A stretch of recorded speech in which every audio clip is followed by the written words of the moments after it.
Side 9.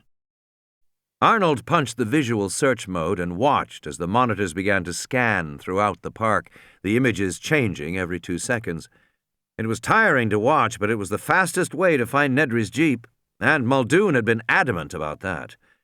He'd gone out with Gennaro to look at the stampede, but now that it was daylight, he wanted the car found. He wanted the weapons. His intercom clicked. "Mr. Arnold, may I have a word with you, please?"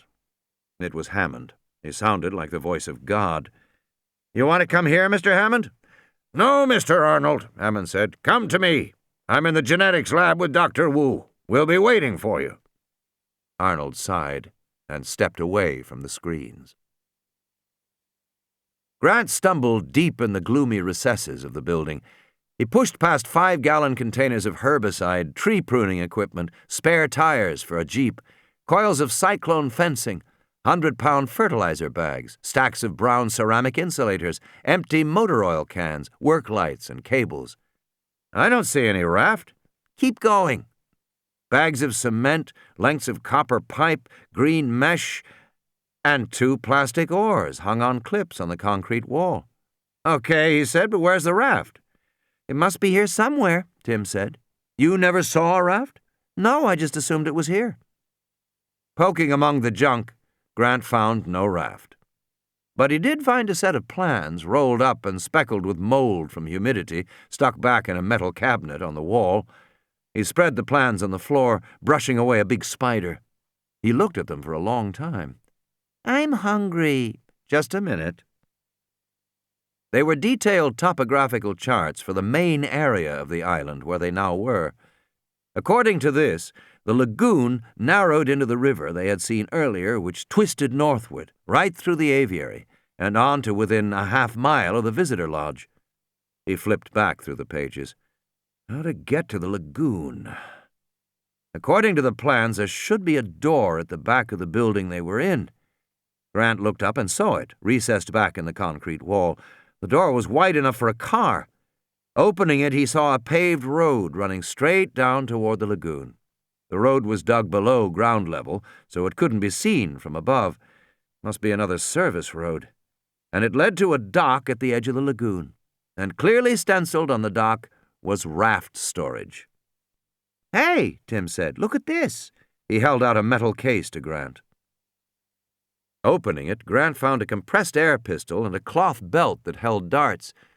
There were 6 darts in all, each as thick as his finger, labeled Morrow 709. "Good work, Tim." He slung the belt around his shoulder and stuck the gun in his trousers. "Is it a tranquilizer gun?" "I'd say so." "What about the boat?" Lex said. "I think it's on the dock," Grant said. They started down the road. Grant carried the oars on his shoulder. "I hope it's a big raft," Lex said, "because I can't swim." "Don't worry," he said. "Maybe we can catch some fish," she said. They walked down the road with a sloping embankment rising up on both sides of them. They heard a deep, rhythmic snorting sound, but Grant could not see where it was coming from. "Are you sure there's a raft down here?" Lex said, wrinkling her nose. "Probably," Grant said. The rhythmic snorting became louder as they walked, but they also heard a steady droning, buzzing sound. When they reached the end of the road, at the edge of the small concrete dock, Grant froze in shock. The tyrannosaur was right there. It was sitting upright in the shade of a tree, its hind legs stretched out in front. Its eyes were open, but it was not moving except for its head, which lifted and fell gently with each snorting sound. The buzzing came from the clouds of flies that surrounded it, crawling over its face and slack jaws, its bloody fangs, and the red haunch of a killed hadrosaur that lay on its side behind the tyrannosaur. The tyrannosaur was only 20 yards away. Grant felt sure it must have seen him, but the big animal did not respond. It just sat there. It took him a moment to realize. The tyrannosaur was asleep, sitting up but asleep. He signaled to Tim and Lex to stay where they were. Grant walked slowly forward onto the dock in full view of the tyrannosaur. The big animal continued to sleep, snoring softly. Near the end of the dock, a wooden shed was painted green to blend with the foliage. Grant quietly unlatched the door and looked inside. He saw a half-dozen orange life vests hanging on the wall, several rolls of wire mesh fencing, some coils of rope, and 2 big rubber cubes sitting on the floor. The cubes were strapped tight with flat rubber belts. Rafts. He looked back at Lex. She mouthed, "No boat." He nodded, "Yes." The Tyrannosaur raised its forelimb to swipe at the flies buzzing around its snout, but otherwise it did not move. Grant pulled one of the cubes out onto the dock. It was surprisingly heavy. He freed the straps, found the inflation cylinder. With a loud hiss, the rubber began to expand, and then with a hiss whap, it popped fully open on the dock. The sound was fearfully loud in their ears. Grant turned, stared up at the dinosaur. The Tyrannosaur grunted and snorted. It began to move. Grant braced himself to run, but the animal shifted its ponderous bulk, and then it settled back against the tree trunk and gave a long, growling belch. Lex looked disgusted, waving her hand in front of her face. Grant was soaked in sweat from the tension. He dragged the rubber raft across the dock. It flopped into the water with a loud splash. The dinosaur continued to sleep. Grant tied the boat up to the dock and returned to the shed to take out 2 life preservers. He put these in the boat and then waved for the kids to come out onto the dock. Pale with fear, Lex waved back, "No." He gestured, "Yes." The Tyrannosaur continued to sleep. Grant stabbed in the air with an emphatic finger. Lex came silently, and he gestured for her to get into the raft. Then Tim got in, and they both put on their life vests. Grant got in and pushed off. The raft drifted silently out into the lagoon. Grant picked up his paddles and fitted them into the oarlocks. They moved farther from the dock. Lex sat back and sighed loudly with relief. Then she looked stricken and put her hand over her mouth. Her body shook with muffled sounds. She was suppressing a cough. She always coughed at the wrong times. "Lex!" Tim whispered fiercely, looking back toward the shore. She shook her head miserably and pointed to her throat. He knew what she meant, a tickle in her throat. What she needed was a drink of water. Grant was rowing, and Tim leaned over the side of the raft and scooped his hand in the lagoon, holding his cupped hand toward her. Lex coughed loudly, explosively. In Tim's ears, the sound echoed across the water like a gunshot. The Tyrannosaur yawned lazily and scratched behind its ear with its hind foot, just like a dog. It yawned again. It was groggy after its big meal, and it woke up slowly. On the boat, Lex was making little gargling sounds. "Lex, shut up," Tim said. "I can't help it," she whispered, and then she coughed again. Grant rowed hard, moving the raft powerfully into the center of the lagoon. On the shore, the Tyrannosaur stumbled to its feet. "I couldn't help it, Timmy," Lex shrieked miserably. "I couldn't help it." "Shh!" Grant was rowing as fast as he could. "Anyway, it doesn't matter," she said. "We're far enough away. He can't swim." "Of course he can swim, you little idiot," Tim shouted at her.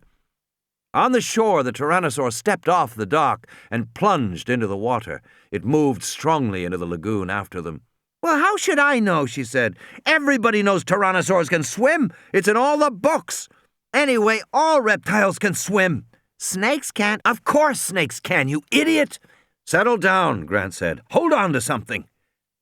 Grant was watching the Tyrannosaur, noticing how the animal swam. The Tyrannosaur was now chest-deep in the water, but it could hold its big head high above the surface.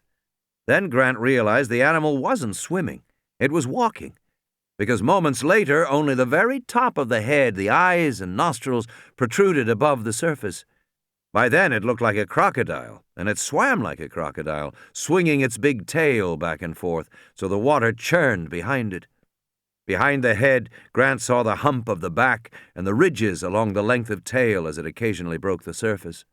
Exactly like a crocodile, he thought unhappily. The biggest crocodile in the world.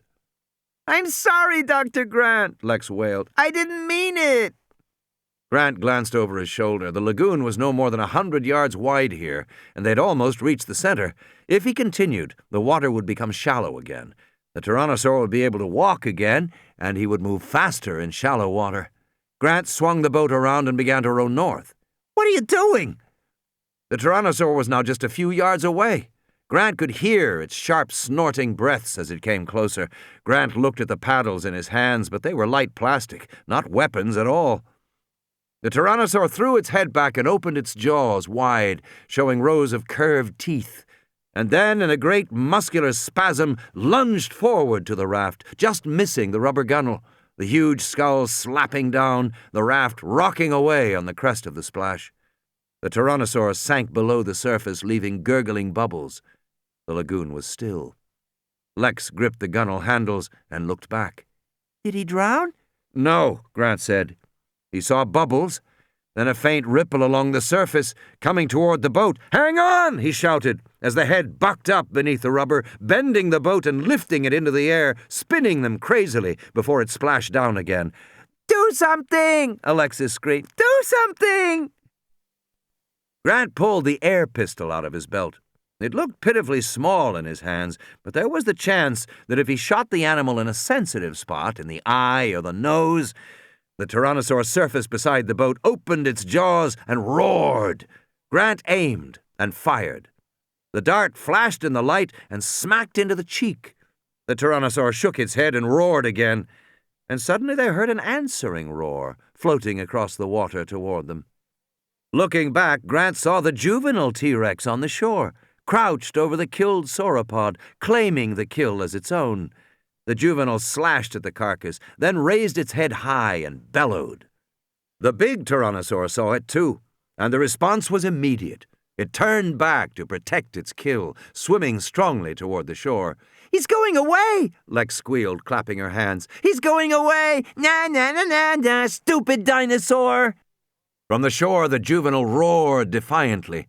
Enraged, the big Tyrannosaur burst from the lagoon at full speed, water streaming from its enormous body as it raced up the hill past the dock.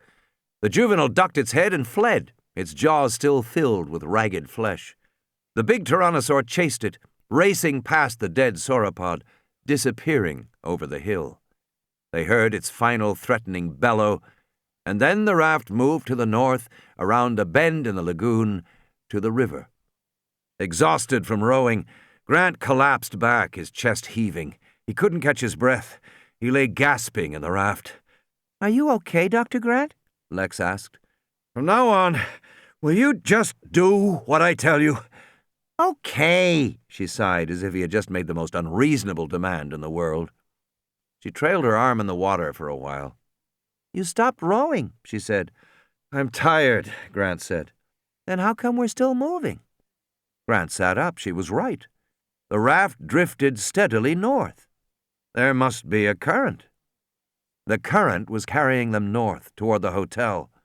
He looked at his watch and was astonished to see it was 15 minutes past 7. Only 15 minutes had passed since he had last looked at his watch. It seemed like 2 hours. Grant lay back against the rubber gunnels, closed his eyes, and slept. Fifth iteration. Flaws in the system will now become severe. Ian Malcolm. Search. Gennaro sat in the jeep and listened to the buzzing of the flies and stared at the distant palm trees wavering in the heat.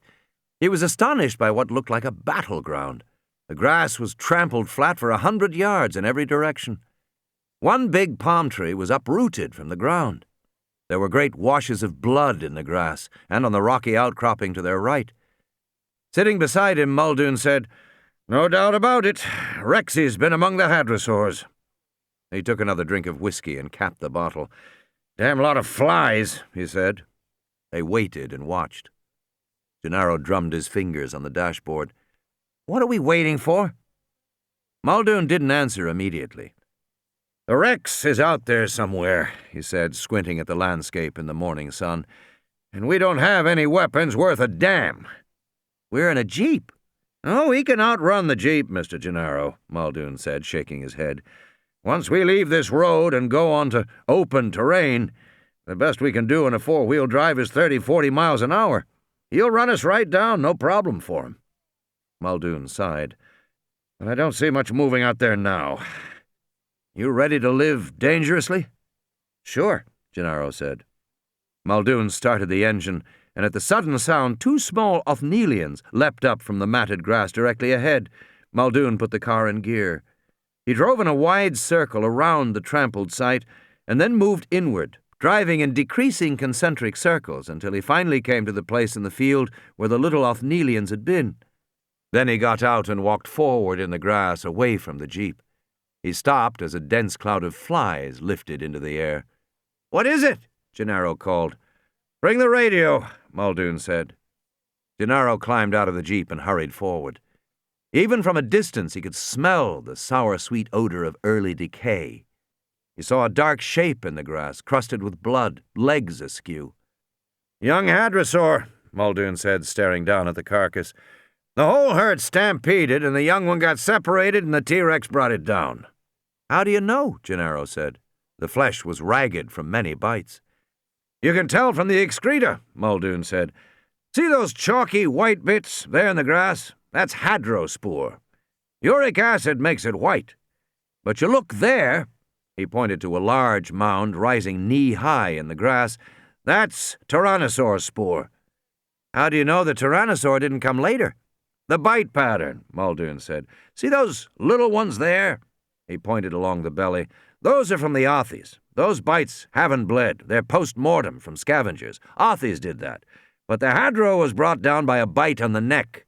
You see the big slash there, above the shoulder blades? That's the T-Rex, no question." Gennaro bent over the carcass, staring at the awkward, trampled limbs with a sense of unreality.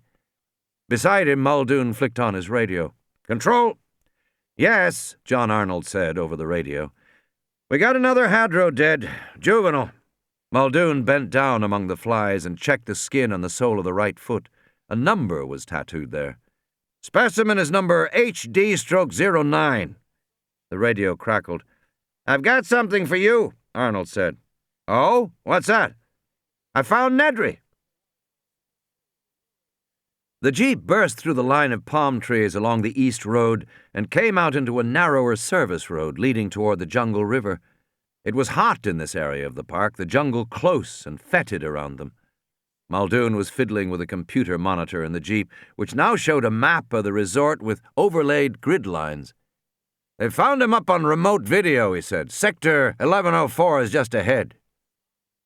Farther up the road, Gennaro saw a concrete barrier, and the jeep parked alongside it. "He must have taken the wrong turn-off," Muldoon said. "The little bastard." "What did he take?" Gennaro asked. "Who says 15 embryos? Know what that's worth?" Gennaro shook his head. "Somewhere between 2 and 10 million, Muldoon said. He shook his head. "Big stakes." As they came closer, Gennaro saw the body lying beside the car. The body was indistinct and green, but then green shapes scattered away as the jeep pulled to a stop. "Compies," Muldoon said. "The compies found him."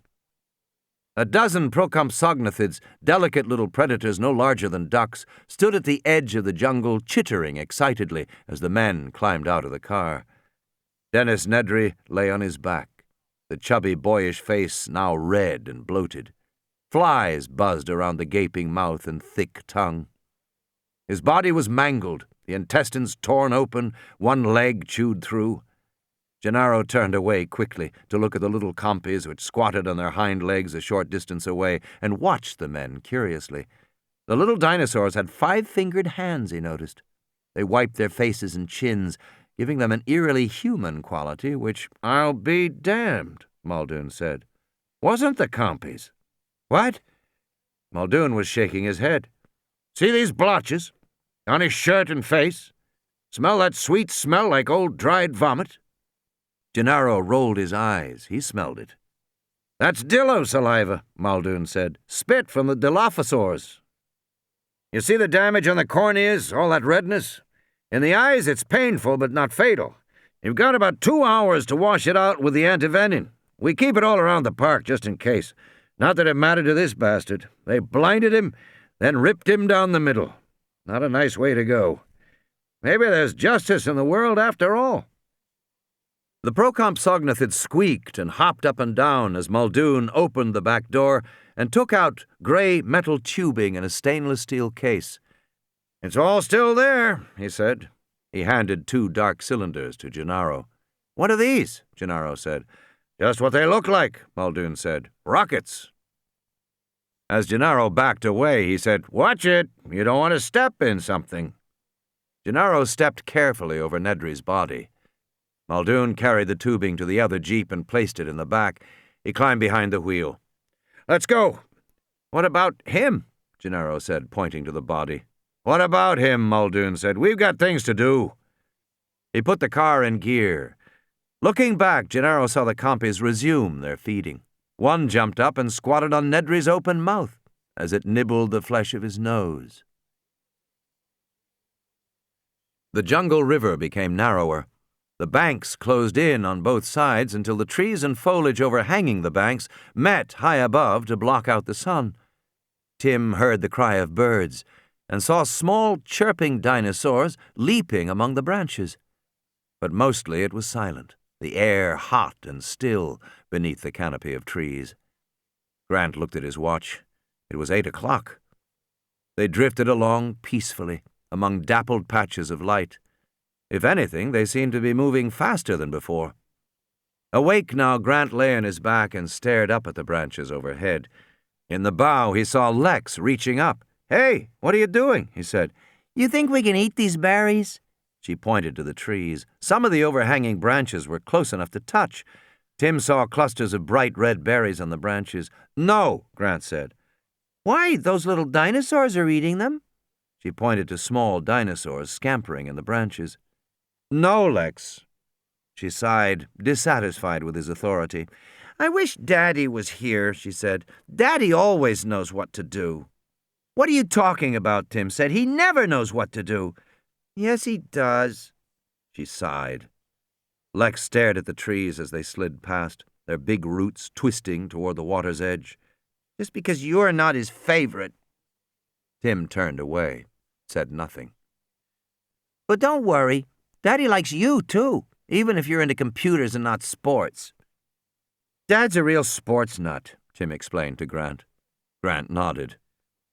Up in the branches, small, pale yellow dinosaurs, barely 2 feet tall, hopped from tree to tree. They had beaky heads like parrots. You know what they call those? Tim said. Microceratops. Big deal, Lex said. I thought you might be interested. Only very young boys, she said, are interested in dinosaurs. Says who? Daddy. Tim started to yell, but Grant raised his hand. "Kids," he said, "shut up." "Why?" Lex said. "I can do what I want if I—" Then she fell silent, because she heard it too. It was a blood-curdling shriek from somewhere downriver. "Well, where the hell is the damned Rex?" Muldoon said, talking into the radio. "Because we don't see him here."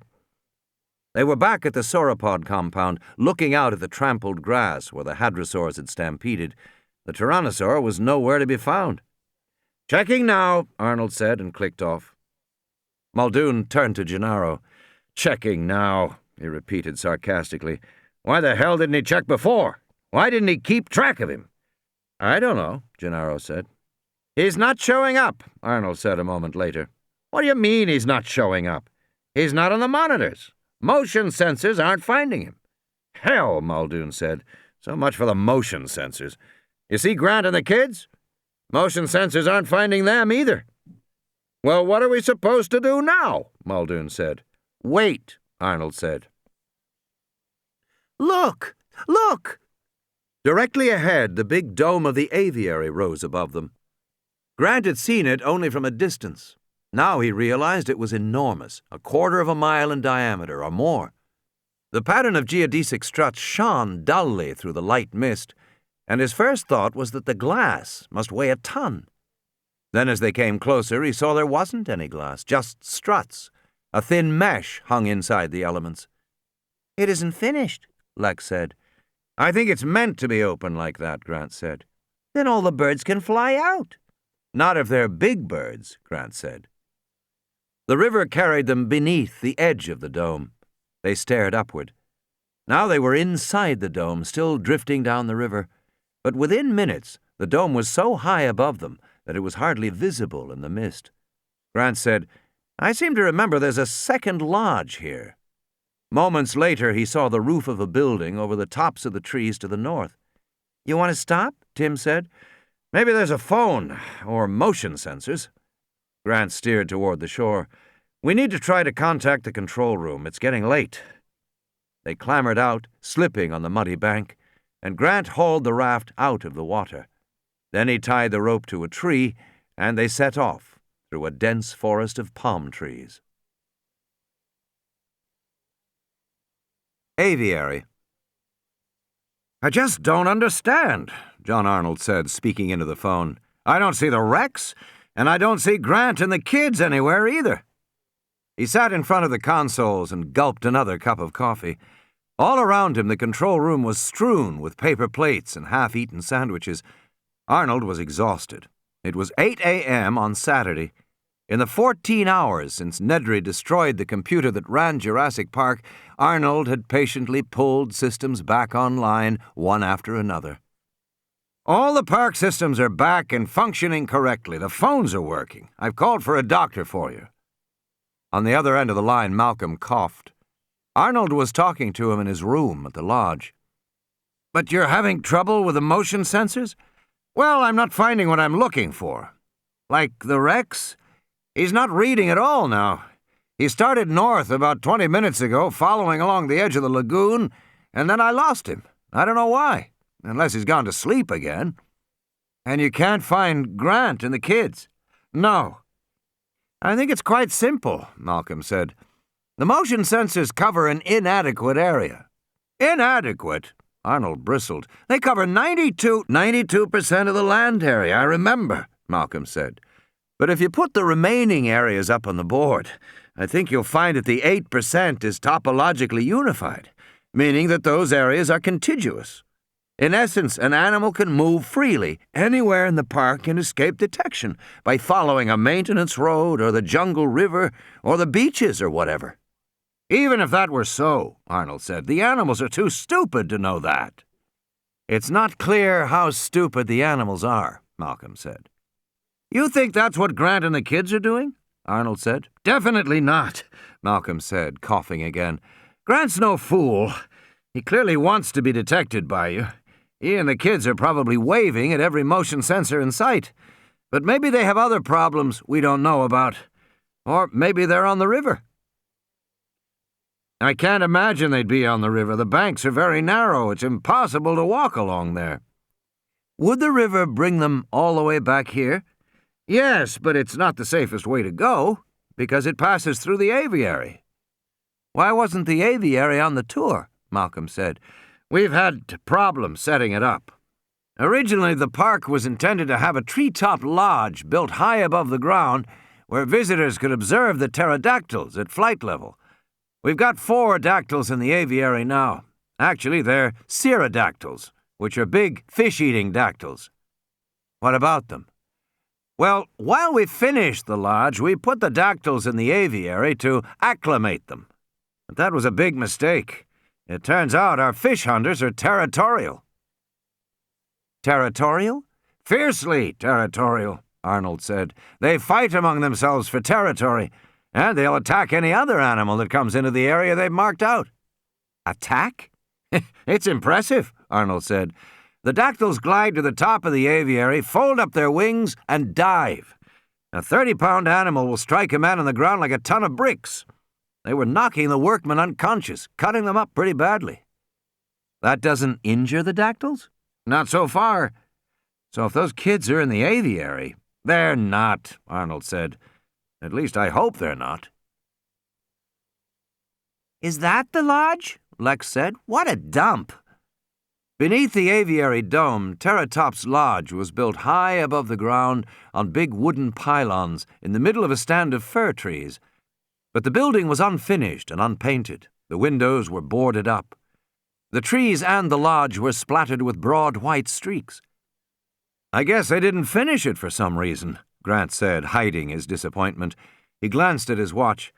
"Come on, let's go back to the boat." The sun came out as they walked along, making the morning more cheerful. Grant looked at the latticework shadows on the ground from the dome above.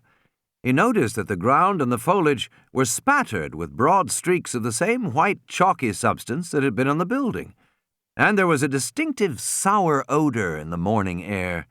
"Stinks here," Lex said. "What's all that white stuff?"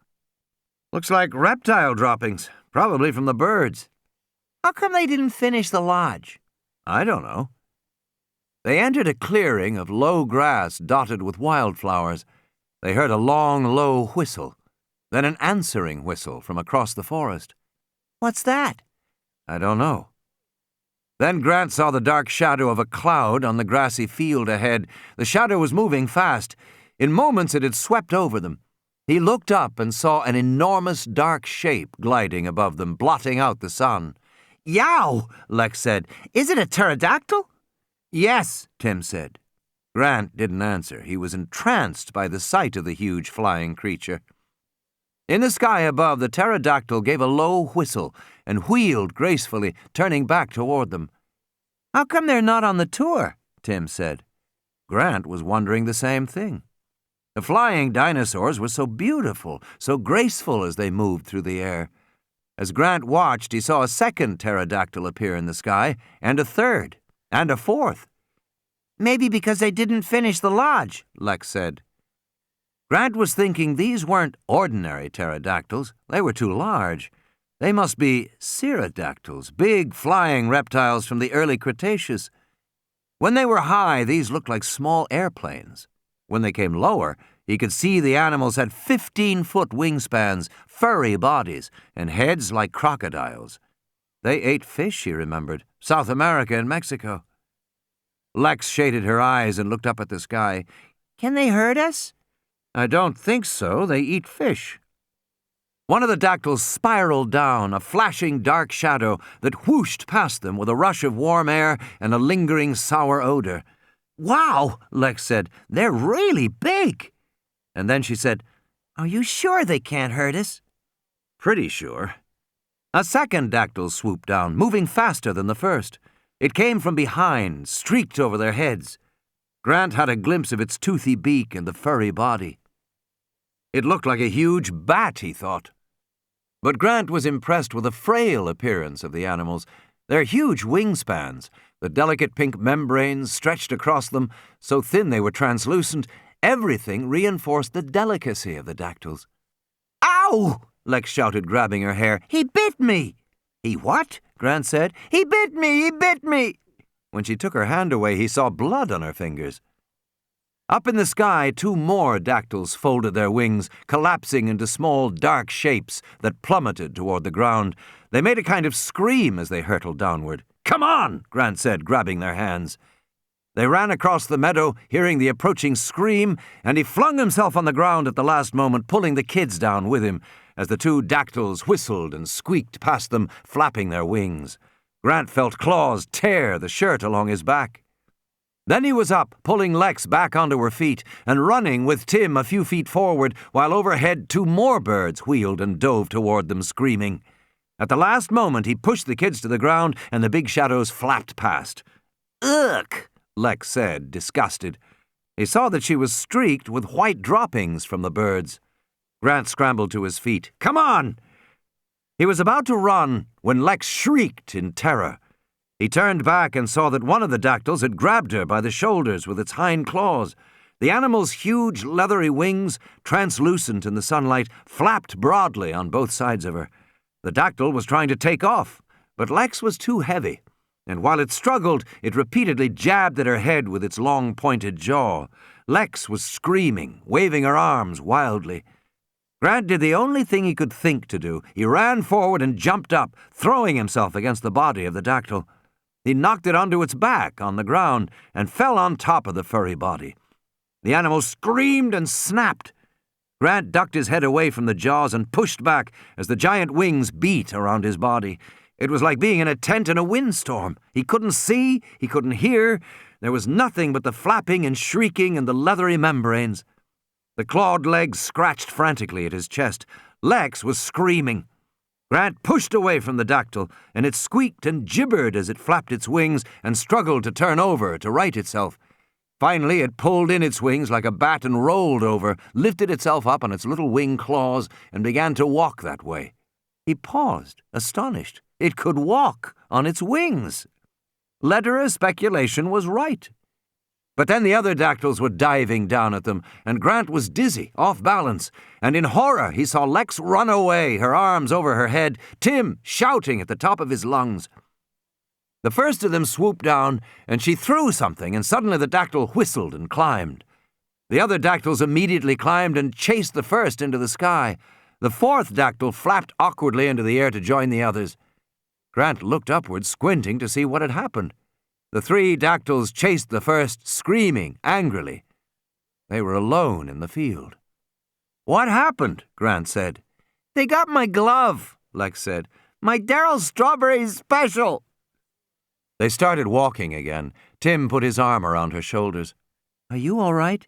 "Of course, stupid," she said, shaking him off. She looked upward. "I hope they choke and die," she said. "Yeah," Tim said. "Me too." Up ahead, they saw the boat on the shore. Grant looked at his watch. It was 8:30. He now had 2.5 hours to get back. Lex cheered as they drifted beyond the silver aviary dome. Then the banks of the river closed in on both sides, the trees meeting overhead once more.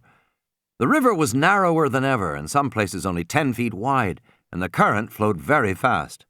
Lex reached up to touch the branches as they went past. Grant sat back in the raft and listened to the gurgle of the water through the warm rubber.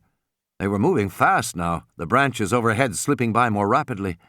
It was pleasant. It gave a little breeze in the hot confines of the overhanging branches, and it meant they would get back that much sooner. Grant couldn't guess how far they had come, but it must be several miles at least from the sauropod building where they had spent the night, perhaps 4 or 5 miles, maybe even more. That meant they might be only an hour's walk from the hotel once they left the raft. But after the aviary, Grant was in no hurry to leave the river again. For the moment, they were making good time. "I wonder how Ralph is," Lex said. "He's probably dead or something." "I'm sure he's fine."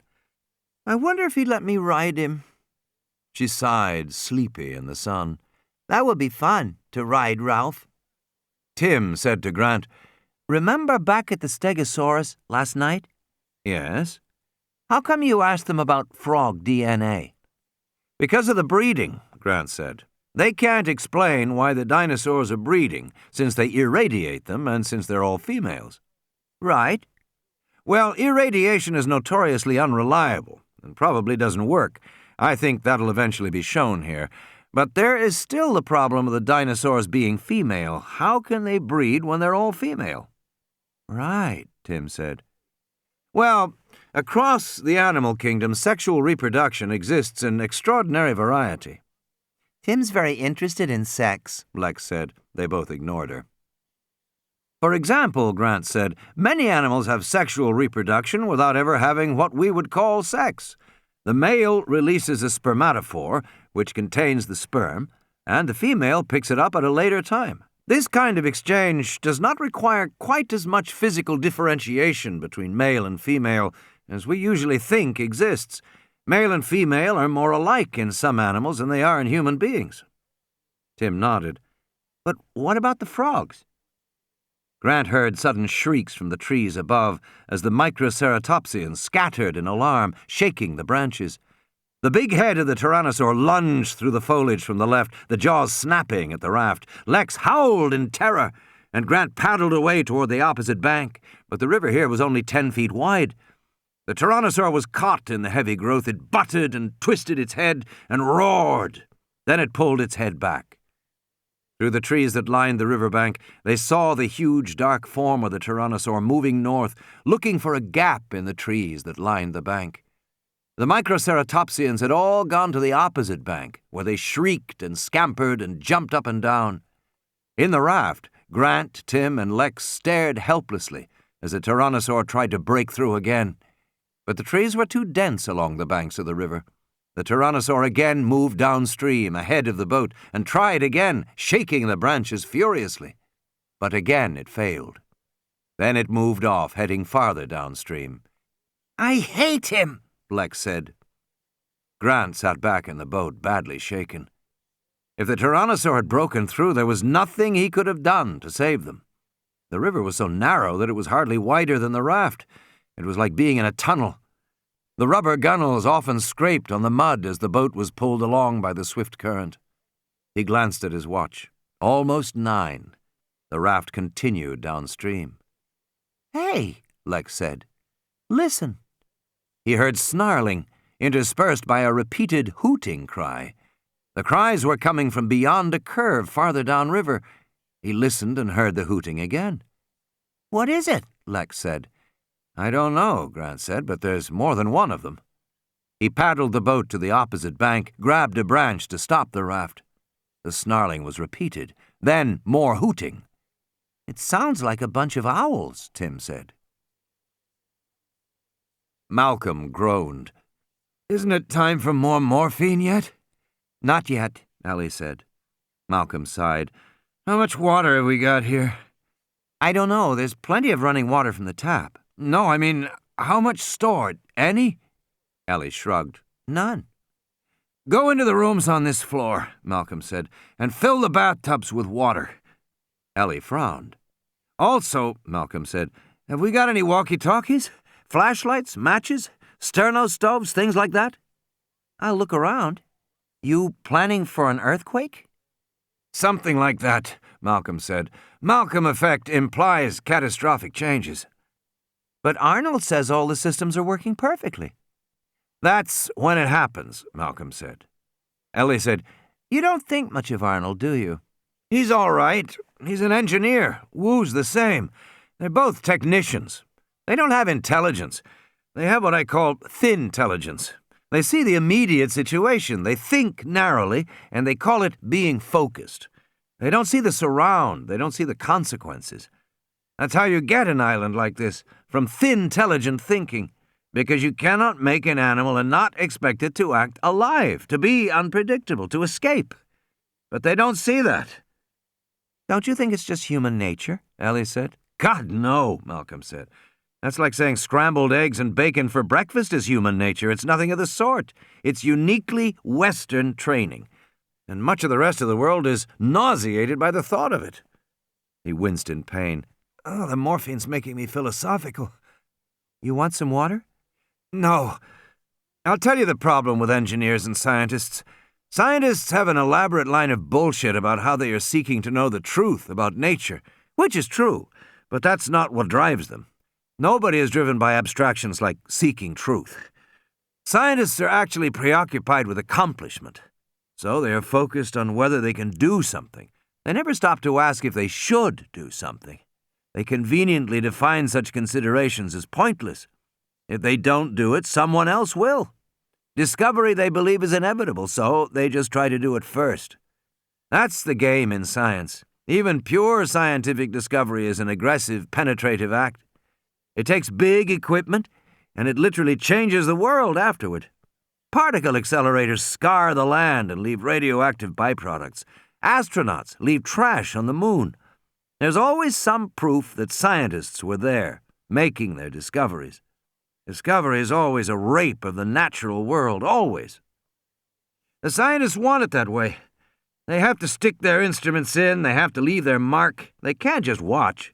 They can't just appreciate. They can't just fit into the natural order. They have to make something unnatural happen. That is the scientist's job. And now we have whole societies that try to be scientific. He sighed and sank back. Ellie said, Don't you think you're overstating? What does one of your excavations look like a year later? Pretty bad, she admitted.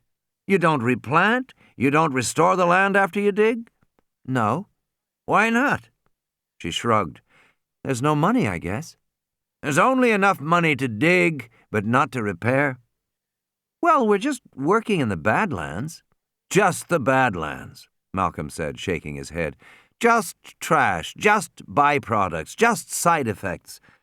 I'm trying to tell you that scientists want it this way.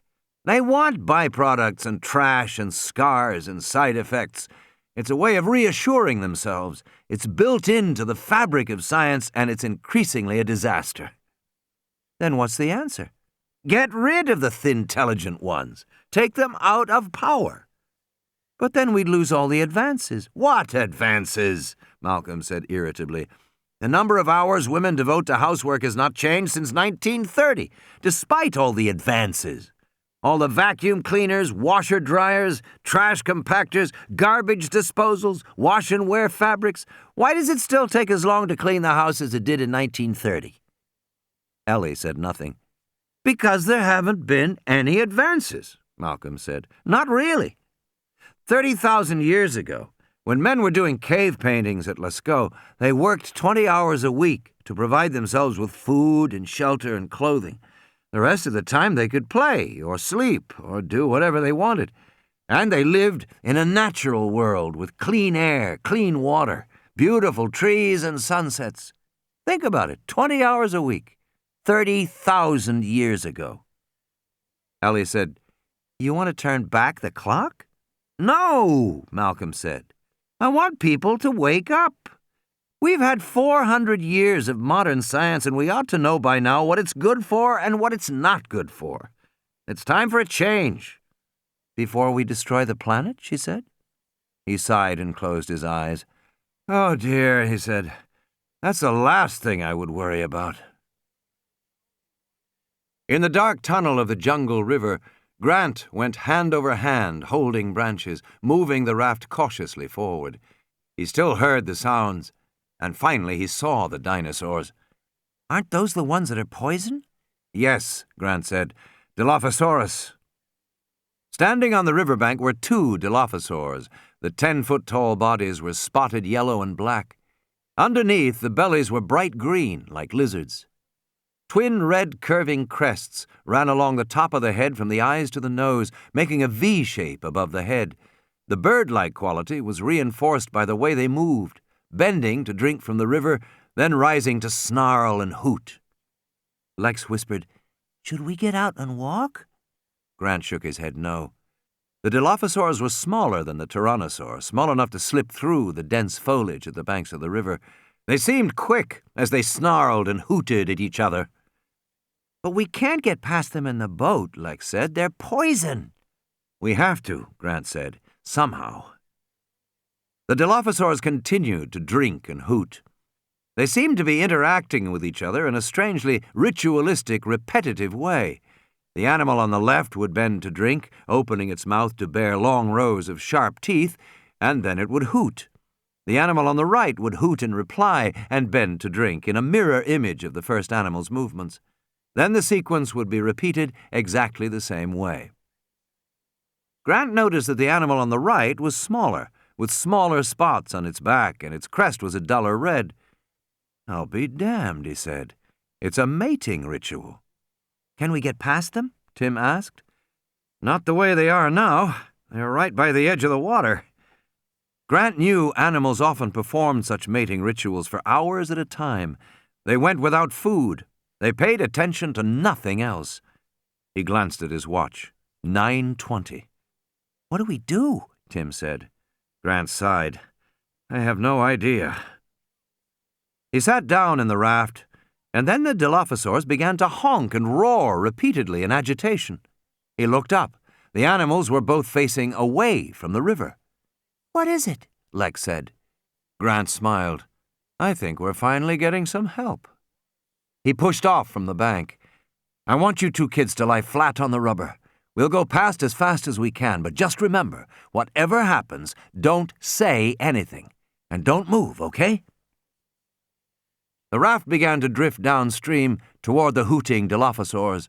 It gained speed. Lex lay at Grant's feet, staring at him with frightened eyes. They were coming closer to the Dilophosaurs, which were still turned away from the river. But he pulled out his air pistol, checked the chamber. The raft continued on, and they smelled a peculiar odor, sweet and nauseating at the same time. It smelled like dried vomit. The hooting of the Dilophosaurs was louder. The raft came around a final bend, and Grant caught his breath. The Dilophosaurs were just a few feet away, honking at the trees beyond the river. As Grant had suspected, they were honking at the Tyrannosaur. The tyrannosaur was trying to break through the foliage, and the dillos hooted and stomped their feet in the mud. The raft drifted past them. The smell was nauseating. The tyrannosaur roared, probably because it saw the raft. But in another moment, a thump. The raft stopped moving. They were aground against the riverbank, just a few feet downstream from the Dilophosaurs. Lex whispered, "Oh, great!" There was a long, slow scraping sound of the raft against the mud. Then the raft was moving again. They were going down the river. The tyrannosaur roared a final time and moved off. One Dilophosaur looked surprised, then hooted. The other Dilophosaur hooted in reply. The raft floated downriver. Tyrannosaur. The jeep bounced along in the glaring sun. Muldoon was driving, with Gennaro at his side. They were in an open field moving away from the dense line of foliage and palm trees that marked the course of the river 100 yards to the east. They came to a rise, and Muldoon stopped the car. "Christ, it's hot," he said, wiping his forehead with the back of his arm. He drank from the bottle of whiskey between his knees, then offered it to Gennaro. Gennaro shook his head. He stared at the landscape shimmering in the morning heat. Then he looked down at the onboard computer and video monitor mounted in the dashboard. The monitor showed views of the park from remote cameras. Still no sign of Grant and the children, or of the tyrannosaur. The radio crackled. "Muldoon?" Muldoon picked up the handset. "Yeah. You got your onboards? I found the Rex. He's in grid 442, going to 443. "Just a minute," Muldoon said, adjusting the monitor. "Yeah, I got him now. Following the river." The animal was slinking along the foliage that lined the banks of the river going north. "Take it easy with him, just immobilize him." "Don't worry," Muldoon said, squinting in the sun. "I won't hurt him." "Remember," Arnold said, "the tyrannosaur's our main tourist attraction." Muldoon turned off his radio with a crackle of static. "Bloody fool," he said. "They're still talking about tourists." Muldoon started the engine. "Let's go see Rexy and give him a dose." The jeep jolted over the terrain. "You're looking forward to this," Gennaro said. "I've wanted to put a needle in this big bastard for a while," Muldoon said. "And there he is." They came to a wrenching stop. Through the windshield, Gennaro saw the tyrannosaur directly ahead of them, moving among the palm trees along the river. Muldoon drained the whiskey bottle and threw it in the back seat. He reached back for his tubing. Gennaro looked at the video monitor which showed their jeep and the tyrannosaur. There must be a closed-circuit camera in the trees somewhere behind. "You want to help?" Muldoon said. "You can break out those canisters by your feet." Gennaro bent over and opened a stainless steel Halliburton case. It was padded inside with foam. 4 cylinders, each the size of a quart milk bottle, were nestled in the foam. They were all labeled Moro 709. He took one out. "You snap off the tip and screw on a needle," Muldoon explained. Gennaro found a plastic package of large needles, each the diameter of his fingertip. He screwed one onto the canister. The opposite end of the canister had a circular lead weight. "That's the plunger. Compresses on impact." Muldoon sat forward with the air rifle across his knees. It was made of heavy gray tubular metal and looked to Gennaro like a bazooka or a rocket launcher. "What's Moro 709? "Standard animal trank," Muldoon said. "Zoos around the world use it.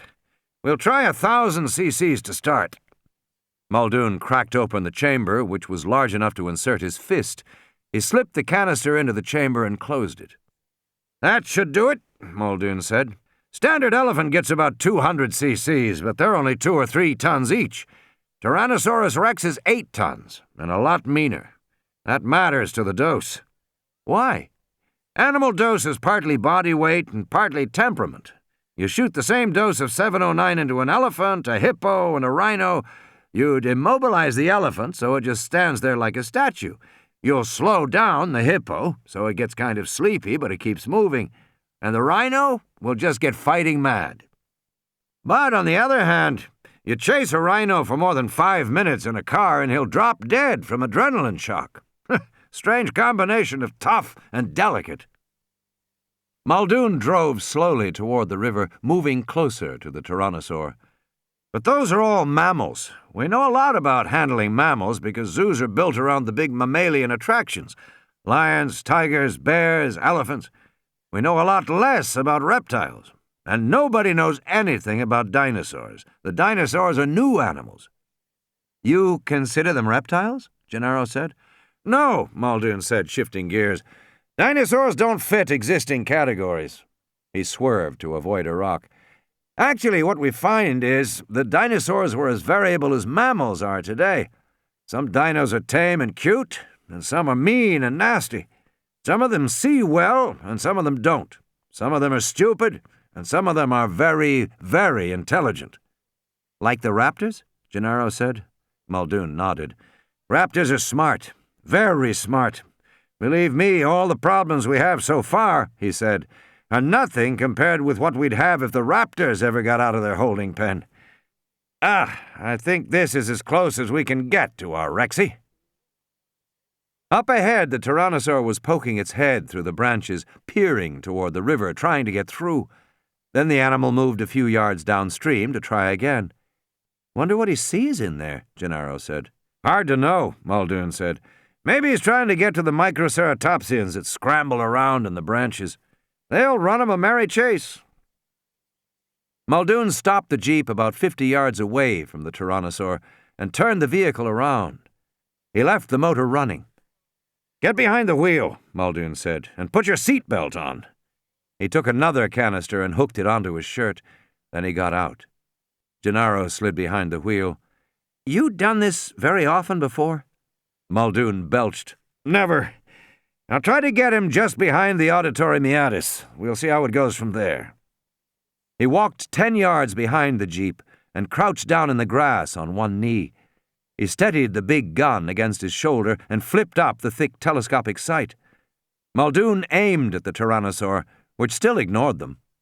There was a burst of pale gas, and Gennaro saw a white streak shoot forward in the air toward the tyrannosaur, but nothing seemed to happen.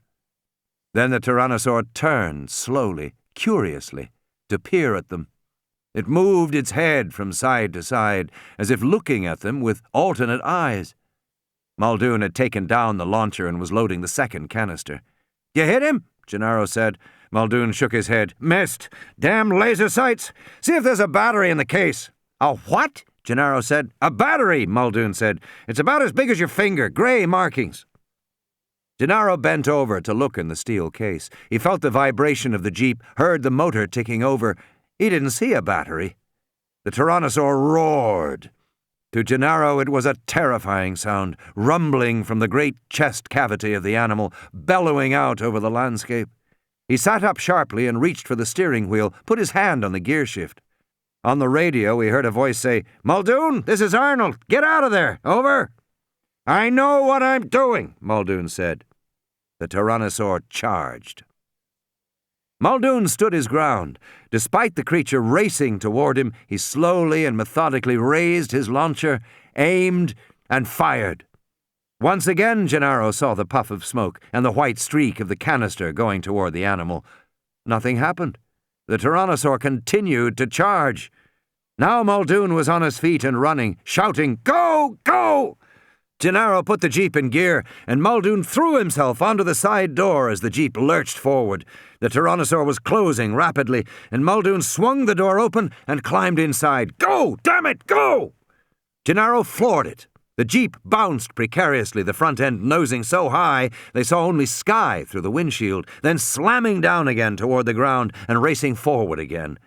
Gennaro headed for a stand of trees to the left, until in the rearview mirror he saw the tyrannosaur give a final roar and turn away. Gennaro slowed the car. "Jesus!" Muldoon was shaking his head. "I could have sworn I hit him the second time."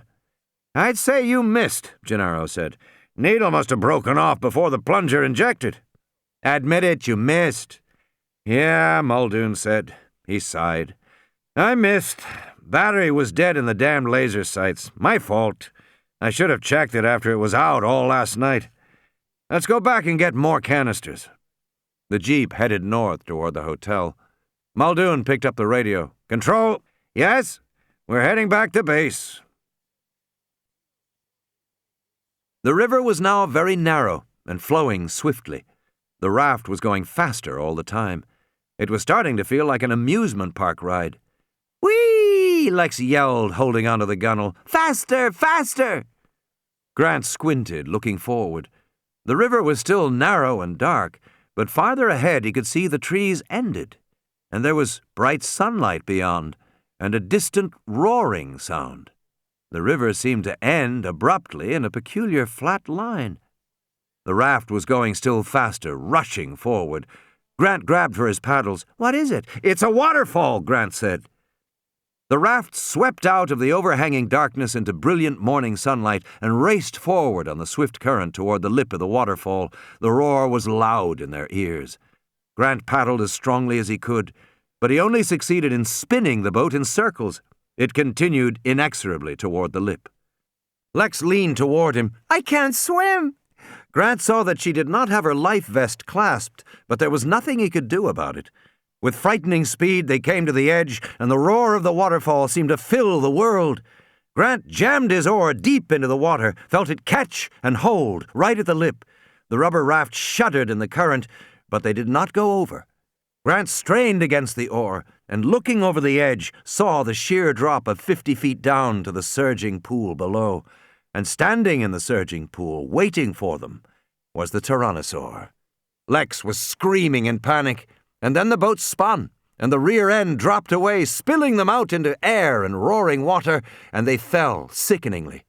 Grant flailed his arms in the air, and the world went suddenly silent and slow. It seemed to him he fell for long minutes. He had time to observe Lex, clutching her orange jacket, falling alongside him. He had time to observe Tim, looking down at the bottom. He had time to observe the frozen white sheet of the waterfall. He had time to observe the bubbling pool beneath him as he fell slowly, silently toward it. Then, with a stinging slap, Grant plunged into cold water, surrounded by white boiling bubbles. He tumbled and spun and glimpsed the leg of the Tyrannosaur as he swirled past it, swept down through the pool and out into the stream beyond. Grant swam for the shore, clutched warm rock, slipped off, caught a branch, and finally pulled himself out of the main current. Gasping, he dragged himself on his belly onto the rocks and looked at the river just in time to see the brown rubber raft tumble past him. Then he saw Tim battling the current, and he reached out and pulled him, coughing and shivering, onto the shore beside him. Grant turned back to the waterfall and saw the Tyrannosaur plunge its head straight down into the water of the pool at its feet. The great head shook, splashing water to either side. It had something between its teeth. And then the Tyrannosaur lifted its head back up. Dangling from the jaws was Lex's orange life vest. A moment later, Lex bobbed to the surface beside the dinosaur's long tail. She lay face down in the water, her little body swept downstream by the current. Grant plunged into the water after her, was again immersed in the churning torrent. A moment later, he pulled her up onto the rocks, a heavy, lifeless weight. Her face was gray, water poured from her mouth. Grant bent over her to give her mouth to mouth, but she coughed. Then she vomited yellow-green liquid and coughed again. Her eyelids fluttered. "Hi," she said. She smiled weakly. "We did it." Tim started to cry. She coughed again. "Will you stop it? What are you crying for? Because—" "We were worried about you," Grant said. Small flecks of white were drifting down the river. The Tyrannosaur was tearing up the life vest. Still turned away from them, facing the waterfall. But at any moment the animal might turn and see them. "Come on, kids," he said. "Where are we going?" Lex said, coughing. "Come on." He was looking for a hiding place. Downstream he saw only an open, grassy plain affording no protection. Upstream was a dinosaur. Then Grant saw a dirt path by the river. It seemed to lead up toward the waterfall. And in the dirt he saw the clear imprint of a man's shoe, leading up the path. The Tyrannosaur finally turned around, growling and looking out toward the grassy plain. It seemed to have figured out that they had gotten away. It was looking for them downstream. Grant and the kids ducked among the big ferns that lined the riverbanks. Cautiously, he led them upstream. "Where are we going?" Lex said. "We're going back." "I know." They were closer to the waterfall now, the roar much louder. The rocks became slippery, the path muddy. There was a constant hanging mist. It was like moving through a cloud. The path seemed to lead right into the rushing water, but as they came closer, they saw that it actually went behind the waterfall. The tyrannosaur was still looking downstream, its back turned to them. They hurried along the path to the waterfall, and had almost moved behind the sheet of falling water when Grant saw the tyrannosaur turn. Then they were completely behind the waterfall, and Grant was unable to see out through the silver sheet. Grant looked around in surprise. There was a little recess here, hardly larger than a closet, and filled with machinery, humming pumps and big filters and pipes. Everything was wet and cold. "Did he see us?" Lex said. She had to shout over the noise of the falling water. "Where are we? What is this place? Did he see us?" "Just a minute," Grant said. He was looking at the equipment. This was clearly park machinery, and there must be electricity to run it. So perhaps there was also a telephone for communication. He poked among the filters and pipes. "What are you doing?" Lex shouted. "Looking for a telephone." It was now nearly 10 a.m. They had just a little more than an hour to contact the ship before it reached the mainland. In the back of the recess, he found a metal door marked Maint 04, but it was firmly locked. Next to it was a slot for a security card.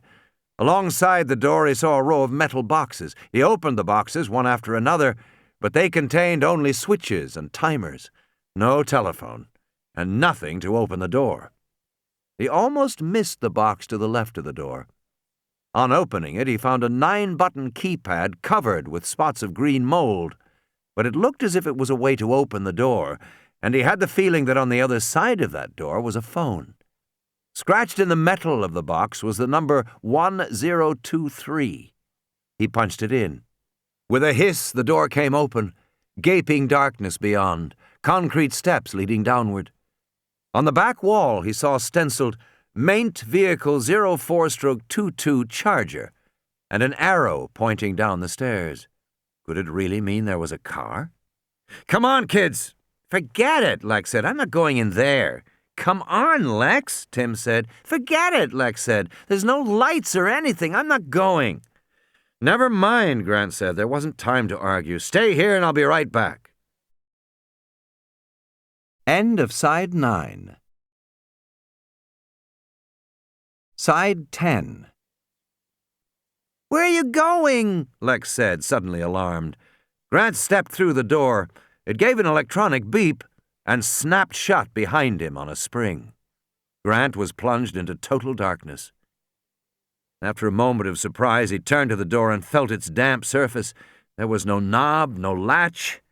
He turned to the walls on either side of the door, feeling for a switch, a control box, anything at all. There was nothing.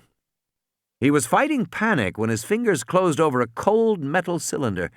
He ran his hands over a swelling edge, a flat surface, a flashlight. He clicked it on, and the beam was surprisingly bright. He looked back at the door, but saw that it would not open. He would have to wait for the kids to unlock it. Meantime, he started for the steps. They were damp and slippery with mold, and he went down carefully. Part way down the stairs, he heard a sniffing and the sound of claws scratching on concrete. He took out his dart pistol and proceeded cautiously. The steps bent around the corner, and as he shone his light, an odd reflection glinted back. And then, a moment later, he saw it. A car. It was an electric car like a golf cart, and it faced a long tunnel that seemed to stretch away for miles. A bright red light glowed by the steering wheel of the car, so perhaps it was charged. Grant heard the sniffing again, and he wheeled and saw a pale shape rise up toward him, leaping through the air, its jaws open, and without thinking, Grant fired. The animal landed on him, knocking him down, and he rolled away in fright, his flashlight swinging wildly, but the animal didn't get up, and he felt foolish when he saw it. It was a velociraptor, but very young, less than a year old. It was about 2 feet tall, the size of a medium dog, and it lay on the ground, breathing shallowly, the dart sticking from beneath its jaw. There was probably too much anesthetic for its body weight, and Grant pulled the dart out quickly. The velociraptor looked at him with slightly glazed eyes. Grant had a clear feeling of intelligence from this creature, a kind of softness which contrasted strangely with the menace he had felt from the adults in the pen. He stroked the head of the velociraptor, hoping to calm it. He looked down at the body, which was shivering slightly as the tranquilizer took hold. And then he saw it was a male. A young juvenile and a male. There was no question what he was seeing. This velociraptor had been bred in the wild. Excited by this development, he hurried back up the stairs to the door. With his flashlight, he scanned the flat, featureless surface of the door and the interior walls. As he ran his hands over the door, it slowly dawned on him that he was locked inside and unable to open it unless the kids had the presence of mind to open it for him. He could hear them, faintly, on the other side of the door. "Dr. Grant!" Lex shouted, pounding the door. "Dr. Grant!" "Take it easy," Tim said. "He'll be back." "But where did he go?" "Listen, Dr. Grant knows what he's doing," Tim said. "He'll be back in a minute." "He should come back now," Lex said. She bunched her fists on her hips, pushed her elbows wide. She stamped her foot angrily. And then, with a roar, the Tyrannosaur's head burst through the waterfall toward them. Tim stared in horror as the big mouth gaped wide. Lex shrieked and threw herself on the ground. The head swung back and forth and pulled out again. But Tim could see the shadow of the animal's head on the sheet of falling water. He pulled Lex deeper into the recess, just as the jaws burst through again, roaring, the thick tongue flicking in and out rapidly. Water sprayed in all directions from the head. Then it pulled out again. Lex huddled next to Tim, shivering. "I hate him," she said. She huddled back, but the recess was only a few feet deep, and crammed with machinery there wasn't any place for them to hide. The head came through the water again, but slowly this time, and the jaw came to rest on the ground. The Tyrannosaur snorted, flaring its nostrils, breathing the air, but the eyes were still outside the sheet of water. Tim thought, "He can't see us. He knows we're in here, but he can't see through the water." The Tyrannosaur sniffed. "What is he doing?" Lex said again. "Shh!" With a low growl, the jaws slowly opened, and the tongue snaked out. It was thick and blue-black, with a little forked indentation at the tip. It was 4 feet long and easily reached back to the far wall of the recess. The tongue slid with a rasping scrape over the filter cylinders. Tim and Lex pressed back against the pipes. The tongue moved slowly to the left, then to the right, slapping wetly against the machinery. The tip curled around the pipes and valves, sensing them. Tim saw that the tongue had muscular movements like an elephant's trunk. The tongue drew back along the right side of the recess. It dragged against Lex's legs. "Ew," Lex said. The tongue stopped. It curled, then began to rise like a snake up the side of her body. "Don't move," Tim whispered. Past her face, then up along Tim's shoulder, and finally wrapping around his head. Tim squeezed his eyes shut as the slimy muscle covered his face. It was hot and wet, and it stunk like urine. Wrapped around him, the tongue began to drag him very slowly toward the open jaws. "Timmy!" Tim couldn't answer. His mouth was covered by the flat black tongue. He could see, but he couldn't talk. Lex tugged at his hand. "Come on, Timmy!" The tongue dragged him toward the snorting mouth. He felt the hot, panting breath on his legs. Lex was tugging at him, but she was no match for the muscular power that held him. Tim let go of her and pressed the tongue with both hands, trying to shove it over his head. He couldn't move it. He dug his heels into the muddy ground, but he was dragged forward anyway. Lex had wrapped her arms around his waist and was pulling backward, shouting to him, but he was powerless to do anything. He was beginning to see stars. A kind of peacefulness overcame him, a sense of peaceful inevitability as he was dragged along. "Timmy!" And then suddenly the tongue relaxed and uncoiled. Tim felt it slipping off his face. His body was covered in disgusting white foamy slime, and the tongue fell limply to the ground. The jaws slapped shut, biting down on the tongue. Dark blood gushed out, mixing with the mud. The nostrils still snorted in ragged breaths. "What's he doing?" Lex cried. And then, very slowly, the head began to slide backward, out of the recess, leaving a long scrape in the mud. And finally it disappeared entirely, and they could see only the silver sheet of falling water. Control. "Okay," Arnold said in the control room. "The Rex is down." He pushed back in his chair and grinned as he lit a final cigarette and crumpled the pack. That did it. The final step in putting the park back in order. Now all they had to do was go out and move it. "Son of a bitch," Muldoon said, looking at the monitor. "I got him after all." He turned to Gennaro. "It just took him an hour to feel it." Henry Wu frowned at the screen. "But he could drown in that position." "He won't drown," Muldoon said. "Never seen an animal that was harder to kill." "I think we have to go out and move him," Arnold said. "We will," Muldoon said. He didn't sound enthusiastic. "That's a valuable animal." "I know it's a valuable animal," Muldoon said. Arnold turned to Gennaro. He couldn't resist a moment of triumph. "I'd point out to you," he said, "that the park is now completely back to normal. Whatever Malcolm's mathematical model said was going to happen, we are completely under control again." Gennaro pointed to the screen behind Arnold's head and said, "What's that?" Arnold turned. It was the system status box in the upper corner of the screen. Ordinarily, it was empty. Arnold was surprised to see that it was now blinking yellow. Auxiliary power low.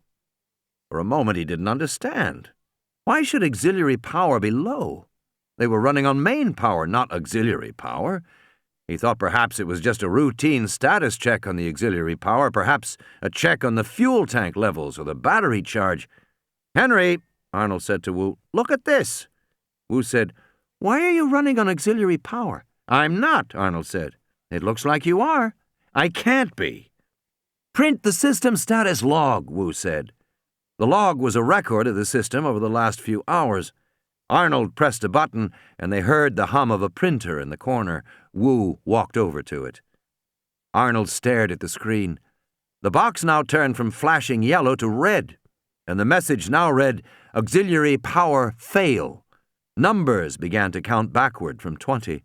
"What the hell is going on?" Arnold said. Cautiously, Tim moved a few yards out along the muddy path into the sunshine. He peered around the waterfall and saw the tyrannosaur lying on its side, floating in the pool of water below. "I hope he's dead," Lex said. Tim could see he wasn't. The dinosaur's chest was still moving, and one forearm twitched in spasms. But something was wrong with him. Then Tim saw the white canister sticking in the back of the head by the indentation of the ear. "He's been shot with a dart," Tim said. "Good," Lex said. "He practically ate us." Tim watched the labored breathing. He felt unexpectedly distressed to see the huge animal humbled like this. He didn't want it to die. "It's not his fault," he said. "Oh, sure," Lex said. "He practically ate us, and it's not his fault. He's a carnivore. He was just doing what he does." "You wouldn't say that," Lex said, "if you were in his stomach right now."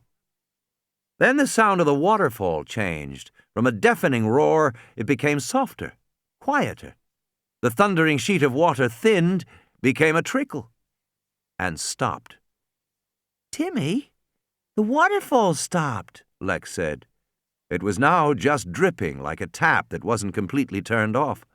The pool at the base of the waterfall was still. They stood near the top in the cave-like indentation filled with machinery, looking down. "Waterfalls aren't supposed to stop," Lex said. Tim shook his head. "It must be the power. Somebody turned off the power." Behind them, all the pumps and filters were shutting down, one after another, the lights blinking off, and the machinery becoming quiet. And then there was the thunk of a solenoid releasing, and the door marked Maint 04 swung slowly open. Grant stepped out, blinking in the light, and said, "Good work, kids. You got the door open." "We didn't do anything," Lex said. "The power went out," Tim said. Never mind that, Grant said. Come and see what I've found. Arnold stared in shock.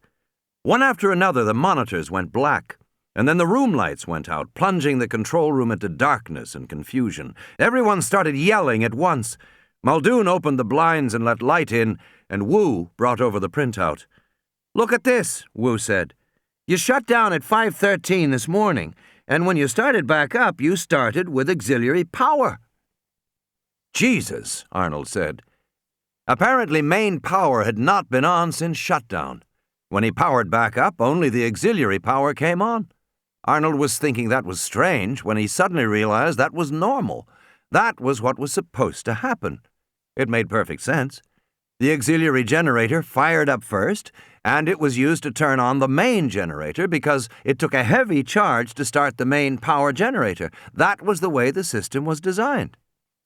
But Arnold had never before had occasion to turn the main power off.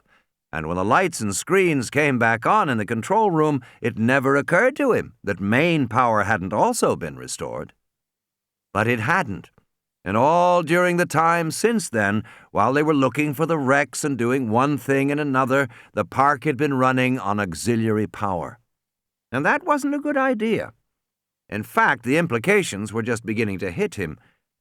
"What does this line mean?" Muldoon said, pointing to the list. 05 hours, 14 minutes, 57 seconds. Warning, fence status, NB. Operative, auxiliary power, AV09. "It means a system status warning was sent to the monitors in the control room," Arnold said, "concerning the fences." "Did you see that warning?" Arnold shook his head. "No, I must have been talking to you in the field. Anyway, no, I didn't see it." "What does it mean, warning fence status?" "Well, I didn't know it at the time, but we were running on backup power," Arnold said. "And backup doesn't generate enough amperage to power the electrified fences, so they were automatically kept off." Muldoon scowled. "The electrified fences were off?" "Yes. All of them? Since 5 this morning for the last 5 hours?" "Yes. Including the velociraptor fences?" Arnold sighed. "Yes." "Jesus Christ," Muldoon said. 5 hours! Those animals could be out!"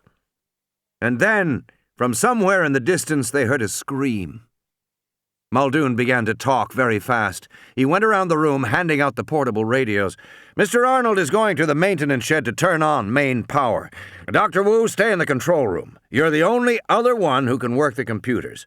And Mr. Hammond, go back to the lodge. Don't argue with me. Go, now. Lock the gates and stay behind them until you hear from me.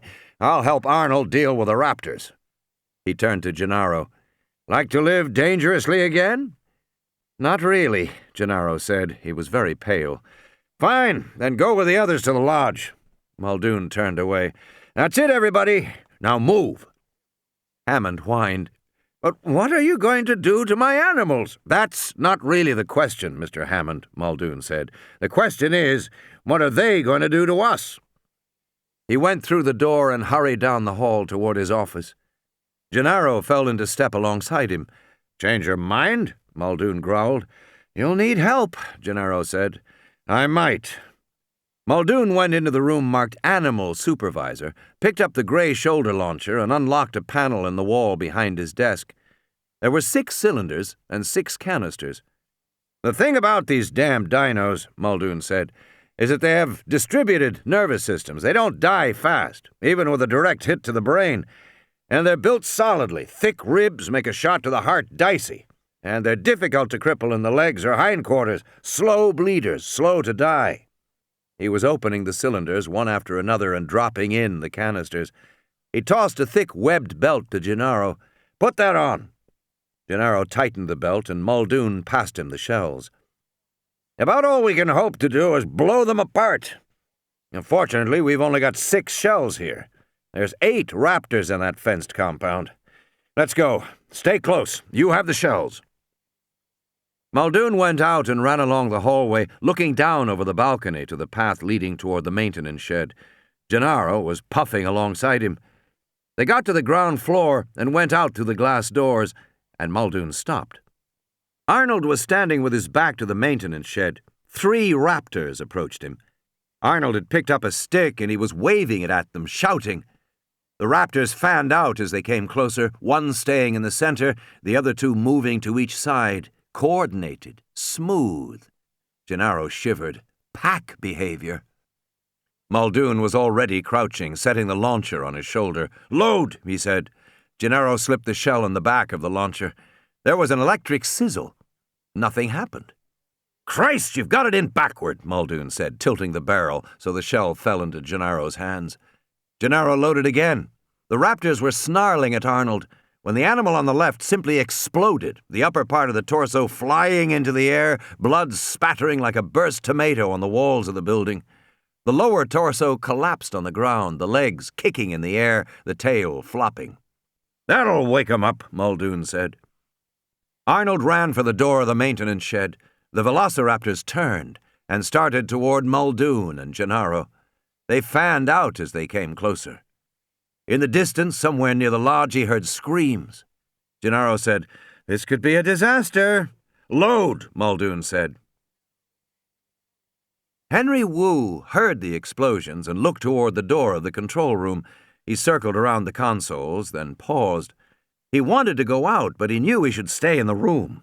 If Arnold was able to get the power back on, if only for a minute, then Wu could restart the main generator. He had to stay in the room. He heard someone screaming. It sounded like Muldoon. Muldoon felt a wrenching pain in his ankle, tumbled down an embankment and hit the ground, running. Looking back, he saw Gennaro running in the other direction, into the forest. The raptors were ignoring Gennaro, but pursuing Muldoon. They were now less than 20 yards away.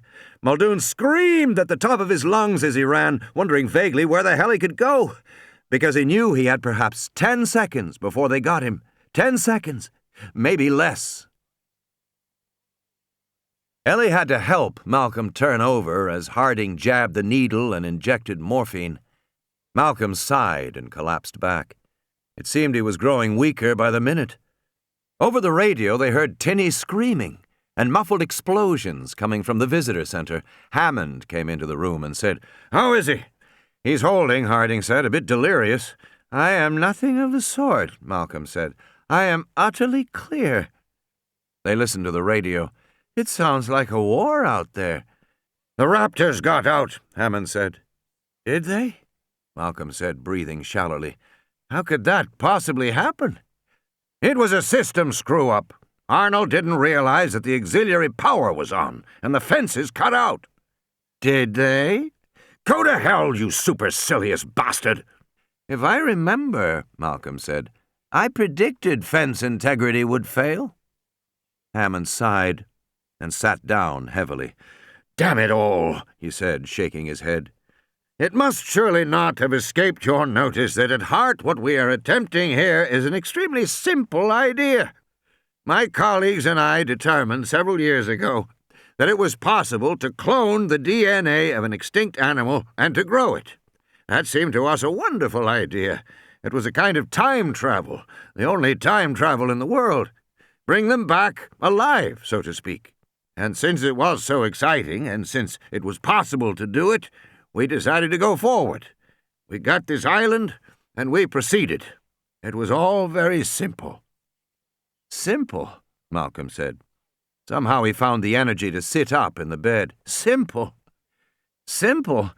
You're a bigger fool than I thought you were, and I thought you were a very substantial fool." Ellie said, "Dr. Malcolm," and tried to ease him back down, but Malcolm would have none of it. He pointed toward the radio, the shouts and the cries. "What is that going on out there?" he said. "That's your simple idea. Simple.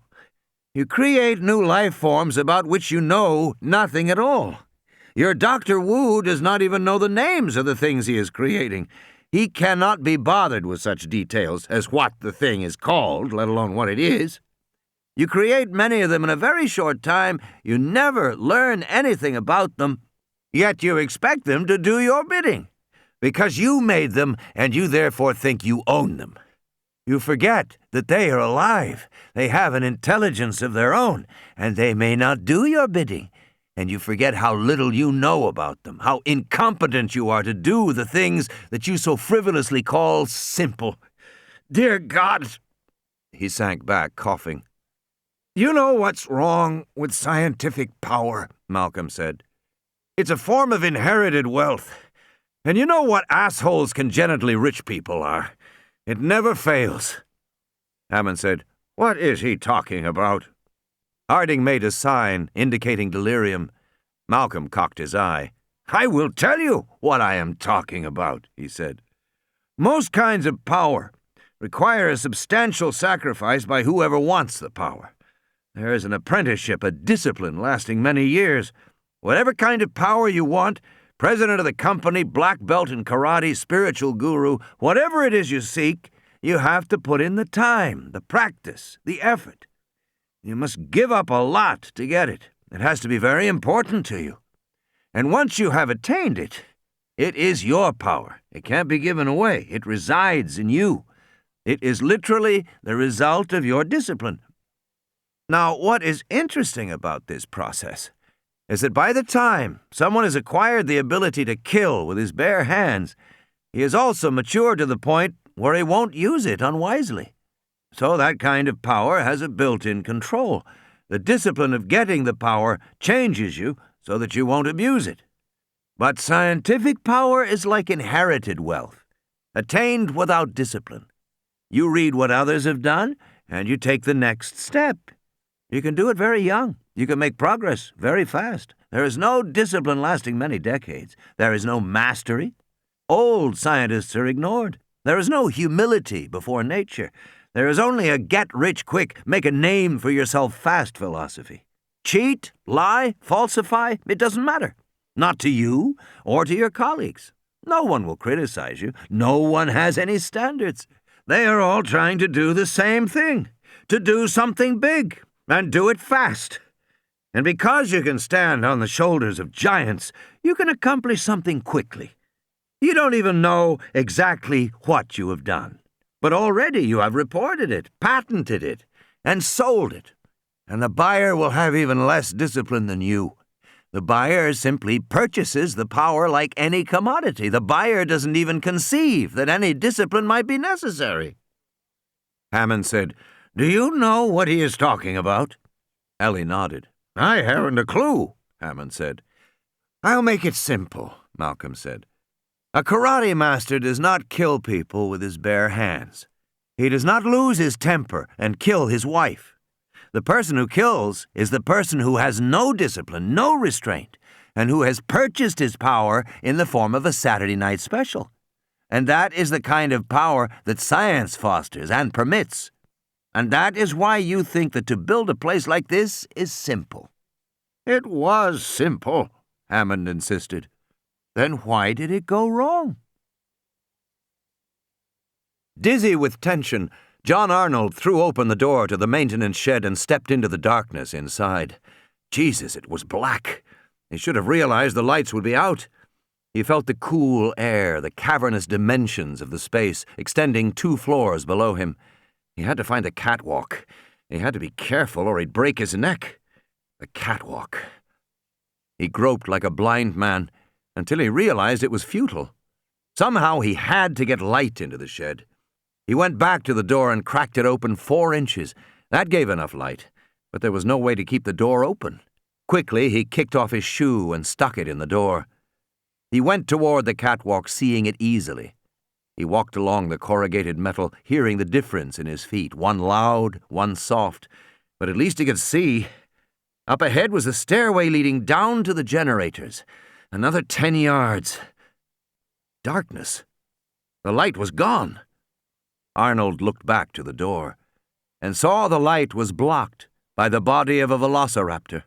The animal bent over and carefully sniffed the shoe. Henry Wu paced. He ran his hands over the computer consoles. He touched the screens. He was in constant movement. He was almost frantic with tension.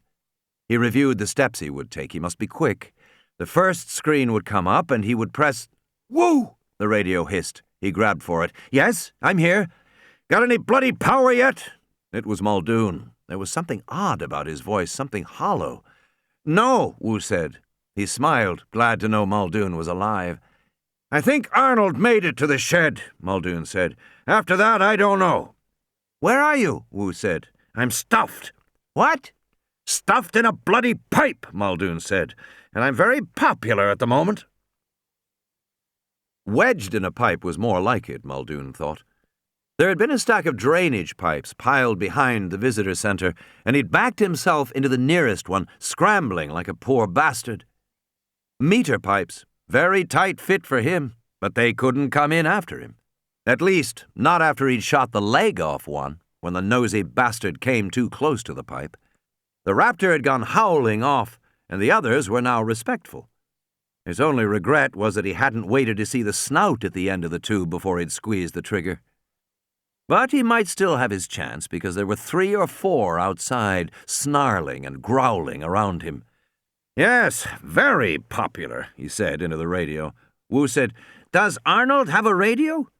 Don't think so, Muldoon said. Just sit tight, wait it out. He hadn't seen what the other end of the pipe was like. He'd backed in too quickly, and he couldn't see now. He was wedged tight. He could only hope that the far end wasn't open. Christ, he didn't like the thought of one of those bastards taking a bite of his hindquarters. Arnold backed away down the catwalk.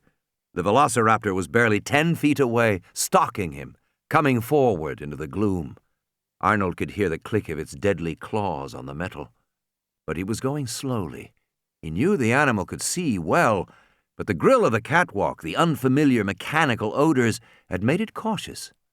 That caution was his only chance, Arnold thought. If he could get to the stairs and then move down to the floor below, because he was pretty sure velociraptors couldn't climb stairs, certainly not narrow, steep stairs. Arnold glanced over his shoulder. The stairs were just a few feet away, another few steps. He was there. Reaching back, he felt the railing, started scrambling down the almost vertical steps. His feet touched flat concrete. The raptor snarled in frustration 20 feet above him on the catwalk. "Too bad, buddy," Arnold said. He turned away. He was now very close to the auxiliary generator. Just a few more steps, and he would see it, even in this dim light. There was a dull thump behind him. Arnold turned. The raptor was standing there on the concrete floor, snarling. It had jumped down. He looked quickly for a weapon, but suddenly he found he was slammed onto his back on the concrete. Something heavy was pressing on his chest. It was impossible to breathe, and he realized the animal was standing on top of him, and he felt the big claws digging into the flesh of his chest and smelled the foul breath from the head moving above him, and he opened his mouth to scream. Ellie held the radio in her hands, listening. 2 more Tican workmen had arrived at the lodge. They seemed to know it was safe here, but there had been no others in the last few minutes, and it sounded quieter outside. Over the radio, Muldoon said, "How long has it been?" Wu said, 4 or 5 minutes. "Arnold should have done it by now," Muldoon said, "if he's going to. You got any ideas?" "No," Wu said. "We heard from Gennaro?" Gennaro pressed the button. "I'm here." "Where the hell are you?" Muldoon said. "I'm going to the maintenance building," Gennaro said. "Wish me luck." Gennaro crouched in the foliage, listening. Directly ahead, he saw the planted pathway leading toward the visitor center. Gennaro knew the maintenance shed was somewhere to the east. He heard the chirping of birds in the trees. A soft mist was blowing. One of the raptors roared, but it was some distance away. It sounded off to his right. Gennaro set out, leaving the path, plunging into the foliage. Like to live dangerously? Not really. It was true he didn't. But Gennaro thought he had a plan, or at least a possibility that might work. If he stayed north of the main complex of buildings, he could approach the maintenance shed from the rear. All the raptors were probably around the other buildings to the south. There was no reason for them to be in the jungle. At least, he hoped not. He moved as quietly as he could, unhappily aware he was making a lot of noise. He forced himself to slow his pace, feeling his heart pound. The foliage here was very dense. He couldn't see more than 6 or 7 feet ahead of him. He began to worry that he'd miss the maintenance shed entirely, but then he saw the roof to his right above the palms. He moved toward it, went around the side. He found the door, opened it, and slipped inside. It was very dark. He stumbled over something. A man's shoe. Gennaro frowned. He propped the door wide open and continued deeper into the building. He saw a catwalk directly ahead of him. Suddenly he realized he didn't know where to go, and he had left his radio behind. Damn! There might be a radio somewhere in the maintenance building. Or else he just looked for the generator. He knew what a generator looked like. Probably it was somewhere down on the lower floor. He found a staircase leading down. It was darker below, and it was difficult to see anything. He felt his way along among the pipes, holding his hands out to keep from banging his head. He heard an animal snarl and froze. He listened, but the sound did not come again. He moved forward cautiously. Something dripped on his shoulder, and on his bare arm. It was warm, like water. He touched it in the darkness. Sticky. He smelled it. Blood. He looked up. The raptor was perched on pipes just a few feet above his head. Blood was trickling from its claws. With an odd sense of detachment, he wondered if it was injured. And then he began to run, but the raptor jumped onto his back, pushing him to the ground. Gennaro was strong. He heaved up, knocking the raptor away, and rolled off across the concrete. When he turned back, he saw that the raptor had fallen on its side, where it lay panting. Yes, it was injured. Its leg was hurt for some reason. Kill it! Gennaro scrambled to his feet, looking for a weapon. The raptor was still panting on the concrete. He looked frantically for something, anything, to use as a weapon. When he turned back, the raptor was gone. It snarled, the sound echoing in the darkness. Gennaro turned in a full circle, feeling with his outstretched hands, and then he felt a sharp pain in his right hand. Teeth! It was biting him! The raptor jerked his head, and Donald Gennaro was yanked off his feet, and he fell. Lying in bed, soaked in sweat, Malcolm listened as the radio crackled. "Anything?" Muldoon said. "You getting anything?" "No word," Wu said. "Hell," Muldoon said. There was a pause. Malcolm sighed. "I can't wait," he said, "to hear his new plan." "What I would like," Muldoon said, "is to get everybody to the lodge and regroup. But I don't see how." "There's a jeep in front of the visitor center," Wu said. "If I drove over to you, could you get yourself into it?" "Maybe, but you'd be abandoning the control room." "I can't do anything here anyway." "God knows that's true," Malcolm said. "A control room without electricity is not much of a control room." "All right," Muldoon said. "Let's try. This isn't looking good." Lying in his bed, Malcolm said, "No, it's not looking good. It's looking like a disaster." Wu said, "The raptors are going to follow us over there." "We're still better off," Malcolm said. "Let's go." The radio clicked off. Malcolm closed his eyes and breathed slowly, marshalling his strength. "Just relax," Ellie said. "Just take it easy." "You know what we are really talking about here," Malcolm said. "All this attempt to control. We are talking about Western attitudes that are 500 years old. They began at the time when Florence, Italy, was the most important city in the world. The basic idea of science, that there was a new way to look at reality, that it was objective, that it did not depend on your beliefs or your nationality, that it was rational. That idea was fresh and exciting back then. It offered promise and hope for the future, and it swept away the old medieval system, which was hundreds of years old. The medieval world of feudal politics and religious dogma and hateful superstitions fell before science. But in truth, this was because the medieval world didn't really work anymore. It didn't work economically, it didn't work intellectually, and it didn't fit the new world that was emerging. Malcolm coughed. "But now," he continued, "science is the belief system that is hundreds of years old. And like the medieval system before it, science is starting not to fit the world anymore. Science has attained so much power that its practical limits begin to be apparent.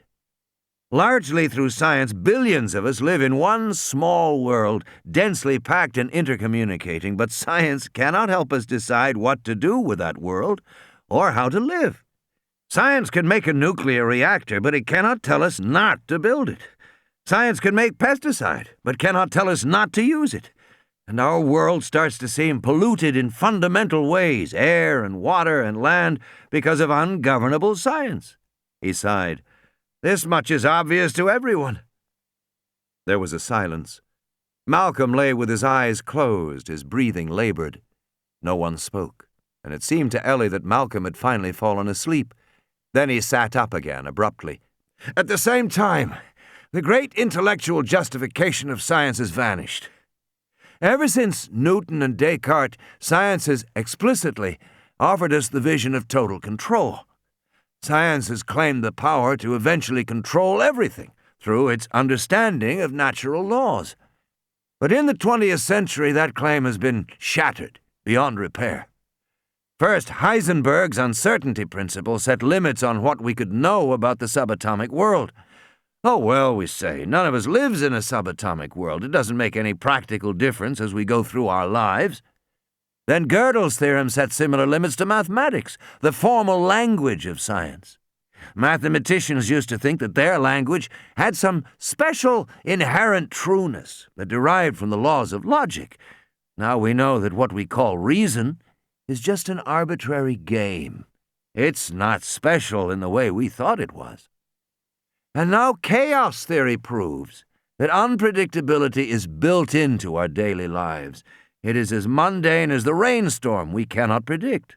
And so the grand vision of science, hundreds of years old, the dream of total control, has died in our century.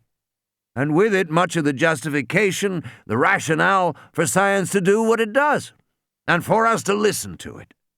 Science has always said that it may not know everything now, but it will know eventually. But now we see that isn't true. It is an idle boast, and foolish, and as misguided as the child who jumps off a building because he believes he can fly.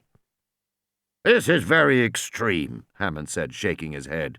We are witnessing the end of the scientific era. Science, like other outmoded systems, is destroying itself. As it gains in power, it proves itself incapable of handling the power. Because things are going very fast now. 50 years ago, everyone was gaga over the atomic bomb. That was power. No one could imagine anything more. Yet a bare decade after the bomb, we began to have genetic power. And genetic power is far more potent than atomic power. And it will be in everyone's hands.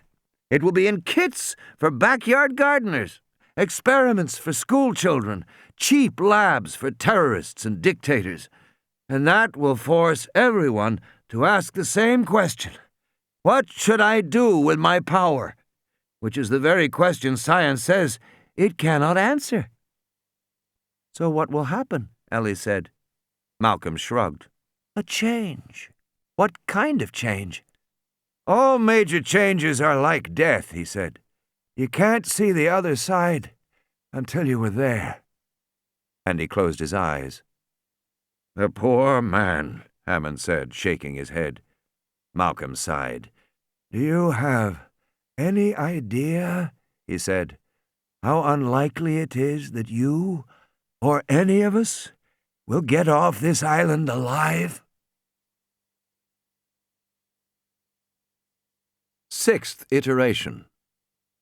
System recovery may prove impossible. Ian Malcolm. Return. Its electric motor whirring, the cart raced forward down the dark underground tunnel. Grant drove his foot to the floor. The tunnel was featureless except for the occasional air vent above, shaded to protect against rainfall, and thus permitting little light to enter. But he noticed that there were crusty white animal droppings in many places. Obviously, lots of animals had been in here. Sitting beside him in the cart, Lex shone the flashlight to the back where the velociraptor lay. Why is it having trouble breathing? Because I shot it with a tranquilizer, he said. Is it going to die? She said. I hope not. Why are we taking it? Lex said. To prove to the people back at the center that the dinosaurs are really breeding, Grant said. How do you know they're breeding? Because this one is young, Grant said, and because it's a boy dinosaur. Is it? Lex said, peering along the flashlight beam. Yes. Now shine that light forward, will you? He held out his wrist, turning the watch to her. What does it say? It says 10:15. Okay. Tim said, That means we only have 45 minutes to contact the boat. We should be close, Grant said. I figure we should be almost to the visitor center right now. He wasn't sure, but he sensed the tunnel was gently tilting upward, leading them back to the surface, and "Wow!" Tim said. They burst out into daylight with shocking speed. There was a light mist blowing, partially obscuring the building that loomed directly above them. Grant saw at once that it was a visitor center. They had arrived right in front of the garage. Yay! Lex shouted. We did it! Yay! She bounced up and down in the seat as Grant parked the cart in the garage. Along one wall were stacked animal cages. They put the velociraptor in one with a dish of water. Then they started climbing the stairs to the ground floor entrance to the visitor center. I'm going to get a hamburger and French fries, chocolate milkshake, no more dinosaurs, yay! They came to the lobby, and they opened the door. And they fell silent. In the lobby of the visitor center, the glass doors had been shattered, and a cold gray mist blew through the cavernous main hall. A sign that read, "When dinosaurs ruled the earth," dangled from one hinge, creaking in the wind. The big Tyrannosaur robot was upended and lay with its legs in the air, its tubing and metal innards exposed. Outside, through the glass, they saw rows of palm trees, shadowy shapes in the fog. Tim and Lex huddled against the metal desk of the security guard. Grant took the guard's radio and tried all the channels. "Hello, this is Grant. Is anybody there? Hello, this is Grant." Lex stared at the body of the guard lying on the floor to the right. She couldn't see anything but his legs and feet. "Hello, this is Grant. Hello." Lex was leaning forward, peering around the edge of the desk. Grant grabbed her sleeve. "Hey, stop that." Is he dead? What's that stuff on the floor, blood? "Yes." How come it isn't real red? "You're morbid," Tim said. What's morbid? I am not. The radio crackled. "My God," came a voice. "Grant? Is that you?" And then, Alan? Alan? it was Ellie. "I'm here," Grant said. Thank God, Ellie said. Are you all right? "I'm all right, yes." What about the kids? Have you seen them? "I had the kids with me," Grant said. "They're okay." Thank God. Lex was crawling around the side of the desk. Grant slapped her ankle. "Get back here." The radio crackled. Where are you?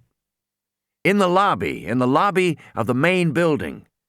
Over the radio, he heard Wu say, My God, they're here. "Alan, listen," Ellie said. "The raptors have gotten loose. They can open doors. They may be in the same building as you." "Great.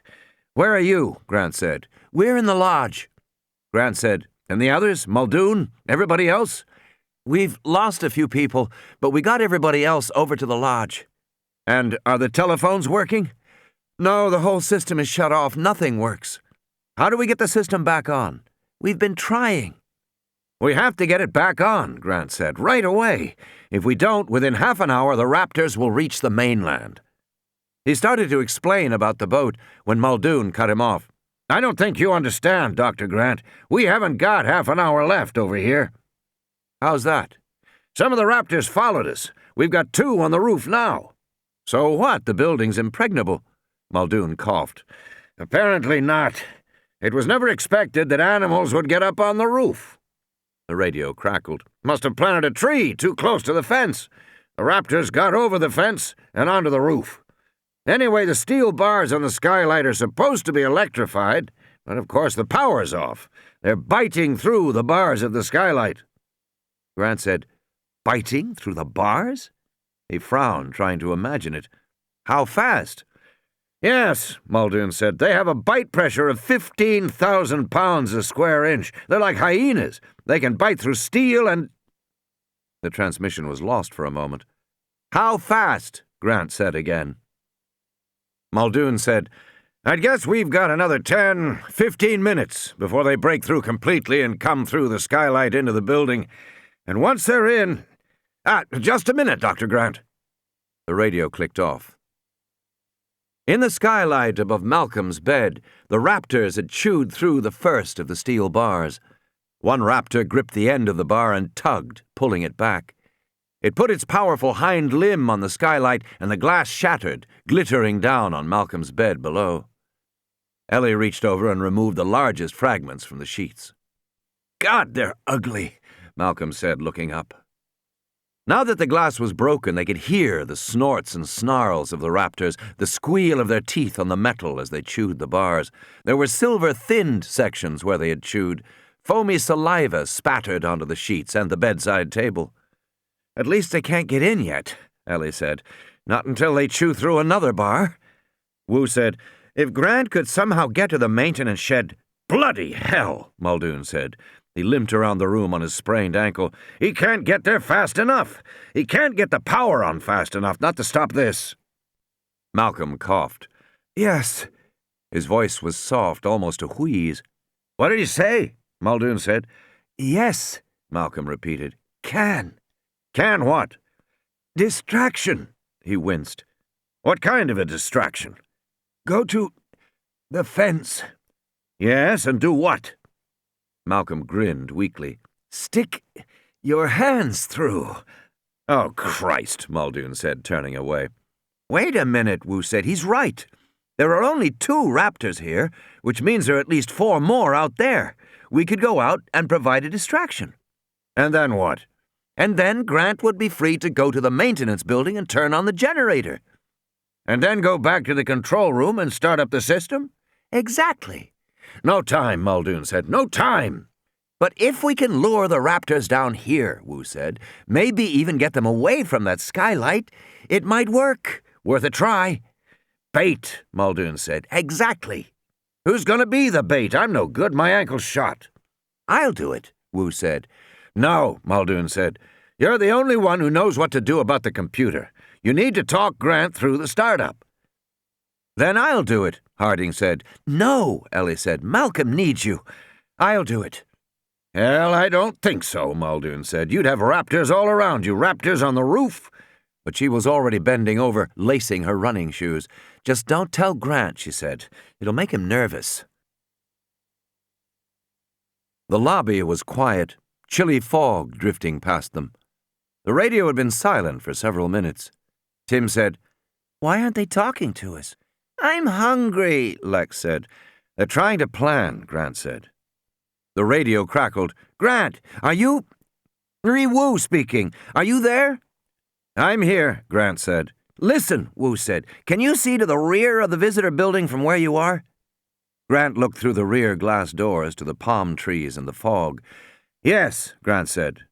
Wu said, There's a path straight through the palm trees to the maintenance building. That's where the power equipment and generators are. I believe you saw the maintenance building yesterday? Yes, Grant said, though he was momentarily puzzled. Was it yesterday that he had looked into the building? It seemed like years ago. Now listen, Wu said. We think we can get all the raptors down here by the lodge, but we aren't sure. So be careful. Give us 5 minutes. Okay, Grant said. You can leave the kids in the cafeteria and they should be all right. Take the radio with you when you go. Okay.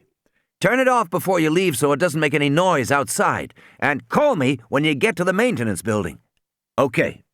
Grant turned the radio off. Lex crawled back. Are we going to the cafeteria? She said. Yes, Grant said. They got up and started walking through the blowing mist in the lobby. I want a hamburger, Lex said. I don't think there's any electricity to cook with. Then ice cream. Tim, you'll have to stay with her and help her. I will. I've got to leave for a while, Grant said. I know. They moved to the cafeteria entrance. On opening the door, Grant saw square dining room tables and chairs, swinging stainless steel doors beyond. Nearby, a cash register and a rack with gum and candy. Okay, kids, I want you to stay here no matter what. Got it? Leave us the radio, Lex said. I can't. I need it.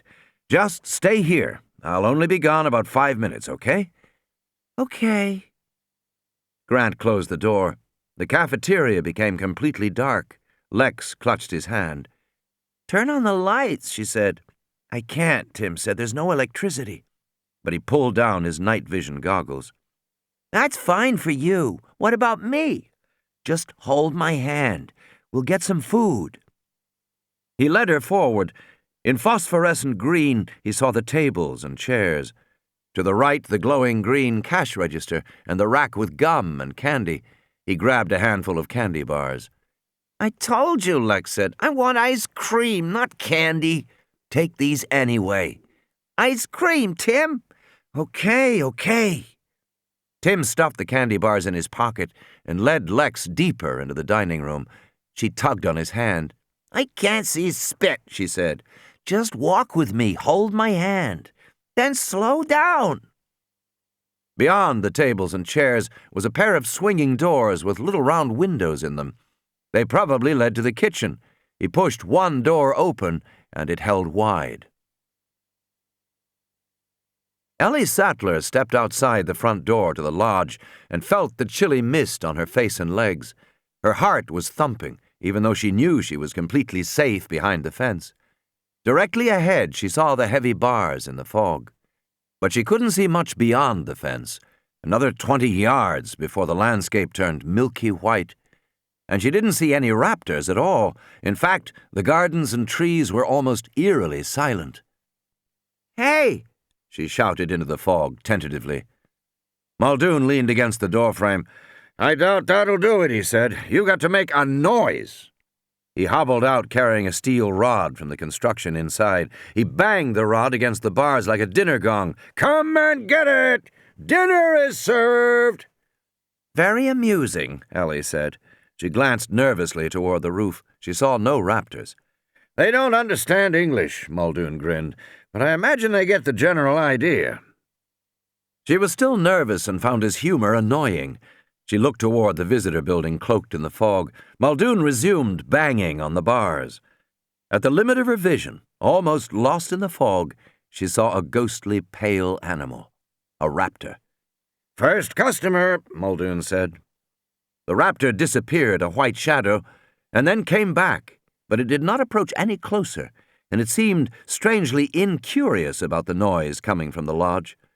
She was starting to worry. Unless she could attract the raptors to the lodge, Grant would be in danger. You're making too much noise, Ellie said. Bloody hell, Muldoon said. Well, you are. I know these animals. You're drunk, she said. Let me handle it. And how will you do that? She didn't answer him. She went to the gate. They say the raptors are intelligent. They are, at least as intelligent as chimps. They have good hearing? Yes, excellent. Maybe they'll know this sound, she said, and opened the gate. The metal hinges, rusted from the constant mist, creaked loudly. She closed it again, opened it with another creak. She left it open. I wouldn't do that, Muldoon said. You're going to do that? Let me get the launcher. Get the launcher. He sighed, remembering. Gennaro has the shells. Well then, she said, keep an eye out. And she went through the gate, stepping outside the bars. Her heart was pounding so hard she could barely feel her feet on the dirt. She moved away from the fence, and it disappeared frighteningly fast in the fog. Soon it was lost behind her. Just as she had expected, Muldoon began shouting to her in drunken agitation. God damn it, girl! Don't you do that! He bellowed. Don't call me girl, she shouted back. I'll call you any damn thing I want, Muldoon shouted. She wasn't listening. She was turning slowly, her body tense, watching from all sides. She was at least 20 yards from the fence now, and she could see the mist drifting like a light rain past the foliage. She stayed away from the foliage. She moved through a world of shades of gray. The muscles in her legs and shoulders ached from the tension. Her eyes strained to see. Do you hear me, damn it? Muldoon bellowed. How good are these animals, she wondered. Good enough to cut off my retreat? There wasn't much distance back to the fence, not really. They attacked. There was no sound. The first animal charged from the foliage at the base of a tree to the left. It sprang forward, and she turned to run. The second attacked from the other side, clearly intending to catch her as she ran, and it leapt into the air, claws raised to attack, and she darted like a broken field runner, and the animal crashed down in the dirt. Now she was running flat out, not daring to look back, her breath coming in deep gasps, seeing the bars of the fence emerge from the haze, seeing Muldoon throw the gate wide, seeing him reaching for her, shouting to her, grabbing her arm and pulling her through so hard she was yanked off her feet and fell to the ground, and she turned in time to see first one, then two, then three animals hit the fence and snarl. "Good work!" Muldoon shouted. He was taunting the animals now, snarling back, and it drove them wild. They flung themselves at the fence, leaping forward, and one of them nearly made it over the top. "Christ, that was close! These bastards can jump!" She got to her feet, looking at the scrapes and bruises, the blood running down her leg. All she could think was 3 animals here and 2 on the roof. That meant one was still missing, somewhere. "Come on, help me," Muldoon said. "Let's keep 'em interested." Grant left the visitor center and moved quickly forward into the mist. He found the path among the palm trees and followed it north. Up ahead, the rectangular maintenance shed emerged from the fog. There was no door that he could see at all. He walked on around the corner. At the back, screened by planting, Grant saw a concrete loading dock for trucks. He scrambled up to face a vertical, rolling door of corrugated steel. It was locked. He jumped down again and continued around the building. Farther ahead to his right, Grant saw an ordinary door. It was propped open with a man's shoe. Grant stepped inside and squinted in the darkness. He listened. Heard nothing. He picked up his radio and turned it on. "This is Grant," he said. "I'm inside." Wu looked up at the skylight. The 2 raptors still peered down into Malcolm's room, but they seemed distracted by the noises outside. He went to the lodge window. Outside, the 3 velociraptors continued to charge the fence. Ellie was running back and forth safely behind the bars, but the raptors no longer seemed to be seriously trying to get her. Now they almost seemed to be playing, circling back from the fence, rearing up and snarling, then dropping down low to circle again and finally charge. Their behavior had taken on the distinct quality of display rather than serious attack. "Like birds," Muldoon said, "putting on a show." Wu nodded. "They're intelligent. They see they can't get her. They're not really trying." The radio crackled. "Side." Wu gripped the radio. "Say again, Dr. Grant?" "I'm inside," Grant said. "Dr. Grant, you're in the maintenance building?" "Yes," Grant said, and he added, "Maybe you should call me Alan." "All right, Alan, if you're standing just inside the east door, you see a lot of pipes and tubing." Wu closed his eyes, visualizing it. "Straight ahead is a big, recessed well in the center of the building that goes 2 stories underground. To your left is a metal walkway with railings." "I see it." "Go along the walkway." "I'm going." Faintly, the radio carried the clang of his footsteps on metal. "After you go 20 or 30 feet, you will see another walkway going right." "I see it," Grant said. "Follow that walkway." "Okay." "As you continue," Wu said, "you will come to a ladder on your left, going down into the pit." "I see it." "Go down the ladder." There was a long pause. Wu ran his fingers through his damp hair. Muldoon frowned tensely. "Okay, I'm down the ladder," Grant said. "Good," Wu said. "Now, straight ahead of you should be 2 large yellow tanks that are marked flammable. They say inflammable, and then something underneath in Spanish. Those are the ones," Wu said. "Those are the 2 fuel tanks for the generator. One of them has been run dry, and so we have to switch over to the other. If you look at the bottom of the tanks, you'll see a white pipe coming out." 4-inch PVC? "Yes, PVC. Follow that pipe as it goes back." "Okay, I'm following it." "Ow! What happened?" "Nothing, I hit my head." There was a pause. "Are you all right?" "Yeah, fine, just hurt my head. Stupid." "Keep following the pipe." Okay, Grant said. He sounded irritable. "Okay, the pipe goes to a big aluminum box with air vents in the sides. It says Honda. It looks like the generator."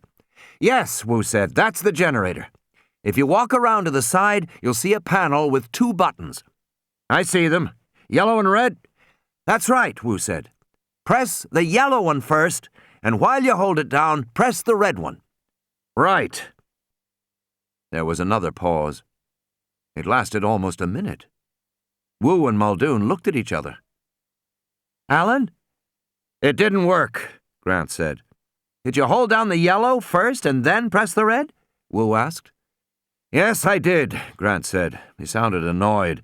I did exactly what you told me to do. There was a hum, and then a click, click, click very fast, and then the hum stopped, and nothing after that. Try it again. I already did, Grant said. It didn't work. Okay, just a minute. Wu frowned. It sounds like the generator is trying to fire up, but it can't for some reason. Alan?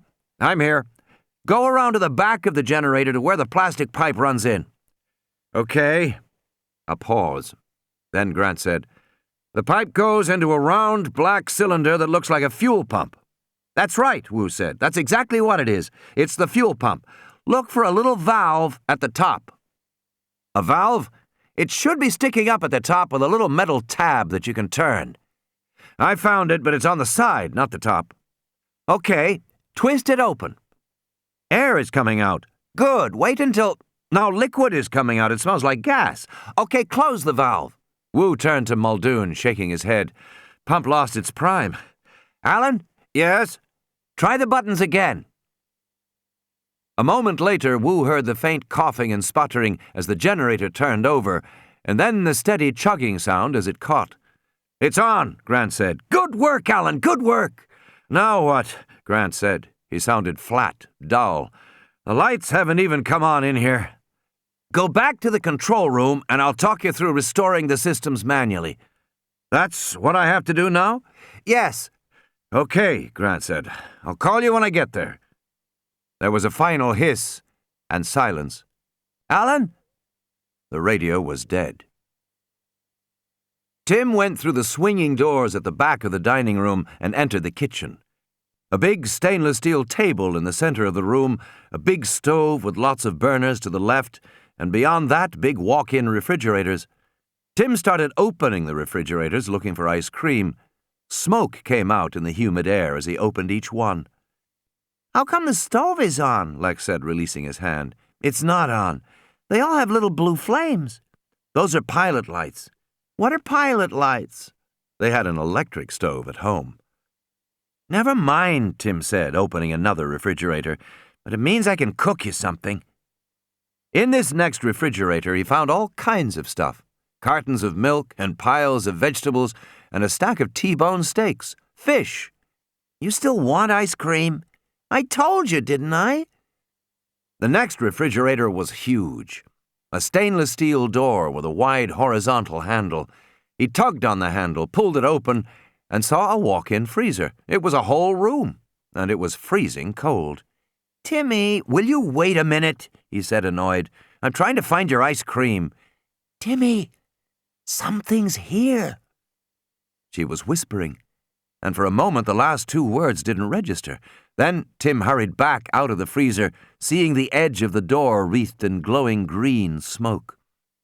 Lex stood by the steel work table. She was looking back to the kitchen door. He heard a low hissing sound like a very large snake. The sound rose and fell softly. It was hardly audible. It might even be the wind. But he somehow knew it wasn't. Timmy, she whispered. I'm scared. He crept forward to the kitchen door and looked out. In the darkened dining room, he saw the orderly green rectangular pattern of the tabletops, and moving smoothly among them, silent as a ghost, except for the hissing of its breath, was a velociraptor. In the darkness of the maintenance room, Grant felt along the pipes, moving back toward the ladder. It was difficult to make his way in the dark, and somehow he found the noise of the generator disorienting. He came to the ladder, and it started back up when he realized there was something else in the room besides generator noise. Grant paused, listening. It was a man shouting. It sounded like Gennaro. "Where are you?" Grant shouted. "Over here," Gennaro said. "In the truck." Grant couldn't see any truck. He squinted in the darkness. He looked out of the corner of his eye. He saw green, glowing shapes. moving in the darkness. Then he saw the truck, and he turned toward it. End of Side 10. Side 11. Tim found the silence chilling. The velociraptor was 6 feet tall and powerfully built, although its strong legs and tail were hidden by the tables. Tim could see only the muscular upper torso, the 2 forearms held tightly alongside the body, the claws dangling. He could see the iridescent speckled pattern on the back. The velociraptor was alert. As it came forward, it looked from side to side, moving its head with abrupt, bird-like jerks. The head also bobbed up and down as it walked, and the long, straight tail dipped, which heightened the impression of a bird. A gigantic, silent bird of prey. The dining room was dark, but apparently the raptor could see well enough to move steadily forward. From time to time it would bend over, lowering its head below the tables. Tim heard a rapid sniffing sound. Then the head would snap up, alertly, jerking back and forth like a bird's. Tim watched until he was sure the velociraptor was coming toward the kitchen. Was it following their scent? All the books said dinosaurs had a poor sense of smell, but this one seemed to do just fine. Anyway, what did books know? Here was the real thing. Coming toward him. He ducked back into the kitchen. "Is something out there?" Lex said. Tim didn't answer. He pushed her under a table in the corner behind a large waste bin. He leaned close to her and whispered fiercely, "Stay here!"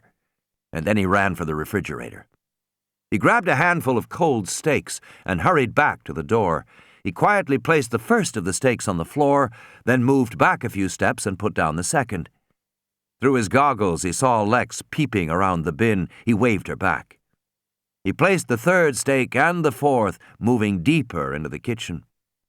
The hissing was louder, and then the clawed hand gripped the door, and the big head peered cautiously around. The velociraptor paused at the entrance to the kitchen. Tim stood in a half-crouch at the back of the room near the far leg of the steel work table, but he had not had time to conceal himself. His head and shoulders still protruded over the tabletop. He was in clear view of the velociraptor. Slowly, Tim lowered his body, sinking beneath the table. The velociraptor jerked its head around, looking directly at Tim. Tim froze. He was still exposed, but he thought, "Don't move." The velociraptor stood motionless in the doorway, sniffing. "It's darker here," Tim thought. "He can't see so well. It's making him cautious." But now he could smell the musty odor of the big reptile, and through his goggles he saw the dinosaur silently yawn, throwing back its long snout, exposing rows of razor-sharp teeth. The velociraptor stared forward again, jerking its head from side to side. The big eyes swiveled in the bony sockets. Tim felt his heart pounding. Somehow it was worse to be confronted by an animal like this in a kitchen instead of the open forest. The size, the quick movements, the pungent odor, the hissing breath. Up close, it was a much more frightening animal than the tyrannosaur. The tyrannosaur was huge and powerful, but it wasn't especially smart. The velociraptor was man-size, and it was clearly quick and intelligent. Tim feared the searching eyes almost as much as the sharp teeth. The velociraptor sniffed. It stepped forward, moving directly toward Lex. It must smell her somehow. Tim's heart thumped. The velociraptor stopped. It bent over slowly. "He's found the steak." Tim wanted to bend down, to look below the table, but he didn't dare move. He stood frozen in a half-crouch, listening to the crunching sound. The dinosaur was eating it, bones and all. The raptor raised its slender head and looked around. It sniffed. It saw the second steak. It moved quickly forward. It bent down. Silence. The raptor didn't eat it. The head came back up. Tim's legs burned from the crouch, but he didn't move. Why hadn't the animal eaten the second steak? A dozen ideas flashed through his mind. It didn't like the taste of beef. It didn't like the coldness. It didn't like the fact that the meat wasn't alive. It smelled a trap. It smelled Lex. It smelled Tim. It saw Tim.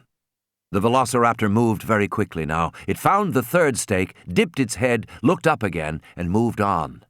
Tim held his breath. The dinosaur was now just a few feet from him. Tim could see the small twitches in the muscles of the flanks. He could see the crusted blood on the claws of the hand. He could see the fine pattern of striations within the spotted pattern and the folds of skin in the neck below the jaw. The velociraptor sniffed. It jerked its head and looked right at Tim. Tim nearly gasped with fright. Tim's body was rigid, tense. He watched as the reptile eye moved, scanning the room. Another sniff. "He's got me," Tim thought. Then the head jerked back to look forward, and the animal went on toward the fifth stake. Tim thought, "Lex, please don't move. Please don't move. Whatever you do, please don't." The velociraptor sniffed the stake and moved on. It was now at the open door to the freezer. Tim could see the smoke billowing out, curling along the floor toward the animal's feet. One big clawed foot lifted, then came down again silently. The dinosaur hesitated. "Too cold," Tim thought. "He won't go in there, it's too cold. He won't go in, he won't go in, he won't go in." The dinosaur went in. The head disappeared, then the body, then the stiff tail. Tim sprinted, flinging his weight against the stainless steel door of the locker, slamming it shut. It slammed on the tip of the tail. The door wouldn't shut. The velociraptor roared, a terrifying loud sound. Inadvertently, Tim took a step back. The tail was gone. He slammed the door shut and heard it click. Closed! "Lex! Lex!" he was screaming. He heard the raptor pounding against the door, felt it thumping the steel. He knew there was a flat steel knob inside, and if the raptor hit that, it would knock the door open. They had to get the door locked. "Lex!" Lex was by his side. "What do you want?" Tim leaned against the horizontal door handle, holding it shut. "There's a pin! A little pin! Get the pin!" The velociraptor roared like a lion, the sound muffled by the thick steel. It crashed its whole body against the door. "I can't see anything!" Lex shouted. The pin was dangling beneath the door handle, swinging on a little metal chain. "It's right there!" "I can't see it!" she screamed. And then Tim realized she wasn't wearing the goggles. "Feel for it!" He saw her little hand reaching up, touching his, groping for the pin, and with her so close to him he could feel how frightened she was, her breath in little panicky gasps as she felt for the pin. And the velociraptor slammed against the door, and it opened. God, it opened! But the animal hadn't expected that, and had already turned back for another try, and Tim slammed the door shut again. Lex scrambled back, reached up in the darkness. "I have it!" Lex cried, clutching the pin in her hand, and she pushed it through the hole. It slid out again. "From the top! Put it in from the top!" She held it again, lifting it on the chain, swinging it over the handle and down into the hole. Locked! The velociraptor roared. Tim and Lex stepped back from the door as the dinosaur slammed into it again. With each impact, the heavy steel wall hinges creaked, but they held. Tim didn't think the animal could possibly open the door. The raptor was locked in. He gave a long sigh. "Let's go," he said. He took her hand, and they ran. "You should have seen them," Gennaro said as Grant led him back out of the maintenance building. "There must have been 24 of them, compies. I had to crawl into the truck to get away from them. They were all over the windshield, just squatting there, waiting like buzzards. But they ran away when you came over." "Scavengers," Grant said. "They won't attack anything that's moving or looks strong. They attack things that are dead, or almost dead. Anyway, unmoving." They were going up the ladder now, back toward the entrance door. "What happened to the raptor that attacked you?" Grant said. "I don't know," Gennaro said. "Did it leave?" "I didn't see. I got away, I think because it was injured. I think Muldoon shot it in the leg and it was bleeding while it was in here. Then, I don't know. Maybe it went back outside. Maybe it died in here. I didn't see." "And maybe it's still in here," Grant said. Wu stared out the lodge window at the raptors beyond the fence. They still seemed playful, making mock attacks at Ellie. The behavior had continued for a long time now, and it occurred to him that it might be too long. It almost seemed as if they were trying to keep Ellie's attention, in the same way that she was trying to keep theirs. The behavior of the dinosaurs had always been a minor consideration for Wu, and rightly so. Behavior was a second-order effect of DNA, like protein enfolding. You couldn't really predict behavior, and you couldn't really control it, except in very crude ways, like making an animal dependent on a dietary substance by withholding an enzyme. But in general, behavioral effects were simply beyond the reach of understanding. You couldn't look at a DNA sequence and predict behavior. It was impossible. And that had made Wu's DNA work purely empirical. It was a matter of tinkering, the way a modern workman might repair an antique grandfather clock. You were dealing with something out of the past, something constructed of ancient materials and following ancient rules. You couldn't be certain why it worked as it did. And it had been repaired and modified many times already by forces of evolution over eons of time. So, like the workman who makes an adjustment and then sees if the clock runs any better, Wu would make an adjustment and then see if the animals behaved any better. And he only tried to correct gross behavior, uncontrolled butting of the electrical fences or rubbing the skin raw on tree trunks. Those were the behaviors that sent him back to the drawing board. And the limits of his science had left him with a mysterious feeling about the dinosaurs in the park. He was never sure, never really sure at all, whether the behavior of the animals was historically accurate or not. Were they behaving as they really had in the past? It was an open question, ultimately unanswerable. And though Wu would never admit it, the discovery that the dinosaurs were breeding represented a tremendous validation of his work. A breeding animal was demonstrably effective in a fundamental way. It implied that Wu had put all the pieces together correctly. He had recreated an animal millions of years old with such precision that the creature could even reproduce itself.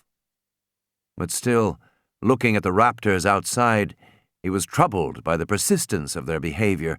Raptors were intelligent, and intelligent animals got bored quickly. Intelligent animals also formed plans, and Harding came out into the hallway from Malcolm's room. "Where's Ellie?" "Still outside. Better get her in. The raptors have left the skylight." "When?" Wu said, moving to the door. "Just a moment ago," Harding said. Wu threw open the front door. "Ellie! Inside, now!" She looked over at him, puzzled. "There's no problem. Everything's under control. Now!"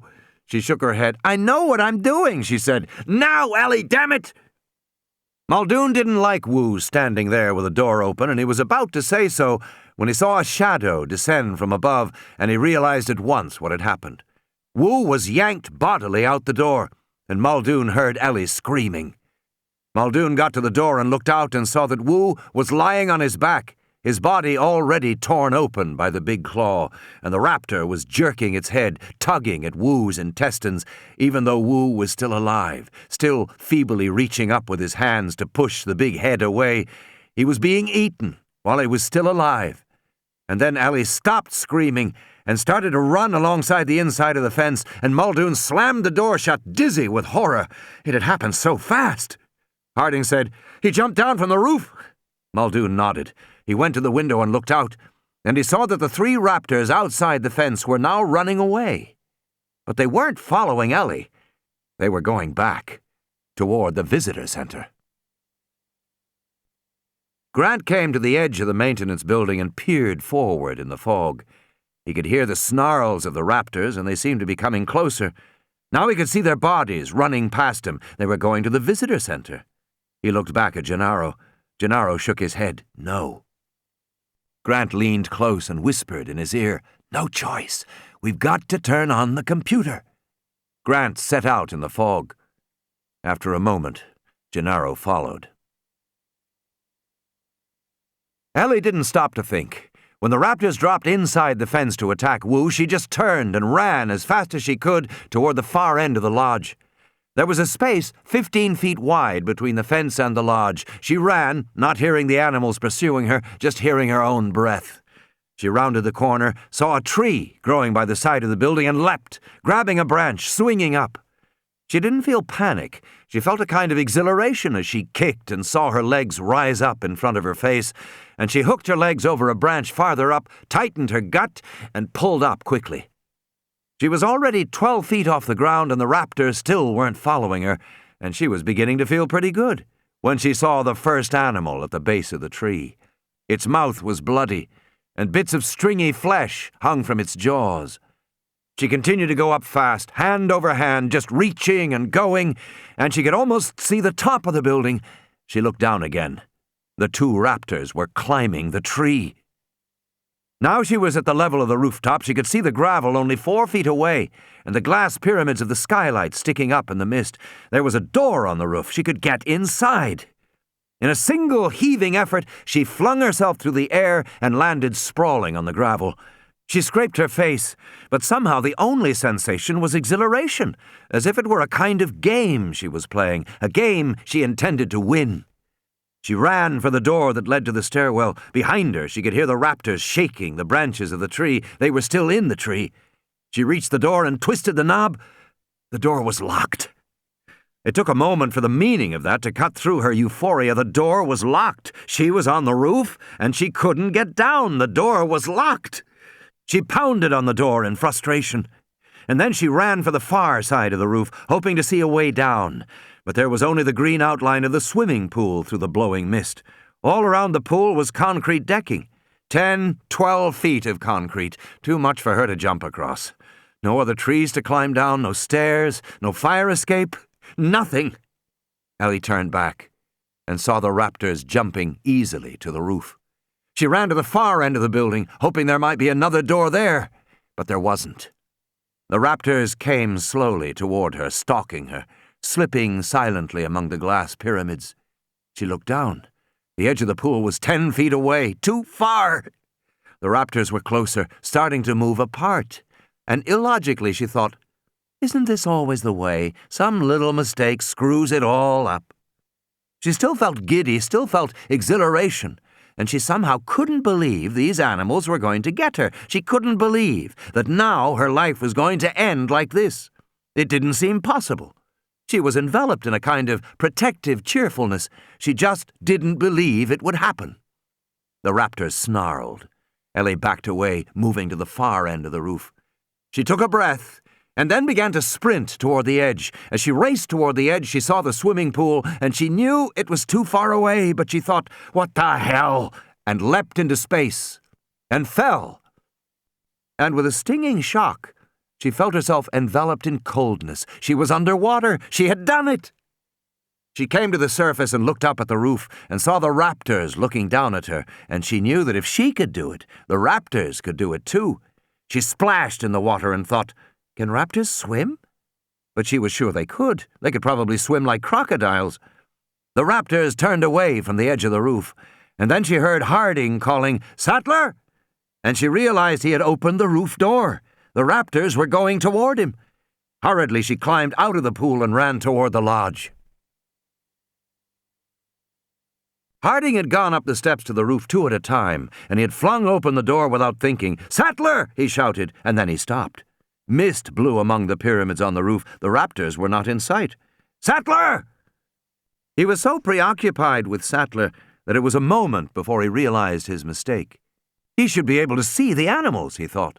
In the next instant, the clawed forearm smashed around the side of the door, catching him in the chest with a tearing pain, and it took all of his effort to pull himself backward and close the door on the arm, and from downstairs he heard Muldoon shouting, She's here!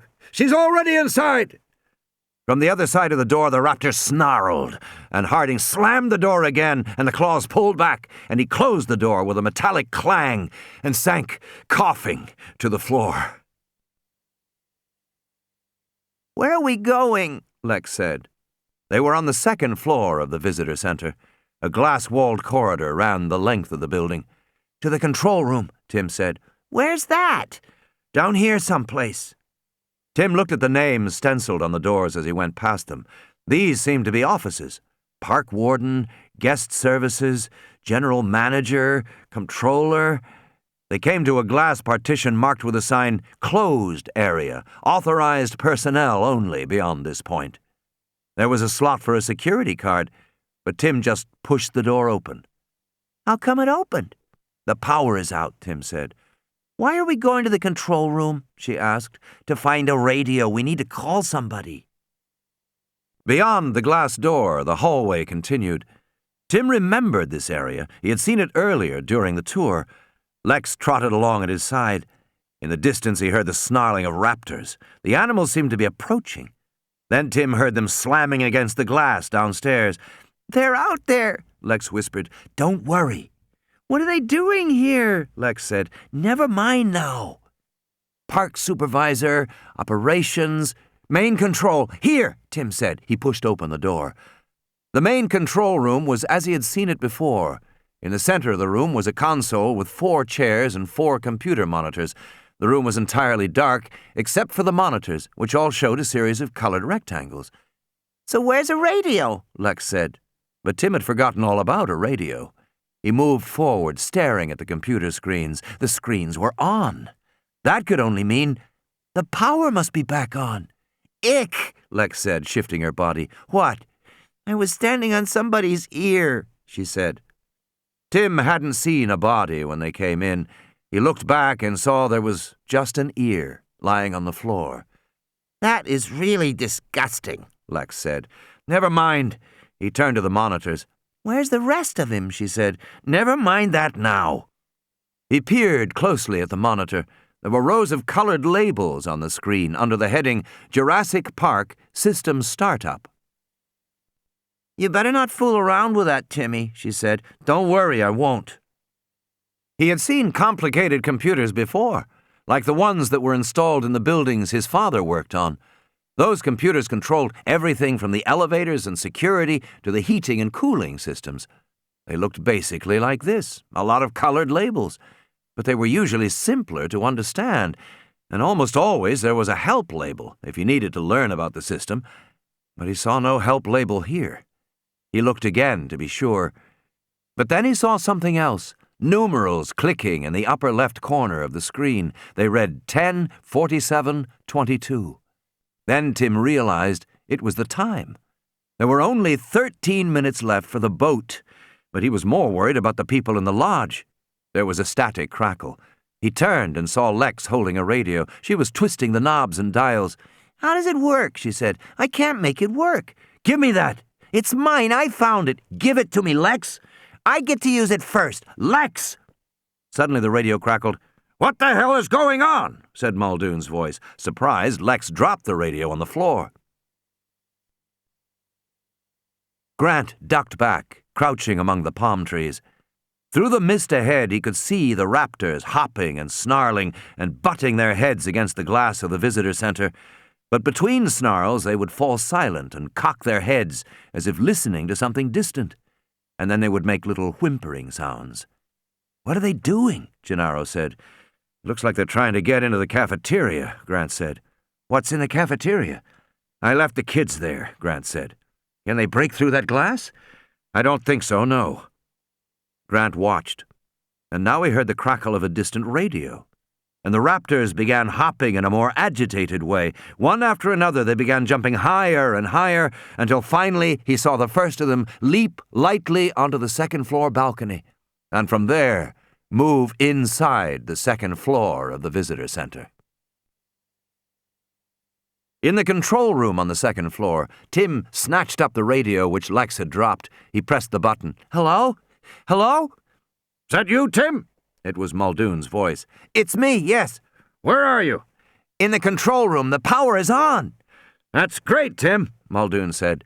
If someone will tell me how to turn the computer on, I'll do it. There was a silence. Hello? Tim said. Did you hear me? We have a problem about that, Muldoon said. Nobody, who is here knows how to do that. How to turn the computer on. Tim said, What, are you kidding? Nobody knows? It seemed incredible. No. A pause. I think it's something about the main grid, turning on the main grid. You know anything about computers, Tim? Tim stared at the screen. Lex nudged him. Tell him no, Timmy, she said. Yes, some. I know something, Tim said. Might as well try, Muldoon said. Nobody here knows what to do, and Grant doesn't know about computers. Okay, Tim said, I'll try. He clicked off the radio and stared at the screen, studying it. Timmy, Lex said, you don't know what to do. Yes, I do. If you know, then do it, Lex said. Just a minute. As a way to get started, he pulled the chair close to the keyboard and pressed the cursor keys. Those were the keys that moved the cursor around on the screen. But nothing happened. Then he pushed other keys. The screen remained unchanged. Well, she said, Something's wrong, Tim said, frowning. You just don't know, Timmy, she said. He examined the computer again, looking at it carefully. The keyboard had a row of function keys at the top, just like a regular PC keyboard, and the monitor was big and in color, but the monitor housing was sort of unusual. Tim looked at the edges of the screen and saw lots of faint pinpoints of red light. Red light all around the borders of the screen. What could that be? He moved his finger toward the light and saw the soft red glow on his skin. He touched the screen where it said Access TNL and heard a beep. A message box flashed up saying, "You already have access. Make your selection from the main screen." A moment later, the message box disappeared and the original screen flashed back up. What happened? Lex said. What did you do? You touched something. Of course, he thought. He had touched the screen. It was a touch screen. The red lights around the edges must be infrared sensors. Tim had never seen such a screen, but he'd read about them in magazines. He touched Reset Revert. Instantly, the screen changed. He got a new message. "The computer is now reset. Make your selection from the main screen." Over the radio, they heard the sound of raptors snarling. I want to see, Lex said. You should try View. No, Lex. Well, I want View, she said, and before he could grab her hand, she had pressed View. The screen changed. Now the heading at the top said Subroutines View, Video Interface Environmental Watch. Other labeled boxes arrayed underneath designated video monitors at various locations in the park. Uh-oh, she said. Lex, will you cut it out? Look, she said, it worked. Ha! Around the room, the monitors showed quickly changing views of different parts of the park. Most of the images were misty gray because of the exterior fog, but one showed the outside of the lodge with a raptor on the roof, and then another switched to an image in bright sunlight showing the bow of a ship. Bright sunlight. What was that? Tim said, leaning forward. What? That picture.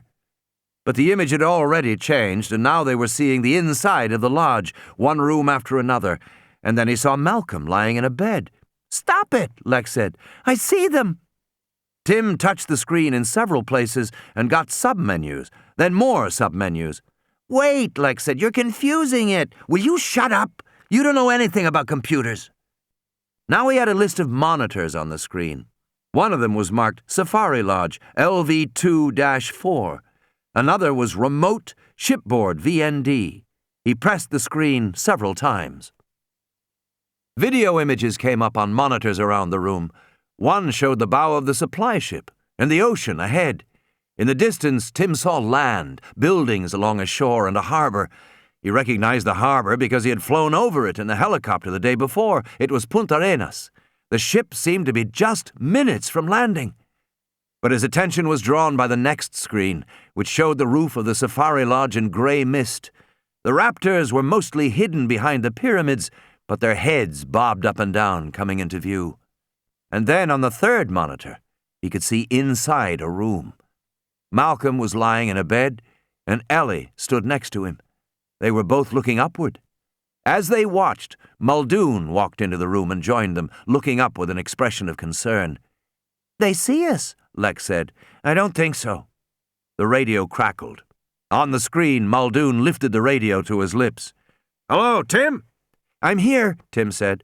We haven't got a whole lot of time, Muldoon said dully. Better get that power grid on. And then Tim heard the raptors snarl and saw one of the long heads duck down through the glass, briefly entering the picture from the top, snapping its jaws. Hurry, Timmy, Lex said. Get the power on! The grid. Tim suddenly found himself lost in a tangled series of monitor control screens as he tried to get back to the main screen. Most systems had a single button or a single command to return to the previous screen or to the main menu, but this system did not, or at least he didn't know it. Also, he was certain that help commands had been built into the system, but he couldn't find them either. And Lex was jumping up and down and shouting in his ear, making him nervous. Finally, he got the main screen back. He wasn't sure what he had done, but it was back. He paused, looking for a command. Do something, Timmy! Will you shut up? I'm trying to get help. He pushed Template, Main.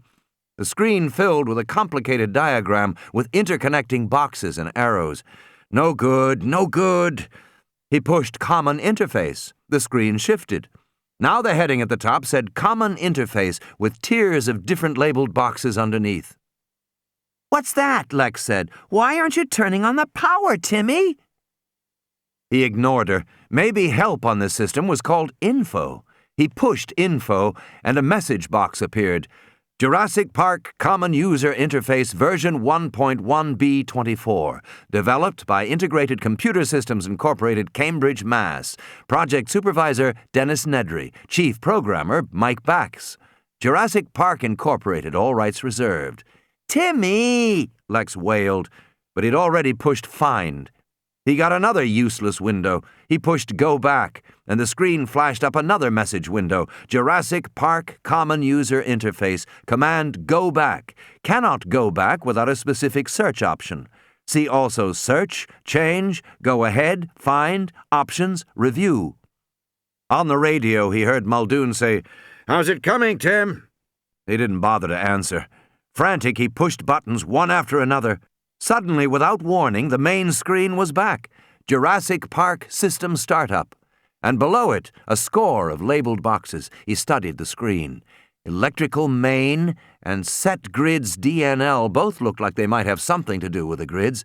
He noticed that Safety Stroke Health and Critical Locks might be important too. He heard the growl of the raptors. He had to make a choice.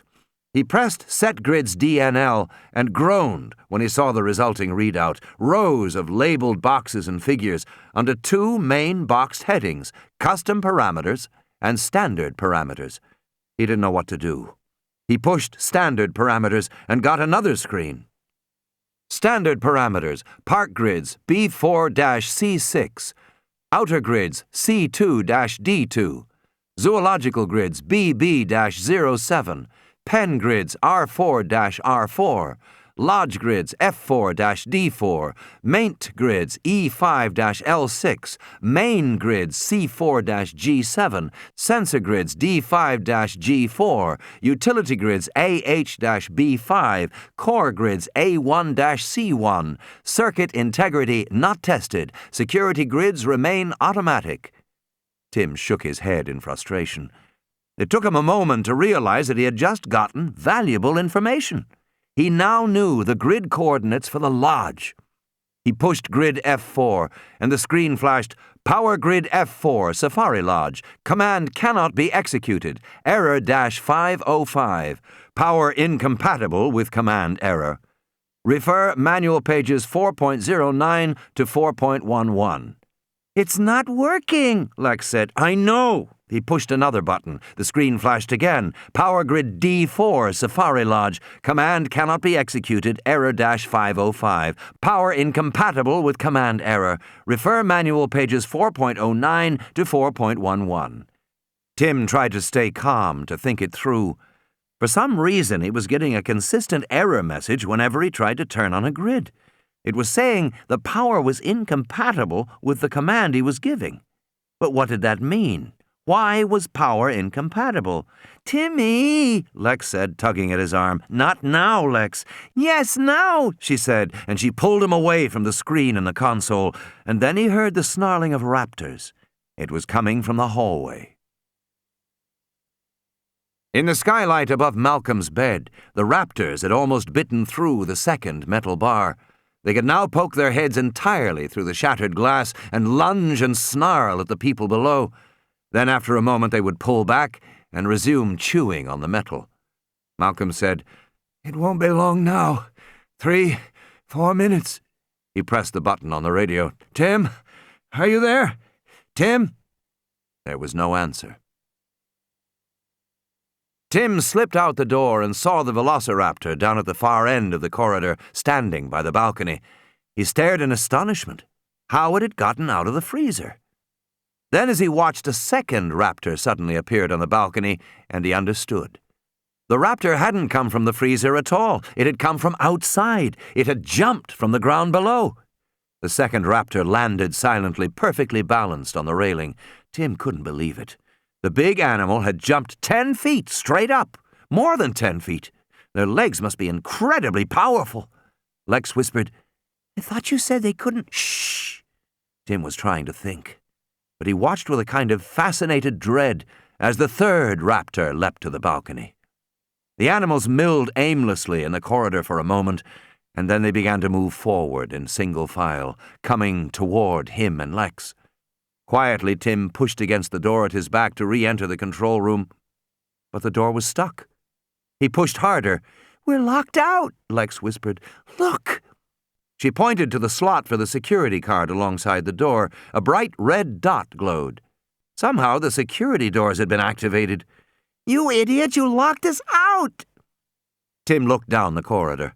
He saw several more doors, but each had a red light glowing alongside. That meant all the doors were locked. There was nowhere they could go. Then he saw a slumped shape on the floor at the far end of the corridor. It was a dead guard. A white security card was clipped to his belt. Come on, he whispered. They ran for the guard. Tim got the card and turned back, but of course the raptors had seen them. They snarled and blocked the way back to the control room. They began to spread out, fanning out in the hallway to surround Tim and Lex. Their heads began to duck rhythmically. They were going to attack. Tim did the only thing he could do. Using the card, he opened the nearest door off the hallway and pushed Lex through. As the door began to close slowly behind them, the raptors hissed and charged. Lodge. Ian Malcolm drew each breath as if it might be his last. He watched the raptors with dull eyes. Harding took his blood pressure, frowned, took it again. Ellie Sattler was wrapped in a blanket, shivering and cold. Muldoon sat on the floor, propped against the wall. Hammond was staring upward, not speaking. They all listened to the radio. What happened to Tim? Hammond said. Still no word? I don't know. Malcolm said, Ugly, aren't they? Truly ugly. Hammond shook his head. Who could have imagined it would turn out this way? Ellie said, Apparently Malcolm did. I didn't imagine it, Malcolm said. I calculated it. Hammond sighed. No more of this, please. He's been saying I told you so for hours, but nobody wanted this to happen. It isn't a matter of wanting it or not, Malcolm said, eyes closed. He spoke slowly through the drugs. It's a matter of what you think you can accomplish. When the hunter goes out in the rainforest to seek food for his family, does he expect to control nature? No. He imagines that nature is beyond him, beyond his understanding, beyond his control. Maybe he prays to nature, to the fertility of the forest that provides for him. He prays because he knows he doesn't control it. He is at the mercy of it. But you decide you won't be at the mercy of nature. You decide you'll control nature. And from that moment on, you're in deep trouble because you can't do it. Yet you have made systems that require you to do it. And you can't do it. And you never have. And you never will. Don't confuse things. You can make a boat, but you can't make the ocean. You can make an airplane, but you can't make the air. Your powers are much less than your dreams of reason would have you believe. He's lost me, Hammond said with a sigh. Where did Tim go? He seems such a responsible boy. I'm sure he's trying to get control of the situation, Malcolm said, like everybody else. And Grant, too. What happened to Grant? Grant reached the rear door to the visitor center, the same door he had left 20 minutes before. He tugged on the handle. It was locked. Then he saw the little red light. The security doors were reactivated. Damn! He ran around to the front of the building and went through the shattered front doors into the main lobby, stopping by the guard desk where he had been earlier. He could hear the dry hiss of his radio. He went to the kitchen, looking for the kids, but the kitchen door was open, the kids gone. He went upstairs, but came to the glass panel marked closed area, and the door was locked. He needed a security card to go farther. Grant couldn't get in. From somewhere inside the hallway, he heard the raptors snarling. The leathery reptile skin touched Tim's face. The claws tore his shirt, and Tim fell onto his back, shrieking in fright. "Timmy!" Lex yelled. Tim scrambled to his feet again. The baby velociraptor perched on his shoulder, chirping and squeaking in panic. Tim and Lex were in the white nursery. There were toys on the floor, a rolling yellow ball, a doll, a plastic rattle. "It's the baby raptor," Lex said, pointing to the animal gripping Tim's shoulder. The little raptor burrowed its head into Tim's neck. The poor thing was probably starving, Tim thought. Lex came closer, and the baby hopped onto her shoulder. It rubbed against her neck. "Why is it doing that?" she said. "Is it scared?" "I don't know," Tim said. She passed the raptor back to Tim. The baby was chirping and squeaking and hopping up and down on his shoulder excitedly. It kept looking around, head moving quickly. No doubt about it, the little thing was worked up and— "Tim," Lex whispered. The door to the hallway hadn't closed behind them after they had entered the nursery. Now the big velociraptors were coming through, first one, then a second one. Clearly agitated, the baby chirped and bounced on Tim's shoulder. Tim knew he had to get away. Maybe the baby would distract them. After all, it was a baby raptor. He plucked the little animal from his shoulder and threw it across the room. The baby scurried between the legs of the adults. The first raptor lowered its snout, sniffed at the baby delicately. Tim took Lex's hand and pulled her deeper into the nursery. He had to find a door, a way to get out. There was a high, piercing shriek. Tim looked back to see the baby in the jaws of the adult. A second velociraptor came forward and tore at the limbs of the infant, trying to pull it from the mouth of the first. The two raptors fought over the baby as it squealed. Blood splattered in large drops onto the floor. "They ate him," Lex said. The raptors fought over the remains of the baby, rearing back and butting heads. Tim found a door. It was unlocked, and went through, pulling Lex after him. They were in another room, and from the deep green glow, he realized it was a deserted DNA extraction laboratory, the rows of stereo microscopes abandoned, the high-resolution screens showing frozen, giant black and white images of insects. The flies and gnats that had bitten dinosaurs millions of years ago, sucking the blood that now had been used to recreate dinosaurs in the park. They ran through the laboratory, and Tim could hear the snorts and snarls of the raptors pursuing them, coming closer. And then he went to the back of the lab and through a door that must have had an alarm, because in the narrow corridor an intermittent siren sounded shrilly, and the lights overhead flashed on and off. Running down the corridor, Tim was plunged into darkness, then light again, then darkness. Over the sound of the alarm, he heard the raptors snort as they pursued him. Lex was whimpering and moaning. Tim saw another door ahead, with a blue biohazard sign, and he slammed into the door and moved beyond it, and suddenly he collided with something big, and Lex shrieked in terror. "Take it easy, kids," a voice said. Tim blinked in disbelief. Standing above him was Dr. Grant, and next to him was Mr. Gennaro. Outside in the hallway, it had taken Grant nearly 2 minutes to realize that the dead guard down in the lobby probably had a security card. He'd gone back and gotten it, and entered the upper corridor, moving quickly down the hallway. He had followed the sound of the raptors and found them fighting in the nursery. He was sure the kids would have gone to the next room and had immediately run to the extractions lab, and there he'd met the kids. Now the raptors were coming toward them.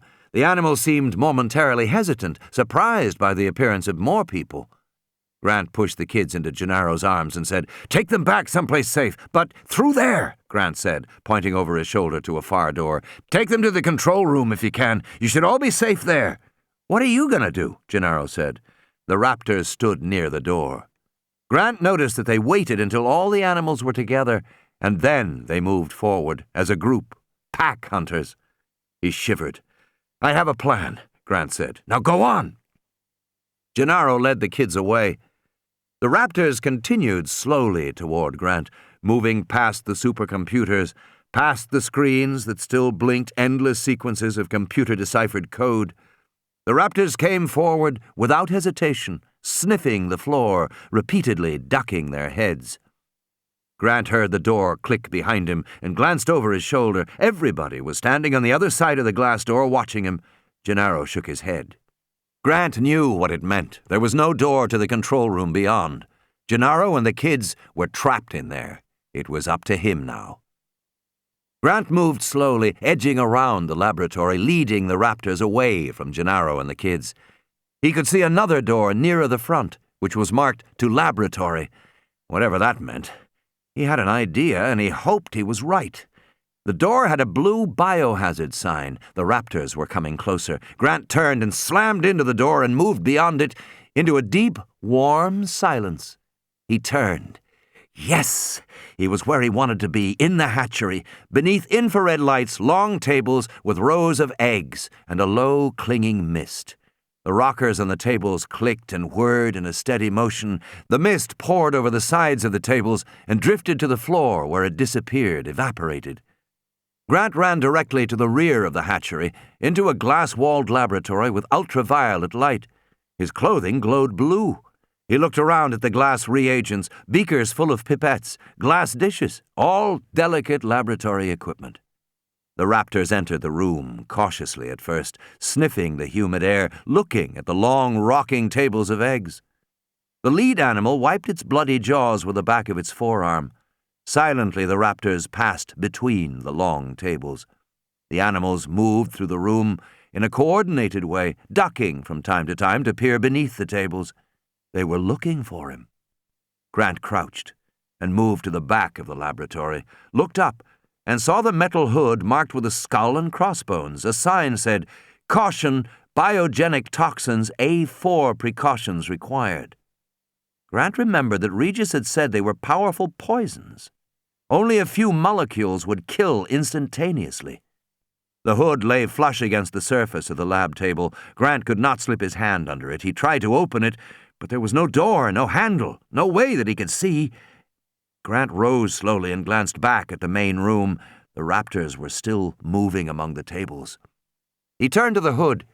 He saw an odd metal fixture sunk into the surface of the table. It looked like an outdoor electrical outlet with a round cover. He flipped up the cover, saw a button, pressed it. With a soft hiss, the hood slid upward to the ceiling. He saw glass shelves above him and rows of bottles marked with a skull and crossbones. He peered at the labels: CCK-55, tetra-alpha-secretin, thym11X-1612. The fluids glowed pale green in the ultraviolet light. Nearby he saw a glass dish with syringes in it. The syringes were small, each containing a tiny amount of green glowing fluid. Crouched in the blue darkness, Grant reached for the dish of syringes. The needles on the syringes were capped in plastic. He removed one cap, pulling it off with his teeth. He looked at the thin needle. He moved forward, toward the raptors. He had devoted his whole life to studying dinosaurs. Now he would see how much he really knew. Velociraptors were small, carnivorous dinosaurs, like oviraptors and dromaeosaurs, animals that were long thought to steal eggs. Just as certain modern birds ate the eggs of other birds, Grant had always assumed that velociraptors would eat dinosaur eggs if they could. He crept forward to the nearest egg table in the hatchery. Slowly he reached up into the mist and took a large egg from the rocking table. The egg was almost the size of a football, cream-colored with faint pink speckling.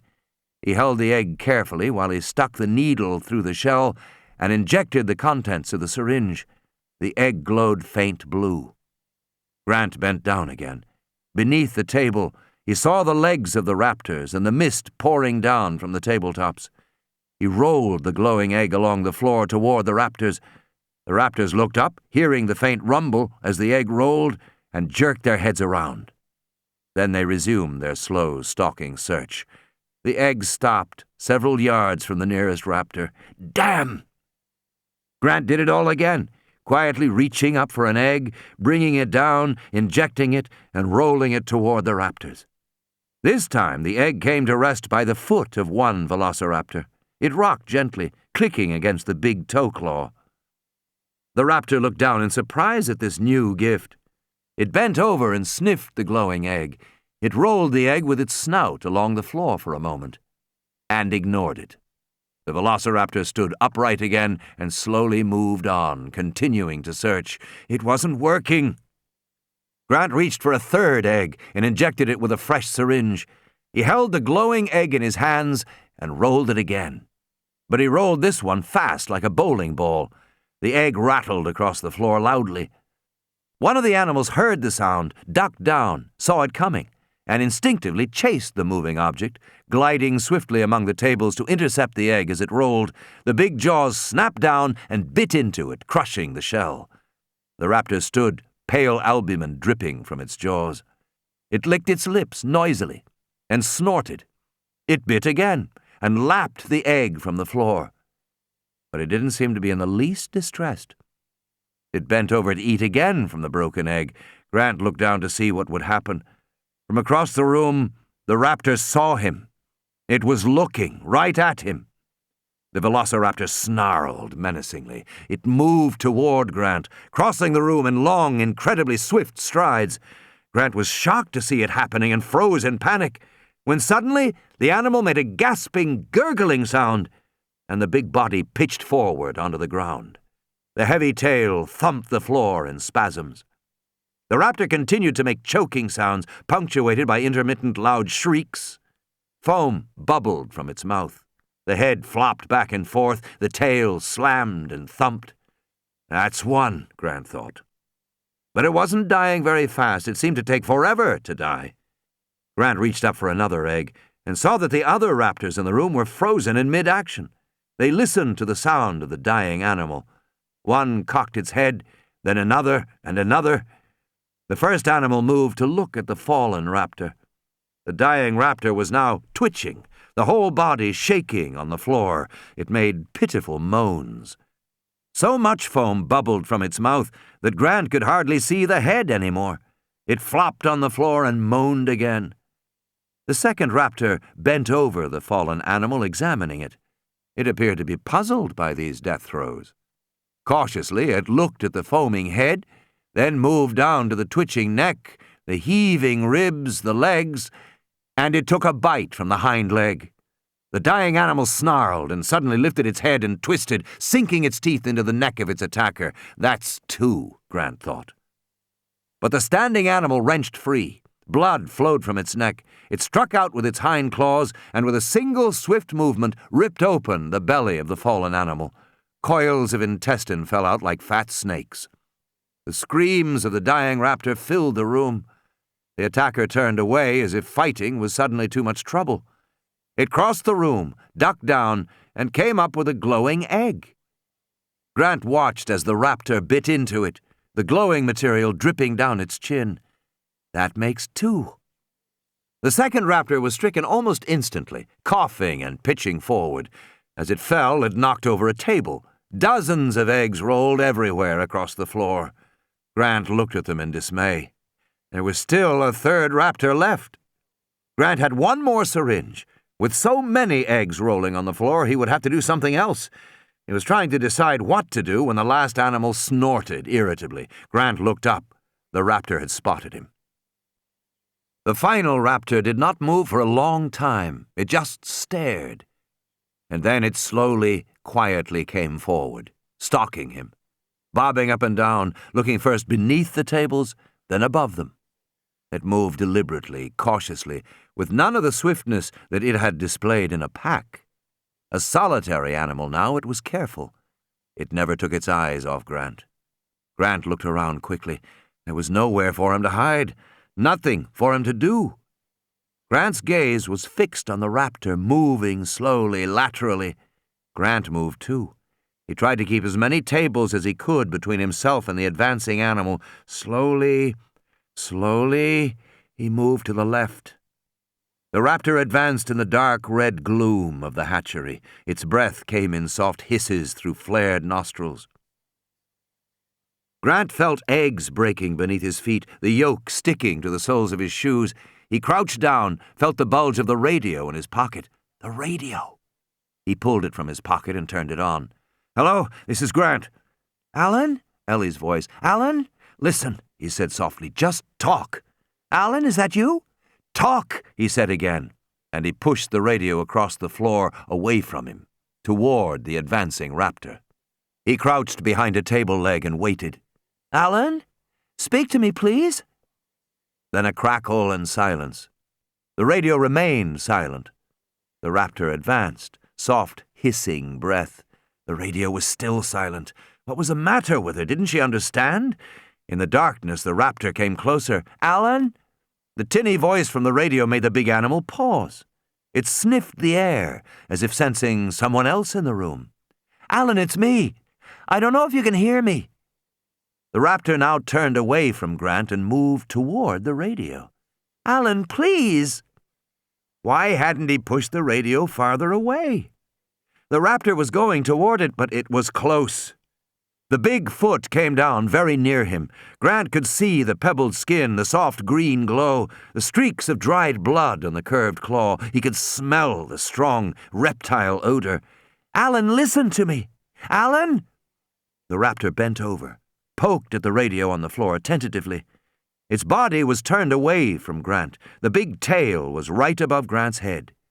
Grant reached up and jabbed the syringe deep into the flesh of the tail and injected the poison. The velociraptor snarled and jumped. With frightening speed, it swung back toward Grant, jaws wide. It snapped, its jaws closing on the table leg, and jerked its head up. The table was knocked away, and Grant fell back, now completely exposed. The raptor loomed over him, rising up, its head banging into the infrared lights above, making them swing crazily. "Alan?" The raptor reared back and lifted its clawed foot to kick. Grant rolled, and the foot slammed down, just missing him. He felt a searing, sharp pain along his shoulder blades, the sudden warm flow of blood over his shirt. He rolled across the floor, crushing eggs, smearing his hands, his face. The raptor kicked again, smashing down on the radio, spattering sparks. It snarled in rage and kicked a third time, and Grant came to the wall, nowhere else to go, and the animal raised its foot a final time and toppled backward. The animal was wheezing. Foam came from its mouth. Gennaro and the kids came into the room. Grant signaled them to stay back. The girl looked at the dying animal and said softly, "Wow." Gennaro helped Grant to his feet. They all turned and ran for the control room. Control. Tim was astonished to find the screen in the control room was now flashing on and off. Lex said, "What happened?" Some of the labels were flashing: security main, monitor main, command main, electrical main, master main, zoological main, set grids DNL, access TNL, critical locks, status main, control pass-through, telecom RSD, safety/health. Tim saw Dr. Grant staring at the screen and gingerly moving his hand toward the keyboard. "I don't know about computers," Grant said, shaking his head. But Tim was already sliding into the seat. He touched the screen rapidly. On the video monitors, he could see the boat moving closer to Punta Arenas. It was now only about 200 yards from the dock. On the other monitor, he saw the lodge with the raptors hanging down from the ceiling. On the radio, he heard their snarls. "Do something, Timmy," Lex said. He pushed Set Grids DNL, even though it was flashing. The screen answered, "Warning, command execution aborted, auxiliary power low." "What does that mean?" Tim said. Gennaro snapped his fingers. "That happened before. It means auxiliary power is low. You have to turn on main power." "I do?" He pushed electrical main. Another screen came up, headed electrical main control modules, with rows of numbered labels underneath. Tim groaned. "What are you doing now?" Grant said. The whole screen was starting to flash. Tim pushed main. Nothing happened. The screen continued to flash. Tim pushed main grid P. He felt sick to his stomach with fear. Main power grid not active, auxiliary power only. The screen was still flashing. He pushed main set 1. Main power activated. All the lights in the room came on. All the monitor screens stopped flashing. "Hey! All right!" Tim pressed reset grids. Nothing happened for a moment. He glanced at the video monitors, then back at the main screen. "Which grid do you want to reset? Park? Maint? Security? Lodge? Other?"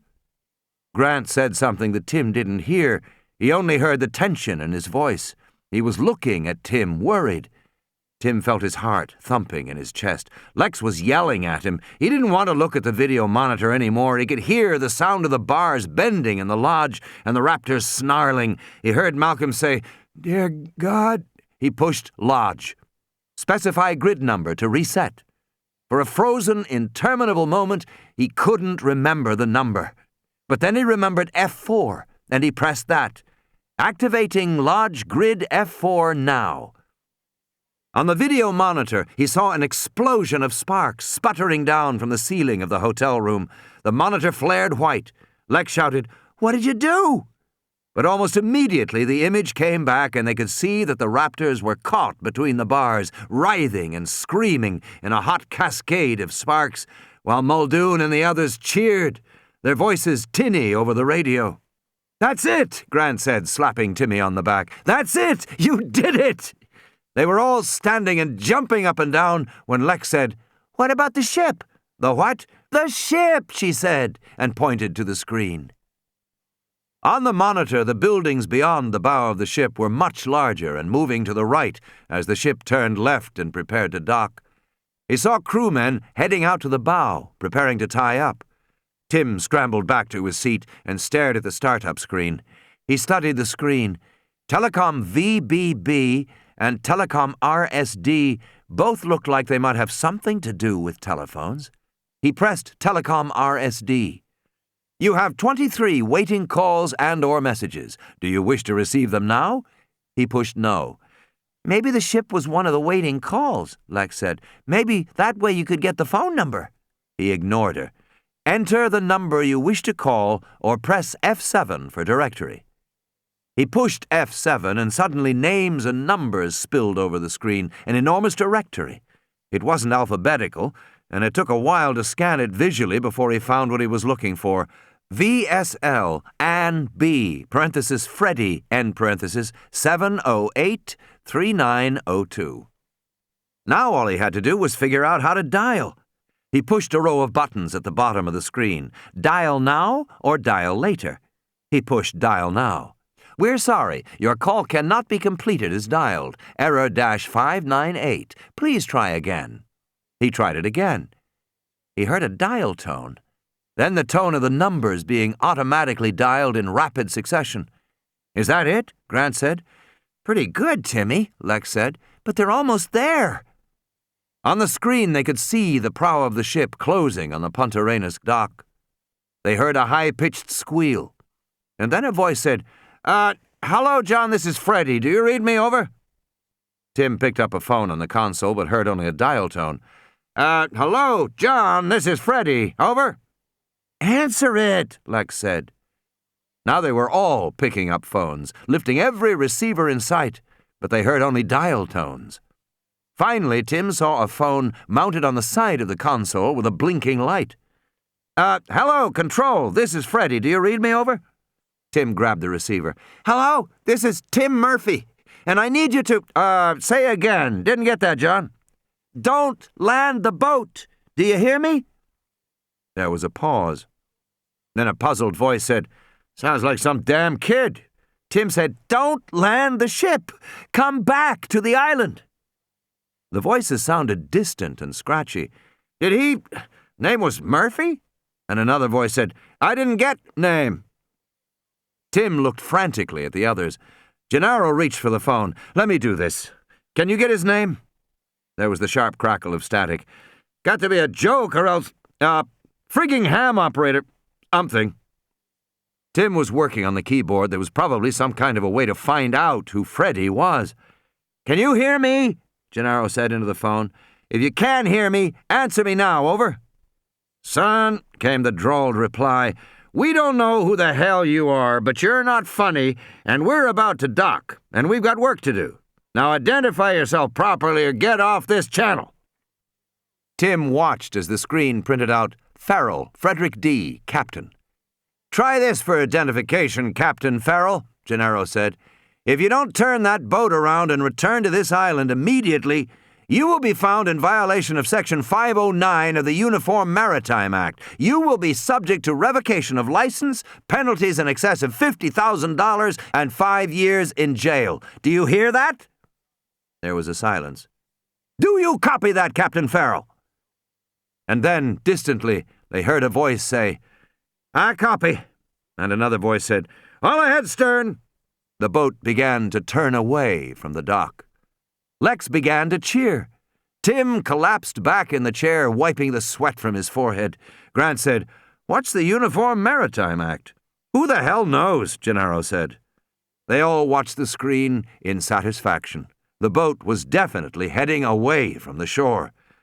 "I guess the hard part's finished," Gennaro said. Grant shook his head. "The hard part," he said, "is just beginning." 7th iteration. Increasingly, the mathematics will demand the courage to face its implications. Ian Malcolm. Destroying the World. They moved Malcolm to another room in the lodge to a clean bed. Hammond seemed to revive and began bustling around, straightening up. "Well," he said, "at least disaster is averted." "What disaster is that?" Malcolm said, sighing. "Well," Hammond said, "they didn't get free and overrun the world." Malcolm sat up on one elbow. "You were worried about that?" "Surely that's what was at stake," Hammond said. "These animals, lacking predators, might get out and destroy the planet." "You egomaniacal idiot," Malcolm said in a fury. "Do you have any idea what you are talking about? You think you can destroy the planet? My, what intoxicating power you must have." Malcolm sank back on the bed. "You can't destroy this planet. You can't even come close." "Most people believe," Hammond said stiffly, "that the planet is in jeopardy." "Well, it's not," Malcolm said. "All the experts agree that our planet is in trouble." Malcolm sighed. "Let me tell you about our planet," he said. "Our planet is 4.5 billion years old. There has been life on this planet for nearly that long, 3.8 billion years. The first bacteria, and later the first multicellular animals, then the first complex creatures in the sea, on the land. Then the great sweeping ages of animals, the amphibians, the dinosaurs, the mammals, each lasting millions upon millions of years. Great dynasties of creatures arising, flourishing, dying away. All this happening against a background of continuous and violent upheaval. Mountain ranges thrust up and eroded away, cometary impacts, volcanic eruptions, oceans rising and falling, whole continents moving. Endless, constant, and violent change. Even today, the greatest geographical feature on the planet comes from two great continents colliding, buckling, to make the Himalayan mountain range over millions of years. The planet has survived everything in its time. It will certainly survive us." Hammond frowned. "Just because it lasted a long time," he said, "doesn't mean it is permanent. If there was a radiation accident—" "Suppose there was," Malcolm said. "Let's say we had a bad one, and all the plants and animals died, and the earth was clicking hot for 100,000 years. Life would survive somewhere, under the soil or perhaps frozen in Arctic ice. And after all those years, when the planet was no longer inhospitable, life would again spread over the planet. The evolutionary process would begin again. It might take a few billion years for life to regain its present variety. And of course it would be very different from what it is now. But the earth would survive our folly. Life would survive our folly. Only we," Malcolm said, "think it wouldn't." Hammond said, "Well, if the ozone layer gets thinner—" "There will be more ultraviolet radiation reaching the surface. So what?" "Well, it'll cause skin cancer." Malcolm shook his head. "Ultraviolet radiation is good for life. It's powerful energy. It promotes mutation, change. Many forms of life will thrive with more UV radiation." "And many others will die out," Hammond said. Malcolm sighed. "You think this is the first time such a thing has happened? Don't you know about oxygen?" "I know it's necessary for life." "It is now," Malcolm said. But oxygen is actually a metabolic poison. It's a corrosive gas like fluorine, which is used to etch glass. And when oxygen was first produced as a waste product by certain plant cells, say around 3 billion years ago, it created a crisis for all other life on our planet. Those plant cells were polluting the environment with a deadly poison. They were exhaling a lethal gas and building up its concentration. A planet like Venus has less than 1% oxygen. On Earth, the concentration of oxygen was going up rapidly, 5, 10, eventually 21%. Earth had an atmosphere of pure poison, incompatible with life. Hammond looked irritated. So what is your point? That modern pollutants will be incorporated too? No, Malcolm said. My point is that life on Earth can take care of itself. In the thinking of a human being, 100 years is a long time. 100 years ago, we didn't have cars and airplanes and computers and vaccines. It was a whole different world. But to the Earth, 100 years is nothing. 1,000,000 years is nothing. This planet lives and breathes on a much vaster scale. We can't imagine its slow and powerful rhythms, and we haven't got the humility to try. We have been residents here for the blink of an eye. If we are gone tomorrow, the Earth will not miss us. And we very well might be gone, Hammond said, huffing. Yes, Malcolm said, we might. So what are you saying, we shouldn't care about the environment? No, of course not. Then what? Malcolm coughed and stared into the distance. Let's be clear. The planet is not in jeopardy. We are in jeopardy. We haven't got the power to destroy the planet or to save it. But we might have the power to save ourselves. End of Side 11. Side 12. Under Control. 4 hours had passed.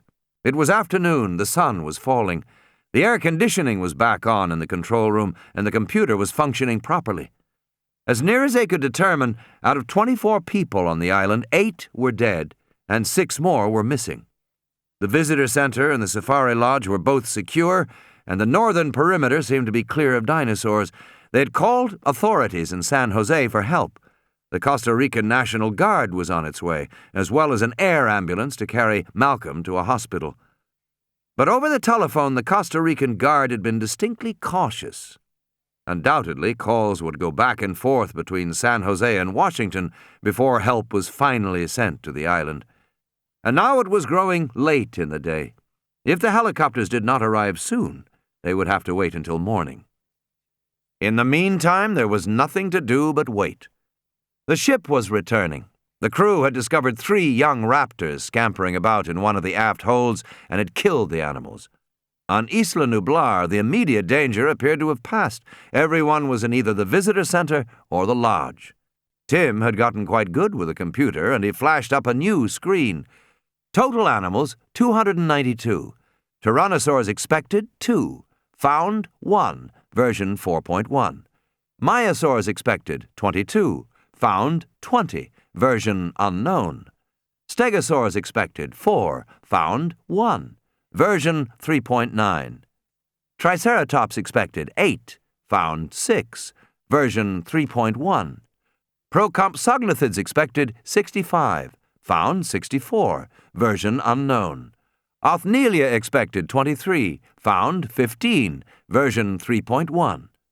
Velociraptors expected, 37. Found, 27, version unknown. Apatosaurs expected, 17. Found, 12, version 3.1. Hadrosaurs expected, 11. Found, 5, version 3.1. Dilophosaurs expected, 7. Found, 4, version 4.3. Pterosaurs expected, 6. Found, 5, version 4.3. Hypsilophodontids expected, 34. Found, 14, version unknown. Euplocephalids expected, 16. Found, 9, version 4.0. Styracosaurs expected, 18. Found, 7, version 3.9. Microceratops expected, 22. Found, 13, version 4.1. Total expected, 292. Total found, 203.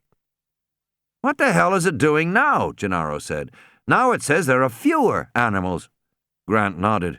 Probably. Ellie said, Jurassic Park is finally coming under control. Meaning what? Equilibrium. Grant pointed to the monitors. On one of them, the hypsilophodonts leapt into the air as a pack of velociraptors entered the field from the west. The fences have been down for hours, Grant said. The animals are mingling with each other, populations reaching equilibrium, a true Jurassic equilibrium. I don't think it was supposed to happen, Gennaro said. The animals were never supposed to mix. Well, they are. On another monitor, Grant saw a pack of raptors racing at full speed across an open field toward a 4-ton hadrosaur. The hadrosaur turned to flee, and one of the raptors jumped onto its back, biting into the long neck, while the others raced forward, circled around it, nipped at its legs, leapt up to slash at the belly with their powerful claws. Within minutes, 6 raptors had brought down the larger animal. Grant stared silently. Ellie said, Is it the way you imagined? I don't know what I imagined, he said. He watched the monitor. No, not exactly. Muldoon said quietly, You know, it appears all the adult raptors are out right now. Grant didn't pay much attention at first. He just watched the monitors, the interaction of the great animals. In the south, the stegosaur was swinging its spiked tail, warily circling the baby tyrannosaur, which watched it, bemused, and occasionally lunged forward to nip ineffectually at the spikes. In the western quadrant, the adult triceratopsians were fighting among themselves, charging and locking horns.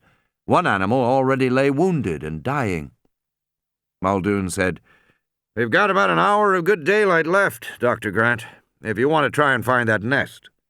Right, Grant said, I do. I was thinking, Muldoon said, that when the Costa Ricans come, they will probably imagine this island to be a military problem, something to destroy as soon as possible. Damn right, Gennaro said. They'll bomb it from the air, Muldoon said. Perhaps napalm, perhaps nerve gas as well, but from the air. I hope they do, Gennaro said. This island is too dangerous. Every animal on this island must be destroyed, and the sooner the better. Grant said, That's not satisfactory. He got to his feet. Let's get started. I don't think you understand, Alan, Gennaro said. It's my opinion that this island is too dangerous. It must be destroyed. Every animal on this island must be destroyed. And that's what the Costa Rican Guard will do. I think we should leave it in their capable hands. Do you understand what I'm saying? Perfectly, Grant said again. Then what's your problem? Gennaro said. It's a military operation. Let them do it. Grant's back ached where the raptor had clawed him. No, he said. We have to take care of it. Leave it to the experts, Gennaro said.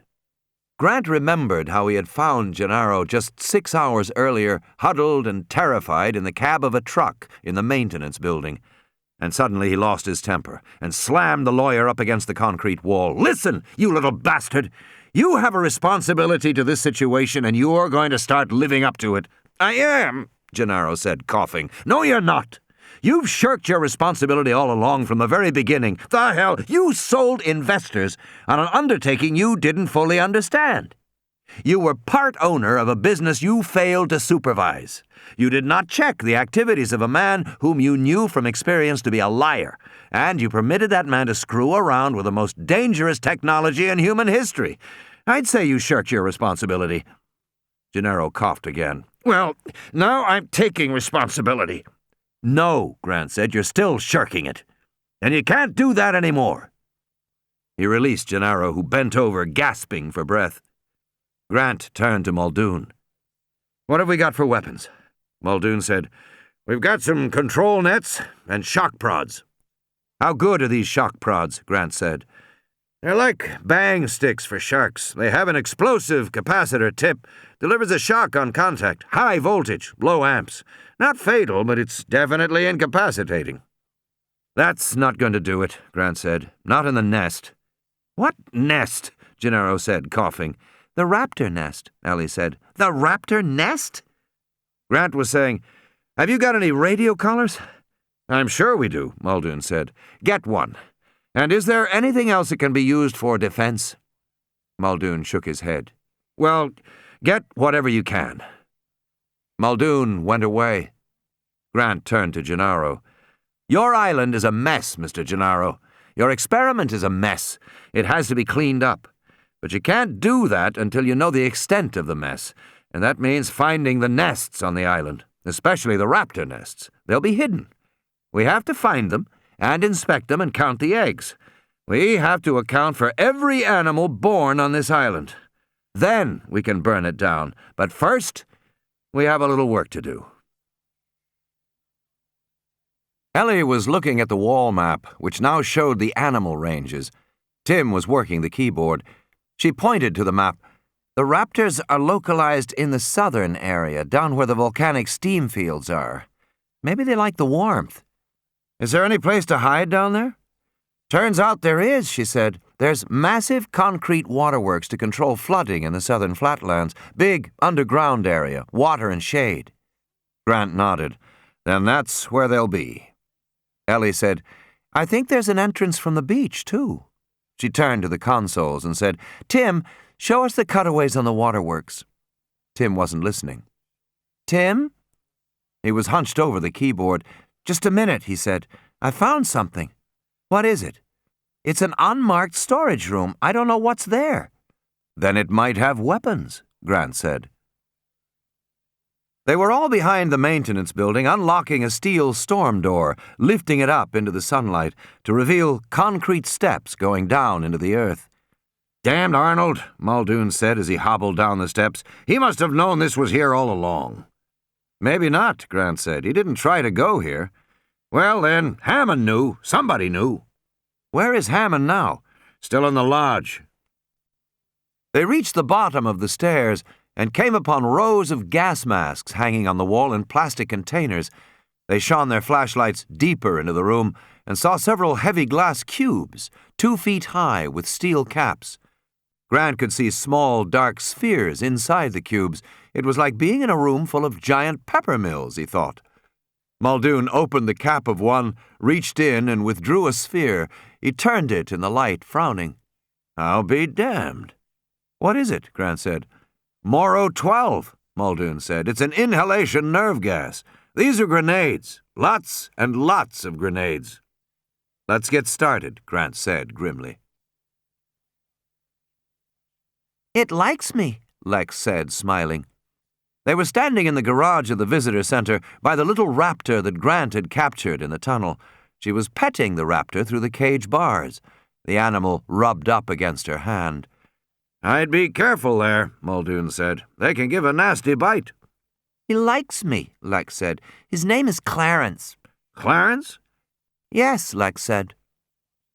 Muldoon was holding the leather collar with a small metal box attached to it. Grant heard the high-pitched beeping in the headset. Is it a problem putting the collar on the animal? Lex was still petting the raptor, reaching through the cage. I bet he'll let me put it on him, she said. I wouldn't try, Muldoon said. They're unpredictable. I bet he'll let me, she said. So Muldoon gave Lex the collar, and she held it out so the raptor could smell it. Then she slowly slipped it around the animal's neck. The raptor turned brighter green when Lex buckled it and closed the Velcro cover over the buckle. Then the animal relaxed and turned paler again. I'll be damned, Muldoon said. It's a chameleon, Lex said. The other raptors couldn't do that, Muldoon said, frowning. This wild animal must be different. By the way, he said, turning to Grant, if they're all born females, how do they breed? You never explained that bit about the frog DNA. It's not frog DNA, Grant said. It's amphibian DNA. But the phenomenon happens to be particularly well documented in frogs, especially West African frogs, if I remember. What phenomenon is that? Gender transition, Grant said. Actually, it's just plain changing sex. Grant explained that a number of plants and animals were known to have the ability to change their sex during life. Orchids, some fish and shrimp, and now frogs. Frogs that had been observed to lay eggs were able to change over a period of months into complete males. They first adopted the fighting stance of males, they developed the mating whistle of males, they stimulated the hormones and grew the gonads of males, and eventually they successfully mated with females. "You're kidding," Gennaro said. "And what makes it happen?" "Apparently the change is stimulated by an environment in which all the animals are of the same sex. In that situation, some of the amphibians will spontaneously begin to change sex from female to male." "And you think that's what happened to the dinosaurs?" "Until we have a better explanation, yes," Grant said. "I think that's what happened. Now, shall we find this nest?" They piled into the jeep, and Lex lifted the raptor from the cage. The animal seemed quite calm, almost tame in her hands. She gave it a final pat on the head and released it. The animal wouldn't leave. "Go on, shoo," Lex said. "Go home." The raptor turned and ran off into the foliage. Grant held the receiver and wore the headphones. Muldoon drove. The car bounced along the main road going south. Gennaro turned to Grant and said, "What is it like, this nest?" "Nobody knows," Grant said. "But I thought you dug them up." "I've dug up fossil dinosaur nests," Grant said, "but all fossils are distorted by the weight of millennia. We've made some hypotheses, some suppositions, but nobody really knows what the nests were like." Grant listened to the beeps and signaled Muldoon to head farther west. It looked more and more as if Ellie had been correct. The nest was in the southern volcanic fields. Grant shook his head. "You have to realize, we don't know all the details about the nesting behavior of living reptiles like crocodiles and alligators. They're difficult animals to study." But it was known that in the case of American alligators, only the female guarded the nest, awaiting the time of hatching. The bull alligators spent days in early spring lying beside the female in a mating pair, blowing bubbles on her cheeks to bring her to receptivity, finally causing her to lift her tail and allow him to insert his penis. By the time the female built her nest 2 months later, the male was long gone. The female guarded her cone-shaped 3-foot-high nest ferociously, and when the hatchlings began to squeak and emerge from their shells, she often helped break open the eggs, then nudged them toward the water, sometimes carrying them in her mouth. "So adult alligators protect the young?" "Yes," Grant said. "And there is also a kind of group protection. Young alligators make a distinctive distress cry, and it brings any adult who hears it, parent or not, to their assistance, with a full-fledged violent attack. Not a threat display, a full-on attack." "Oh." Gennaro fell silent. "But dinos aren't reptiles," Muldoon said laconically. "Exactly. The dinosaur nesting pattern could be much more closely related to that of any of a variety of birds." "So you actually mean you don't know?" Gennaro said, getting annoyed. "You don't know what the nest is like?" "No," Grant said, "I don't." "Well," Gennaro said, "so much for the damned experts." Grant ignored him. Already he could smell the sulfur, and up ahead he saw the rising steam of the volcanic fields. The ground was hot, Gennaro thought as he walked forward. It was actually hot, and here and there mud bubbled and spat up from the ground, and the reeking sulphurous steam hissed in great shoulder-high plumes. He felt as if he were walking through hell. He looked at Grant, walking along with a headset on, listening to the beeps. Grant in his cowboy boots and his jeans and his Hawaiian shirt, apparently very cool. Gennaro didn't feel cool. He was frightened to be in this stinking, hellish place with the velociraptors somewhere around. He didn't understand how Grant could be so calm about it. Or the woman, Sattler. She was walking along too, just looking calmly around. "Doesn't this bother you?" Gennaro said. "I mean, worry you?" "We've got to do it," Grant said. He didn't say anything else. They all walked forward among the bubbling steam vents. Gennaro fingered the gas grenades that he had clipped to his belt. He turned to Ellie. "Why isn't he worried about it?" "Maybe he is," she said, "but he's also thought about this for his whole life." Gennaro nodded and wondered what that would be like. Whether there was anything he had waited his whole life for. He decided there wasn't anything. Grant squinted in the sunlight. Ahead, through veils of steam, an animal crouched, looking at them. Then it scampered away. "Was that the raptor?" Ellie said. "I think so. Or another one. Juvenile, anyway." She said, "Leading us on?" "Maybe." Ellie had told him how the raptors had played at the fence to keep her attention while another climbed onto the roof. If true, such behavior implied a mental capacity that was beyond nearly all forms of life on Earth. Classically, the ability to invent and execute plans was believed to be limited to only 3 species: chimpanzees, gorillas, and human beings. Now there was the possibility that a dinosaur might be able to do such a thing too. The raptor appeared again, darting into the light, then jumping away with a squeak. It really did seem to be leading them on. Gennaro frowned. "How smart are they?" he said. "If you think of them as birds," Grant said, "then you have to wonder. Some new studies show the gray parrot has as much symbolic intelligence as a chimpanzee, and chimpanzees can definitely use language. Now researchers are finding that parrots have the emotional development of a 3-year-old child, but their intelligence is unquestioned. Parrots can definitely reason symbolically." "But I've never heard of anybody killed by a parrot," Gennaro grumbled. Distantly, they could hear the sound of the surf on the island shore. The volcanic fields were behind them now, and they faced a field of boulders. The little raptor climbed up onto one rock and then abruptly disappeared. "Where did it go?" Ellie said. Grant was listening to the earphones. The beeping stopped. "He's gone." They hurried forward and found in the midst of the rocks a small hole, like a rabbit hole. It was perhaps 2 feet in diameter. As they watched, the juvenile raptor reappeared, blinking in the light. Then it scampered away.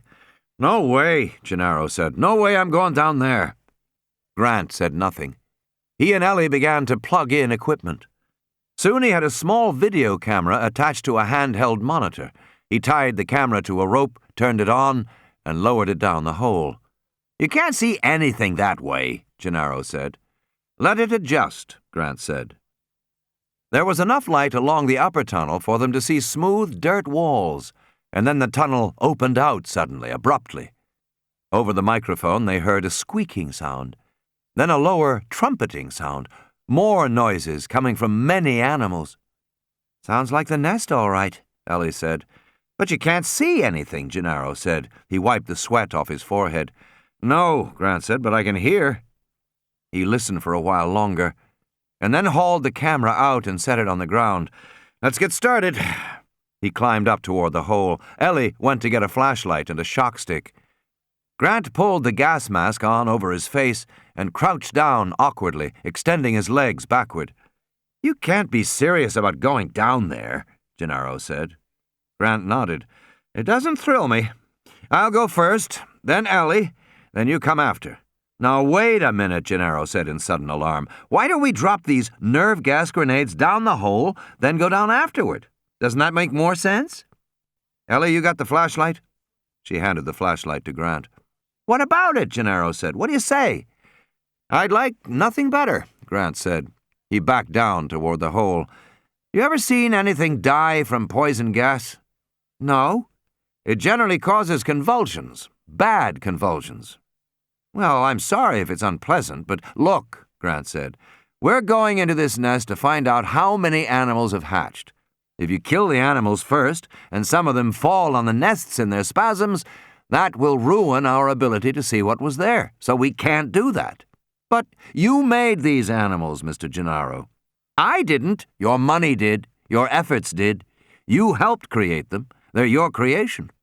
And you can't just kill them because you feel a little nervous now." "I'm not a little nervous," Gennaro said. "I'm scared shit. Follow me," Grant said. Ellie handed him a shock stick. He pushed backward through the hole and grunted. "Tight fit." Grant exhaled and extended his arms forward in front of him, and there was a kind of whoosh, and he was gone. The hole gaped, empty and black. "What happened to him?" Gennaro said, alarmed. Ellie stepped forward and leaned close to the hole, listening at the opening. She clicked the radio, said softly, "Alan?" There was a long silence. Then they heard, faintly, "I'm here." "Is everything all right, Alan?" Another long silence.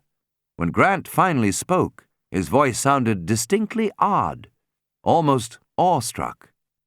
"Everything's fine," he said. Almost paradigm. In the lodge, John Hammond paced back and forth in Malcolm's room. Hammond was impatient and uncomfortable. Since marshalling the effort for his last outburst, Malcolm had slipped into a coma, and now it appeared to Hammond that he might actually die. Of course, a helicopter had been sent for, but God knows when it would arrive. The thought that Malcolm might die in the meantime filled Hammond with anxiety and dread. And paradoxically, Hammond found it all much worse because he disliked the mathematician so much. It was worse than if the man were his friend. Hammond felt that Malcolm's death, should it occur, would be the final rebuke, and that was more than Hammond could bear.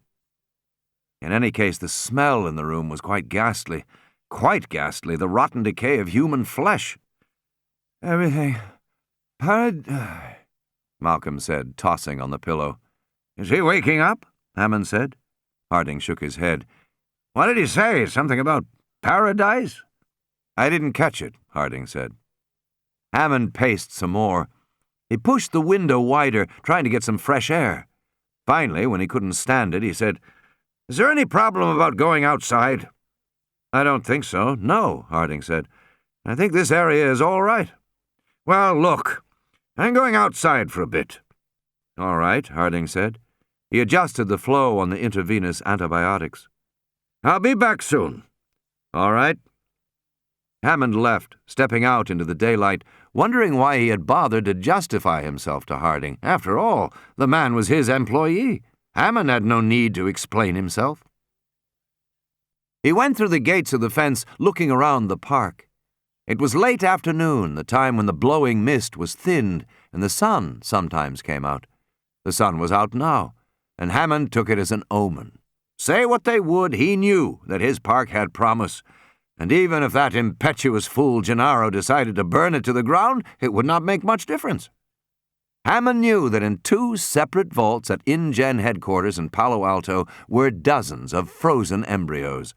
It would not be a problem to grow them again on another island, elsewhere in the world. And if there had been problems here, then the next time they would solve those problems. That was how progress occurred, by solving problems. As he thought about it, he concluded that Wu had not really been the man for the job. Wu had obviously been sloppy, too casual with his great undertaking. And Wu had been too preoccupied with the idea of making improvements. Instead of making dinosaurs, he had wanted to improve on them. Hammond suspected darkly that was the reason for the downfall of the park. Wu was the reason. Also, we had to admit that John Arnold was ill-suited for the job of chief engineer. Arnold had impressive credentials, but at this point in his career he was tired, and he was a fretful worrier. He hadn't been organized, and he had missed things, important things. In truth, neither Wu nor Arnold had had the most important characteristic, Hammond decided, the characteristic of vision. That great sweeping act of imagination which evoked a marvelous park where children pressed against the fences, wondering at the extraordinary creatures come alive from their storybooks. Real vision. The ability to see the future. The ability to marshal resources to make that future vision a reality. No, neither Wu nor Arnold was suited to that task. And for that matter, Ed Regis had been a poor choice too. Harding was at best an indifferent choice. Muldoon was a drunk. Hammond shook his head. He would do better next time.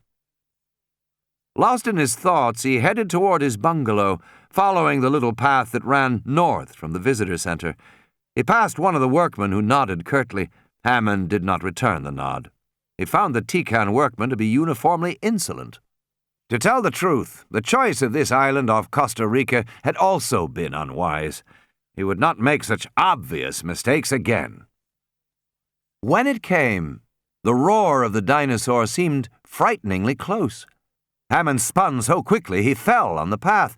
and when he looked back, he thought he saw the shadow of the juvenile T-Rex moving in the foliage beside the flagstone path, moving toward him. What was a T-Rex doing here? Why was it outside the fences?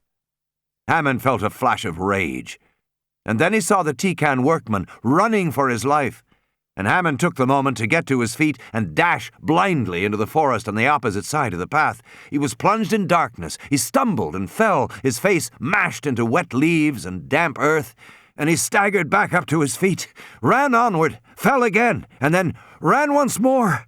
Now he was moving down a steep hillside, and he couldn't keep his balance. He tumbled helplessly, rolling and spinning over the soft ground before finally coming to a stop at the foot of the hill. His face splashed into shallow, tepid water, which gurgled around him and ran up his nose. He was lying face down in a little stream. He had panicked. What a fool! He should have gone to his bungalow. Hammond cursed himself. As he got to his feet, he felt a sharp pain in his right ankle that brought tears to his eyes. He tested it gingerly. Oh, it might be broken. He forced himself to put his full weight on it, gritting his teeth. Yes! Almost certainly broken. In the control room, Lex said to Tim, "I wish they had taken us with them to the nest." "It's too dangerous for us, Lex," Tim said. "We have to stay here." "Hey, listen to this one." He pressed another button, and a recorded tyrannosaur roar echoed over the loudspeakers in the park. "That's neat," Lex said. "That's better than the other one." "You can do it too," Tim said. "And if you push this, you get reverb." "Let me try," Lex said. She pushed the button. The tyrannosaur roared again. "Can we make it last longer?" she said. "Sure," Tim said. "We just twist this thing here." Lying at the bottom of the hill, Hammond heard the tyrannosaur roar bellowing through the jungle. Jesus! He shivered hearing that sound. It was terrifying, a scream from some other world. He waited to see what would happen. What would the tyrannosaur do? Had it already gotten that workman? Hammond waited, hearing only the buzz of the jungle cicadas, until he realized he was holding his breath, and let out a long sigh. With his injured ankle, he couldn't climb the hill. He would have to wait at the bottom of the ravine. After the tyrannosaur had gone, he would call for help. Meanwhile, he was in no danger here. Then he heard an amplified voice say, "Come on, Timmy! I get to try it too! Come on! Let me make the noise!" The kids. The tyrannosaur roared again, but this time it had distinct musical overtones and a kind of echo persisting afterward. "Neat one," said the little girl. "Do it again." "Those damn kids!" They should never have brought those kids. They had been nothing but trouble from the beginning. Nobody wanted them around. Hammond had only brought them because he thought it would stop Gennaro from destroying the resort. But Gennaro was going to do it anyway. And the kids had obviously gotten into the control room and started fooling around again. Now who had allowed that? He felt his heart begin to race and felt an uneasy shortness of breath. He forced himself to relax. There was nothing wrong. Although he could not climb the hill, he could not be more than 100 yards from his own bungalow and the visitor center. Hammond sat down in the damp earth, listening to the sounds in the jungle around him, and then, after a while, he began to shout for help. Malcolm's voice was no louder than a whisper. "Everything looks different on the other side," he said. Harding leaned close to him. "On the other side?" He thought that Malcolm was talking about dying. "When it shifts," Malcolm said. "Shifts?" Malcolm didn't answer. His dry lips moved. "Paradigm," he said finally. "Paradigm shifts?" Harding said. He knew about paradigm shifts. For the last 2 decades, they had been the fashionable way to talk about scientific change.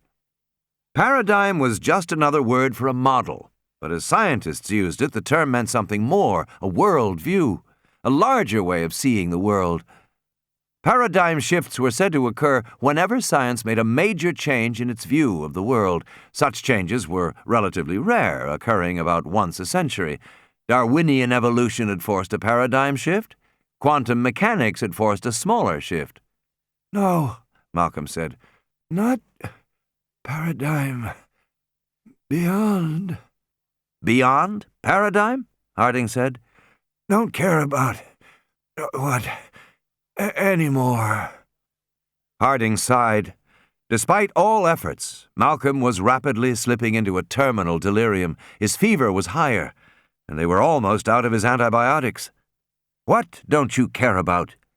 Anything, Malcolm said, because everything looks different on the other side. And he smiled. Descent. You're crazy, Gennaro said to Ellie Sattler, watching as she squeezed backward into the rabbit hole, stretching her arms forward. You're crazy to do that. She smiled. Probably, she said. She reached forward with her outstretched hands and pushed backward against the sides of the hole, and suddenly she was gone. The hole gaped black. Gennaro began to sweat. He turned to Muldoon, who was standing by the jeep. I'm not doing this, he said. Yes, you are. I can't do this. I can't. They're waiting for you, Muldoon said. You have to. Christ only knows what's down there, Gennaro said. I'm telling you, I can't do it. You have to. Gennaro turned away, looked at the hole, looked back. I can't. You can't make me. I suppose not, Muldoon said. He held up the stainless steel prod. Ever felt a shock stick? No. Doesn't do much, Muldoon said. Almost never fatal. Generally knocks you flat. Perhaps loosens your bowels. But it doesn't usually have any permanent effect, at least not on dinos. But then people are much smaller. Gennaro looked at the stick. You wouldn't. I think you better go down and count those animals, Muldoon said. And you better hurry. Gennaro looked back at the hole, at the black opening, a mouth in the earth. Then he looked at Muldoon standing there, large and impassive. Gennaro was sweating and light-headed. He started walking toward the hole. From a distance it appeared small, but as he came closer it seemed to grow larger. That's it, Muldoon said. Gennaro climbed backward into the hole, but he began to feel too frightened to continue that way. The idea of backing into the unknown filled him with dread. So at the last minute he turned around and climbed head first into the hole, extending his arms forward and kicking his feet, because at least he would see where he was going. He pulled the gas mask over his face. And suddenly he was rushing forward, sliding into blackness, seeing the dirt walls disappear into darkness before him, and then the walls became narrower, much narrower, terrifyingly narrow, and he was lost in the pain of a squeezing compression that became steadily worse and worse, that crushed the air out of his lungs, and he was only dimly aware that the tunnel tilted slightly upward along the path, shifting his body, leaving him gasping and seeing spots before his eyes, and the pain was extreme. And then suddenly the tunnel tilted downward again, and it became wider, and Gennaro felt rough surfaces, concrete, and cold air. His body was suddenly free and bouncing, tumbling on concrete, and then he fell. Voices in the darkness, fingers touching him, reaching forward from the whispered voices. The air was cold, like a cave. Okay? He looks okay, yes. He's breathing. Fine. A female hand caressing his face. It was Ellie. Can you hear? She whispered. Why is everybody whispering? He said. Because. She pointed. Gennaro turned, rolled, got slowly to his feet. He stared as his vision grew accustomed to the darkness. But the first thing that he saw gleaming in the darkness was eyes. Glowing green eyes. Dozens of eyes. All around him. He was on a concrete ledge, a kind of embankment about 7 feet above the floor. Large steel junction boxes provided a makeshift hiding place, protecting them from the view of the 2 full-sized velociraptors that stood directly before them, not 5 feet away. The animals were dark green, with brownish tiger stripes. They stood upright, balancing on their stiff, extended tails. They were totally silent, looking around watchfully with large, dark eyes. At the feet of the adults, baby velociraptors skittered and chirped. Farther back in the darkness, juveniles tumbled and played, giving short snarls and growls. Gennaro did not dare to breathe. 2 raptors. Crouched on the ledge, he was only a foot or 2 above the animal's head height. The raptors were edgy, their heads jerking nervously up and down. From time to time they snorted impatiently. Then they moved off, turning back toward the main group. As his eyes adjusted, Gennaro could now see that they were in some kind of an enormous underground structure, but it was man-made. There were seams of poured concrete and the nubs of protruding steel rods. And within this vast echoing space were many animals. Gennaro guessed at least 30 raptors, perhaps more. "It's a colony," Grant said, whispering. 4 or 6 adults, the rest juveniles and infants. At least 2 hatchings, 1 last year and 1 this year. These babies look about 4 months old, probably hatched in April. One of the babies, curious, scampered up on the ledge and came toward them, squeaking. It was now only 10 feet away. "Oh, Jesus," Gennaro said. But immediately one of the adults came forward, raised its head, and gently nudged the baby to turn back. The baby chittered a protest, then hopped up to stand on the snout of the adult. The adult moved slowly, allowing the baby to climb over its head, down its neck, onto its back. From that protected spot, the infant turned and chirped noisily at the 3 intruders. The adult still did not seem to notice them at all. "I don't get it," Gennaro whispered. "Why aren't they attacking?" Grant shook his head. "They must not see us. And there aren't any eggs at the moment. Makes them more relaxed." "Relaxed?" Gennaro said. "How long do we have to stay here?" "Long enough to do the count," Grant said. As Grant saw it, there were 3 nests, attended by 3 sets of parents. The division of territory was centered roughly around the nests, although the offspring seemed to overlap and run into different territories. The adults were benign with the young ones and tougher with the juveniles, occasionally snapping at the older animals when their play got too rough. At that moment, a juvenile raptor came up to Ellie and rubbed his head against her leg. She looked down and saw the leather collar with a black box. It was damp in one place, and it had chafed the skin of the young animal's neck. The juvenile whimpered. In the big room below, one of the adults turned curiously toward the sound. "You think I can take it off?" she asked. "Just do it quickly." "Okay," she said, squatting beside the small animal. It whimpered again. The adults snorted, bobbed their heads. Ellie petted the little juvenile, trying to soothe it, to silence its whimpering. She moved her hands toward the leather collar, lifted back the Velcro tab with a tearing sound. The adults jerked their heads.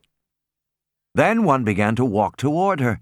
"Oh, shit," Gennaro said under his breath. "Don't move," Grant said. "Stay calm." The adult walked past them, its long, curved toes clicking on the concrete. The animal paused in front of Ellie, who stayed crouched by the juvenile behind a steel box. The juvenile was exposed, and Ellie's hand was still on the collar. The adult raised its head and sniffed the air. The adult's big head was very close to her hand, but he could not see her because of the junction box. A tongue flicked out tentatively. Grant reached for a gas grenade, plucked it from his belt, held his thumb on the pin. Gennaro put out a restraining hand, shook his head, nodded to Ellie. She wasn't wearing her mask. Grant set the grenade down, reached for the shock prod. The adult was still very close to Ellie. Ellie eased the leather strap off. The metal of the buckle clinked on concrete. The adult's head jerked fractionally and then cocked to one side, curious. It was moving forward again to investigate when the little juvenile squeaked happily and scampered away. The adult remained by Ellie. Then finally it turned and walked back to the center of the nest. Gennaro gave a long exhalation. "Jesus, can we leave?" "No," Grant said, "but I think we can get some work done now." In the phosphorescent green glow of the night vision goggles, Grant peered down into the room from the ledge, looking at the first nest. It was made of mud and straw, formed into a broad, shallow basket shape. He counted the remains of 14 eggs. Of course, he couldn't count the actual shells from this distance, and in any case they were long since broken and scattered over the floor, but he was able to count the indentations in the mud. Apparently, the raptors made their nests shortly before the eggs were laid, and the eggs left a permanent impression in the mud. He also saw evidence that at least one had broken. He credited 13 animals. The second nest had broken in half, but Grant estimated it had contained 9 eggshells. The third nest had 15 eggs, but it appeared that 3 eggs had been broken early. "What's that total?" Gennaro said. 34 born, Grant said. "And how many do you see?" Grant shook his head. The animals were running all over the cavernous interior space, darting in and out of the light. "I've been watching," Ellie said, shining her light down at her notepad. "You'd have to take photos to be sure, but the snout markings of the infants are all different. My count is 33. And juveniles? 22, but Alan, do you notice anything funny about them?" "Like what?" Grant whispered. "How they arrange themselves spatially. They're falling into some kind of a pattern or arrangement in the room." Grant frowned. He said, "It's pretty dark." "No, look. Look for yourself. Watch the little ones. When they are playing, they tumble and run every which way, but in between, when the babies are standing around, notice how they orient their bodies. They face either that wall or the opposite wall. It's like they line up." "I don't know, Ellie. You think there's a colony metastructure, like bees?" "No, not exactly," she said. "It's more subtle than that. It's just a tendency." "And the babies do it?" "No, they all do it. The adults do it, too. Watch them. I'm telling you, they line up." Grant frowned. It seemed as if she was right. The animals engaged in all sorts of behavior, but during pauses, moments when they were watching or relaxing, they seemed to orient themselves in particular ways, almost as if there were invisible lines on the floor. "Beats me," Grant said. "Maybe there's a breeze." "I don't feel one, Alan." "What are they doing? Some kind of social organization expressed as spatial structure?" "That doesn't make sense," she said, "because they all do it." Gennaro flipped up his watch. "I knew this thing would come in handy one day." Beneath the watch face was a compass. Grant said, "You have much use for that in court?" "No," Gennaro shook his head. "My wife gave it to me," he explained, "for my birthday." He peered at the compass. "Well," he said, "they're not lined up according to anything. I guess they're sort of northeast, southwest, something like that." Ellie said, "Maybe they're hearing something, turning their heads so they can hear." Grant frowned. "Or maybe it's just ritual behavior," she said, "species-specific behavior that serves to identify them to one another. But maybe it doesn't have any broader meaning." Ellie sighed. "Or maybe they're weird. Maybe dinosaurs are weird.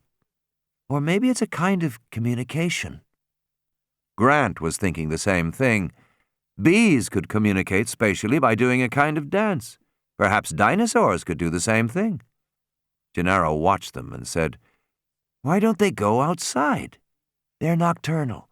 "Yes, but it almost seems like they're hiding." Grant shrugged. In the next moment, the infants began to squeak and hop excitedly. The adults watched curiously for a moment, and then, with hoots and cries that echoed in the dark cavernous space, all the dinosaurs wheeled and ran, heading down the concrete tunnel into the darkness beyond. Hammond. John Hammond sat down heavily in the damp earth of the hillside and tried to catch his breath. "Dear God, it was hot," he thought. "Hot and humid. He felt as if he were breathing through a sponge. He looked down at the stream bed, now 40 feet below. It seemed like hours since he had left the trickling water and begun to climb the hill. His ankle was now swollen and dark purple. He couldn't put any weight on it at all.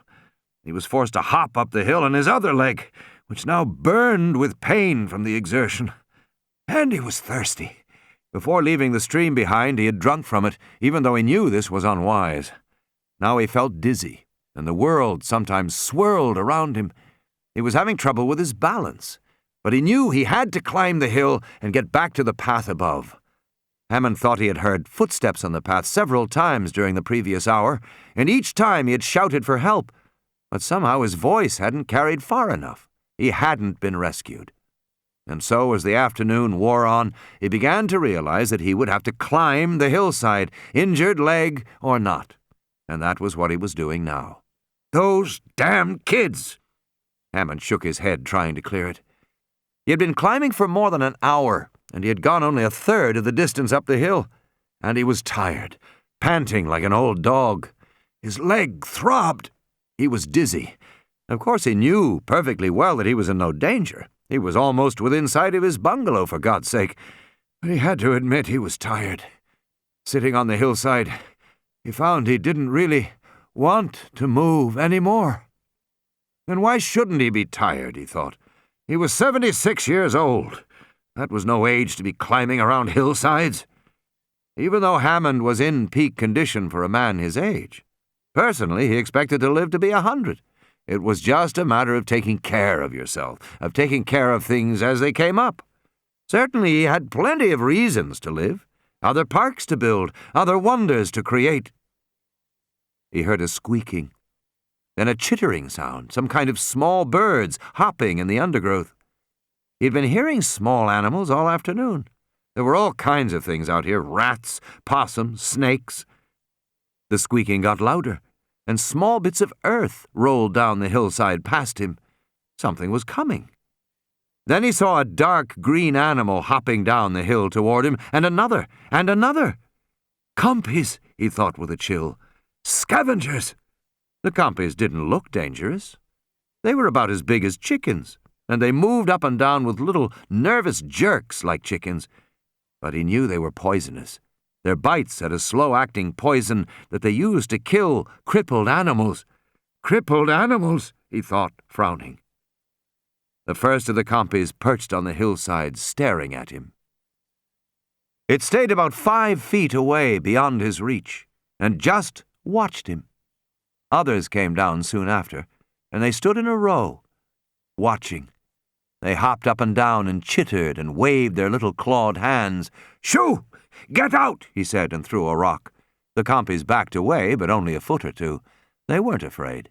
They seemed to know he couldn't hurt them. Angrily, Hammond tore a branch from a tree and swiped at them with it. The compies dodged, nipped at the leaves, squeaked happily.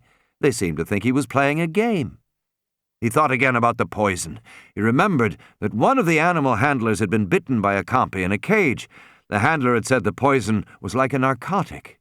Peaceful, dreamy, no pain. You just wanted to go to sleep. The hell with that, he thought. Hammond picked up a rock, aimed carefully, and threw it, striking one compy flat in the chest. The little animal shrieked in alarm as it was knocked backward and rolled over its tail. The other animals immediately backed away. Better. Hammond turned away and started to climb the hill once more. Holding branches in both hands, he hopped on his left leg, feeling the ache in his thigh. He had not gone more than 10 feet when one of the compies jumped onto his back. He flung his arms wildly, knocking the animal away, but lost his balance and slid back down the hillside. As he came to a stop, a second compy sprang forward and took a tiny nip from his hand. He looked with horror, seeing the blood flow over his fingers. He turned and began to scramble up the hillside again. Another compy jumped onto his shoulder, and he felt a brief pain as it bit the back of his neck. He shrieked and smacked the animal away. He turned to face the animals, breathing hard, and they stood all around him, hopping up and down and cocking their heads, watching him. From the bite on his neck, he felt warmth flow through his shoulders, down his spine. Lying on his back on the hillside, he began to feel strangely relaxed, detached from himself. But he realized that nothing was wrong. No error had been made. Malcolm was quite incorrect in his analysis. Hammond lay very still as a child in its crib, and he felt wonderfully peaceful. When the next compy came up and bit his ankle, he made only a half-hearted effort to kick it away. The little animals edged closer. Soon they were chittering all around him like excited birds. He raised his head as another compy jumped onto his chest, the animal surprisingly light and delicate. Hammond felt only a slight pain, very slight, as the compy bent to chew his neck. The beach. Chasing the dinosaurs, following the curves and slopes of concrete, Grant suddenly burst out through a cavernous opening and found himself standing on the beach, looking at the Pacific Ocean. All around him, the young velociraptors were scampering and kicking in the sand. But one by one, the animals moved back into the shade of the palm trees at the edge of the mangrove swamp, and there they stood, lined up in their peculiar fashion, watching the ocean. They stared fixedly to the south. "I don't get it," Gennaro said. "I don't either," Grant said, "except that they clearly don't like the sun." It wasn't very sunny on the beach. A light mist blew, and the ocean was hazy. But why had they suddenly left the nest? What had brought the entire colony to the beach? Gennaro flipped up the dial on his watch and looked at the way the animals were standing. Northeast-southwest, same as before. Behind the beach, deeper in the woods, they heard the hum of the electric fence. "At least we know how they get outside the fence," Ellie said. Then they heard the throb of marine diesels, and through the mist they saw a ship appearing in the south, a large freighter. It slowly moved north. "So that's why they came out," Gennaro said. Grant nodded. They must have heard it coming. As the freighter passed, all the animals watched it, standing silent except for the occasional chirp or squeak. Grant was struck by the coordination of their behavior, the way they moved and acted as a group. But perhaps it was not really so mysterious. In his mind, he reviewed the sequence of events that had begun in the cave. First, the infants had been agitated, then the adults had noticed, and finally, all the animals had stampeded to the beach. That sequence seemed to imply that the younger animals with keener hearing had detected the boat first. Then the adults had led the troop out onto the beach. And as Grant looked, he saw that the adults were in charge now. There was a clear spatial organization along the beach, and as the animals settled down, it was not loose and shifting the way it had been inside. Rather, it was quite regular, almost regimented. The adults were spaced every 10 yards or so, each adult surrounded by a cluster of infants. The juveniles were positioned between and slightly ahead of the adults. But Grant also saw that all the adults were not equal. There was a female with a distinctive stripe along her head, and she was in the very center of the group as it ranged along the beach. That same female had stayed in the center of the nesting area, too. He guessed that, like certain monkey troops, the raptors were organized around a matriarchal pecking order, and that this striped animal was the alpha female of the colony. The males, he saw, were arranged defensively at the perimeter of the group. But unlike monkeys, which were loosely and flexibly organized, the dinosaurs settled into a rigid arrangement, almost a military formation, it seemed. Then, too, there was the oddity of the northeast-southwest spatial orientation. That was beyond Grant. But in another sense, he was not surprised. Paleontologists had been digging up bones for so long that they had forgotten how little information could be gleaned from a skeleton. Bones might tell you something about the gross appearance of an animal, its height and weight. They might tell you something about how the muscles attached, and therefore something about the crude behavior of the animal during life. They might give you clues to the few diseases that affected bone. But a skeleton was a poor thing, really, from which to try and deduce the total behavior of an organism. Since bones were all the paleontologists had, bones were what they used. Like other paleontologists, Grant had become very expert at working with bones, and somewhere along the way he had started to forget the unprovable possibilities, that the dinosaurs might be truly different animals, that they might possess behavior and social life organized along lines that were utterly mysterious to their later mammalian descendants. That since the dinosaurs were fundamentally birds— "Oh, my God," Grant said. He stared at the raptors ranged along the beach in a rigid formation, silently watching the boat, and he suddenly understood what he was looking at. "Those animals," Gennaro said, shaking his head, "they sure are desperate to escape from here." "No," Grant said. "They don't want to escape at all." "They don't?" "No," Grant said. "They want to migrate." Approaching dark. "Migrating," Ellie said. "That's fantastic." "Yes," Grant said. He was grinning. Ellie said, "Where do you suppose they want to go?" "I don't know," Grant said. And then the big helicopters burst through the fog, thundering and wheeling over the landscape, their underbellies heavy with armament. The raptors scattered in alarm as one of the helicopters circled back, following the line of the surf, and then moved in to land on the beach. A door was flung open, and soldiers in olive uniforms came running toward them. Grant heard the rapid babble of voices in Spanish and saw that Muldoon was already aboard with the kids. One of the soldiers said in English, "Please, you will come with us. Please, there is no time here."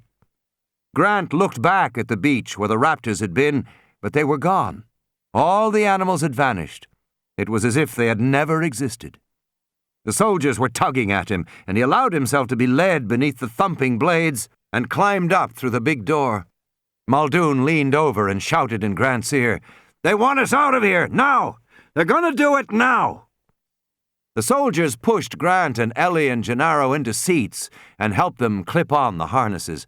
Tim and Lex waved to him, and he suddenly saw how young they were and how exhausted. Lex was yawning, leaning against her brother's shoulder. An officer came toward Grant and shouted, "Senor, are you in charge?" "No," Grant said, "I'm not in charge." "Who is in charge, please?" "I don't know." The officer went on to Gennaro and asked the same question. "Are you in charge?" "No," Gennaro said. The officer looked at Ellie, but said nothing to her. The door was left open as the helicopter lifted away from the beach, and Grant leaned out to see if he could catch a last look at the raptors. But then the helicopter was above the palm trees, moving north over the island. Grant leaned to Muldoon and shouted, "What about the others?" Muldoon shouted, "They've already taken off Harding and some workmen. Hammond had an accident. Found him on the hill near his bungalow. Must have fallen." "Is he all right?" Grant said. "No. Compy's got him." "What about Malcolm?" Grant said.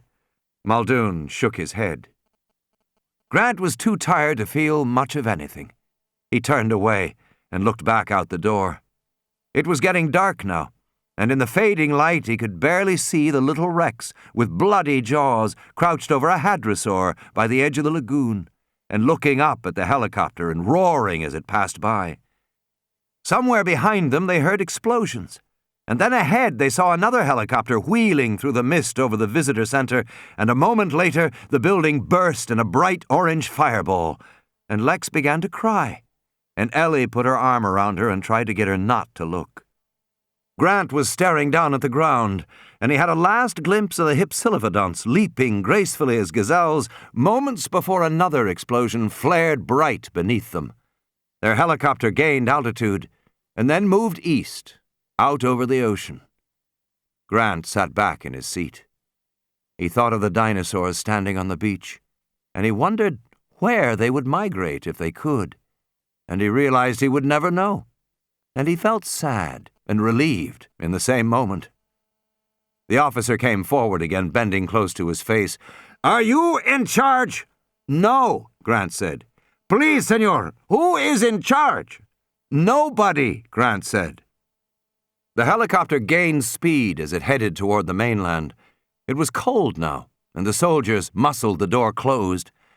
As they did, Grant looked back just once and saw the island against a deep purple sky and sea, cloaked in a deep mist that blurred the white-hot explosions that burst rapidly one after another, until it seemed the entire island was glowing, a diminishing bright spot in the darkening night.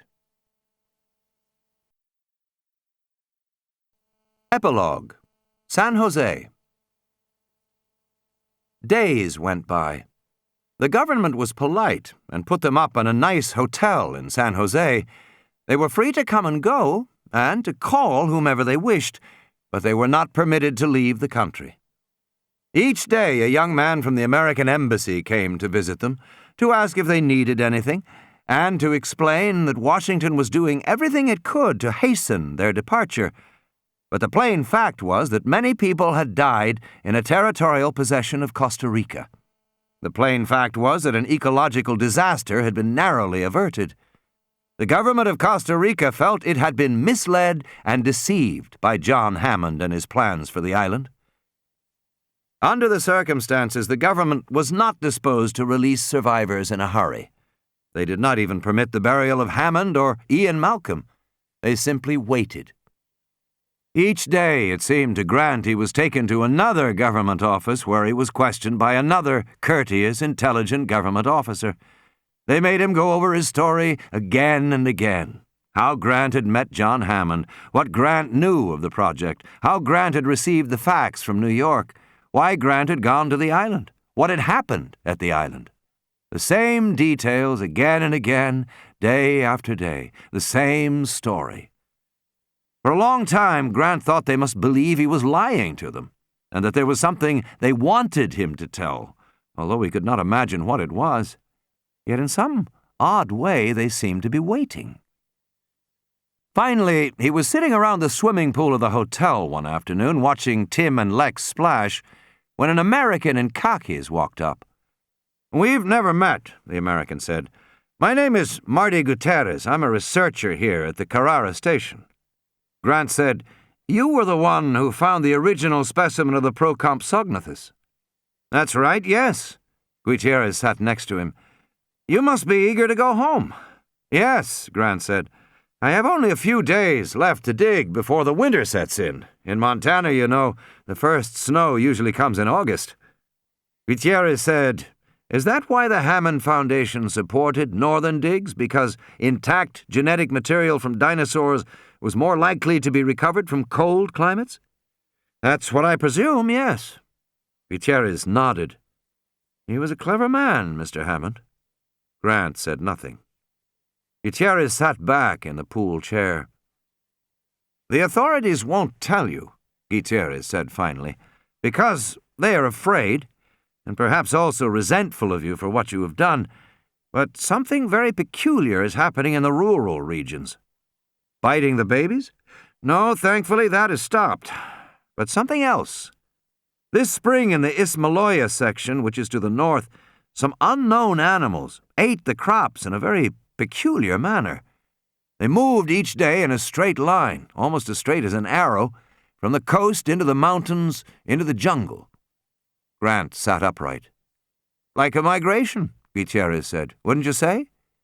"What crops?" Grant said. "Well, it was odd. They would only eat agama beans and soy, and sometimes chickens." Grant said, "Foods rich in lysine." "What happened to these animals?" "Presumably," Gutierrez said, "they entered the jungles. In any case, they have not been found. Of course, it would be difficult to search for them in the jungle. A search party could spend years in the Ismaloya Mountains with nothing to show for it."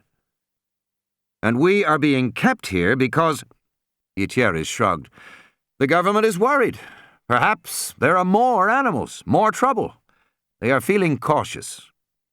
"Do you think there are more animals?" Grant said. "I can't say. Can you?" "No," Grant said, "I can't say." "But you suspect?" Grant nodded. "Possibly there are, yes." "I agree." Gutierrez pushed up from his chair. He waved to Tim and Lex playing in the pool. "Probably they will send the children home," he said. "There's no reason not to do that." He put on his sunglasses.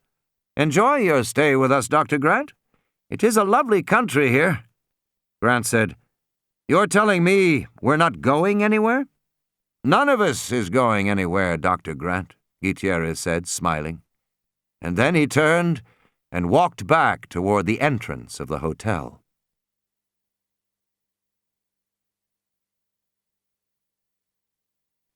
That was Jurassic Park by Michael Crichton, read by William Roberts.